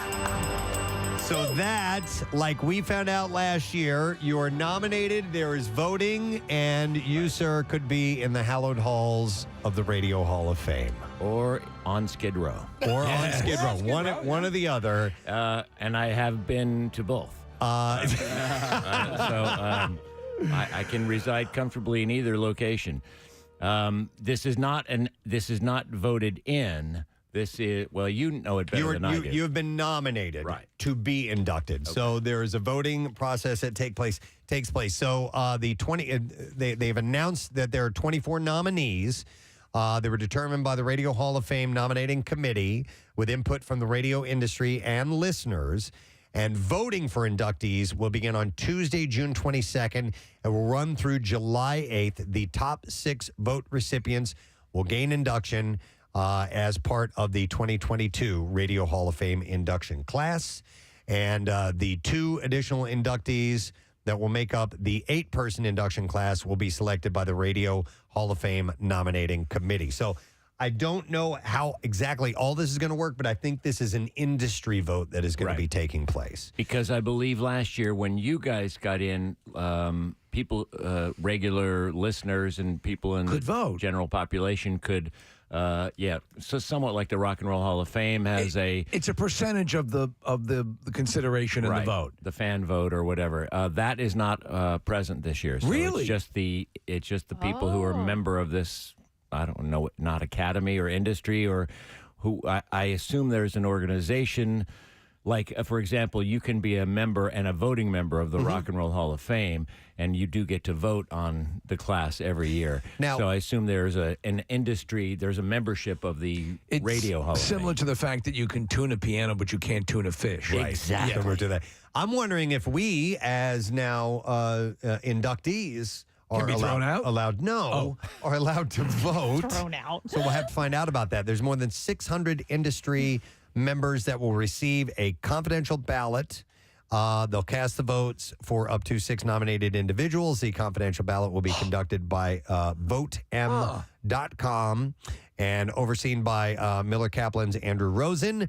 The inductees will be announced Monday, July 25th and honored in person at the 2022 Radio Hall of Fame induction ceremony in Chicago on Tuesday, November 1st. Well, I don't know about you guys, but I'm voting for Pierre. Yeah, me too. I don't know that. No. No, I will be really nice to you.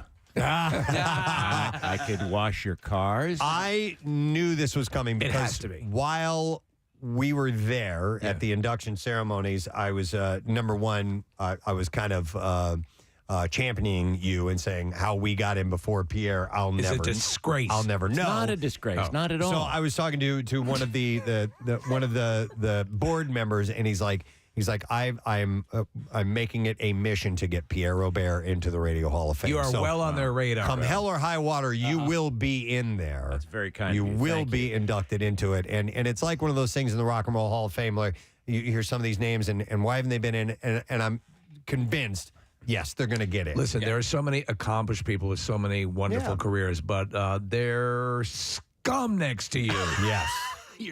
You're too kind, both of you. I owe it to Nick and Kathy. Oh, you're welcome. Of course you do. No, Do you think we could buy some votes? Like maybe we could be able to bribe some people? That's cheating. No. Like if I get in, I get in fair and square. Oh, all right. Or if I don't, I don't. Gotcha. And I'm happy with either. I mean, I feel like you said about me. I feel that way about like Jerry Blavitt. Maybe he's already in there. I don't know. I didn't don't see think he is. him mentioned. But I mean, I think of the Geeter. I think the Geeter should be in there before I am. You know, he's 81. Sid Mark is. He is. Yes. Oh, good. I believe so. Okay. If As I well he should recall, be. yeah. Mark Paul Gosselaar. One of the two. Yeah. I think Nick was indicating that in order to get in, we're going to have to buy you votes.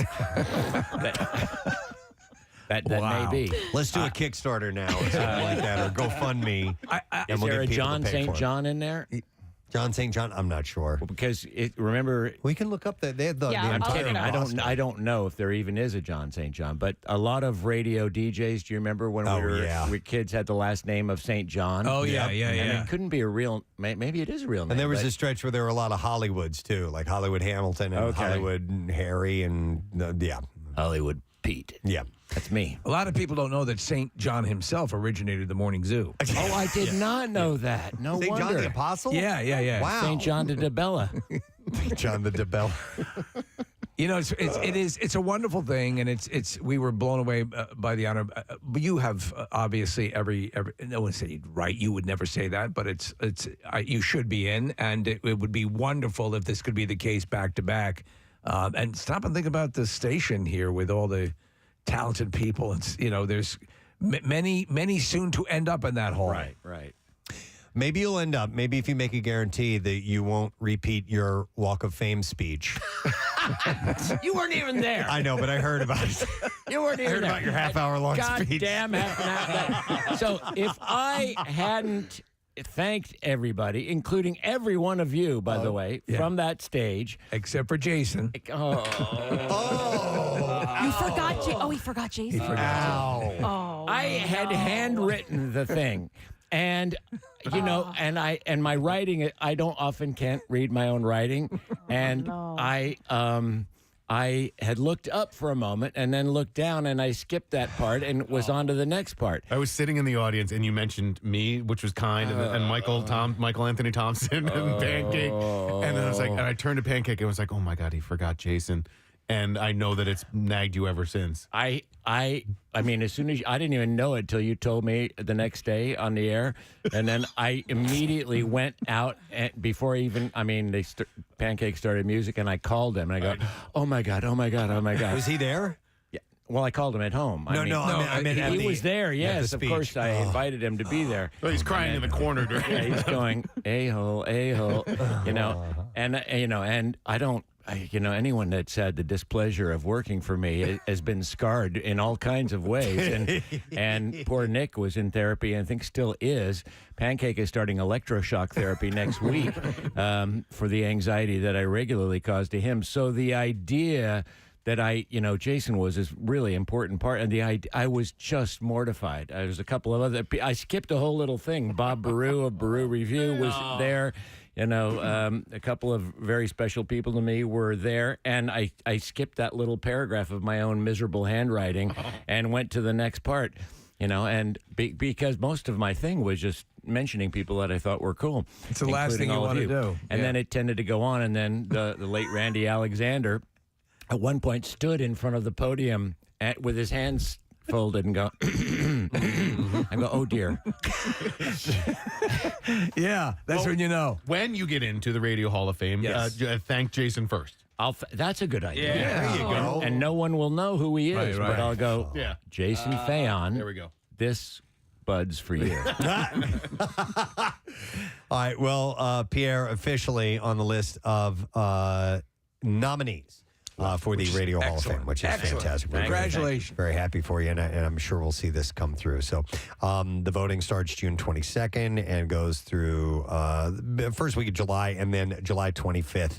Will be announced who gets in. So we're looking forward to that, man. Was it overwhelming for you guys when you were there? Were you a little overwhelmed by it? What was your vibe when you were? I was a little nervous, to be honest, because we're in front of industry people, and some people I have read about and heard about. And so I was a little nervous about my speech in particular. And I had a speech written, and I decided right before then to just can it and go up and just rattle off whatever came off the top of my head. And I wasn't too happy with my speech. But anyhow, but yeah, it was a little overwhelming in that, wow, I can't believe all this fuss is being made over us, So, but it was really cool. It was really awesome, especially going to the museum and looking at the other people that were inducted into the Hall of Fame. It was really overwhelming. We actually had, Pierre, because they were not able to do the prior year's recipients because of COVID, we had them there as well. Okay, cool. So there was a large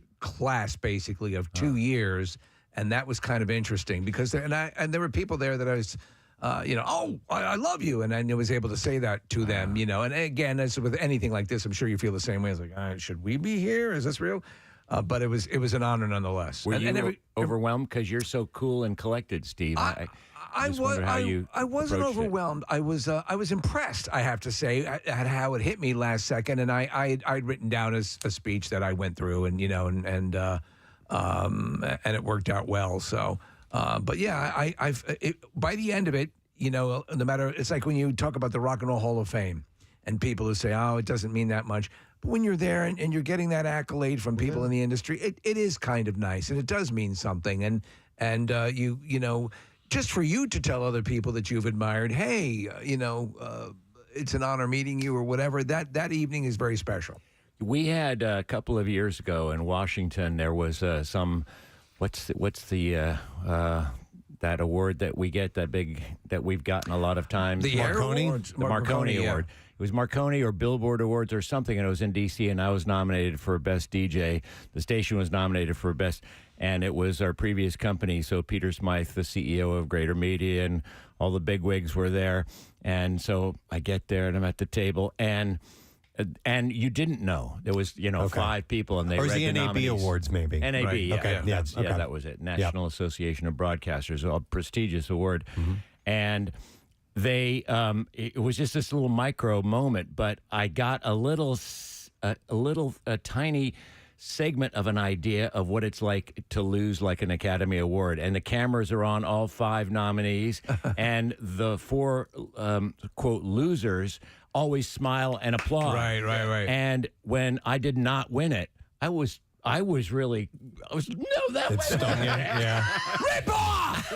and this is bullcrap. And I was a legendary broadcaster from San Francisco, and I actually am very happy for him, and he won it. And then the station Pierre goes up and smacks him in the face. Well, I knocked him out and took it from him. I took mine, mother after a bitch.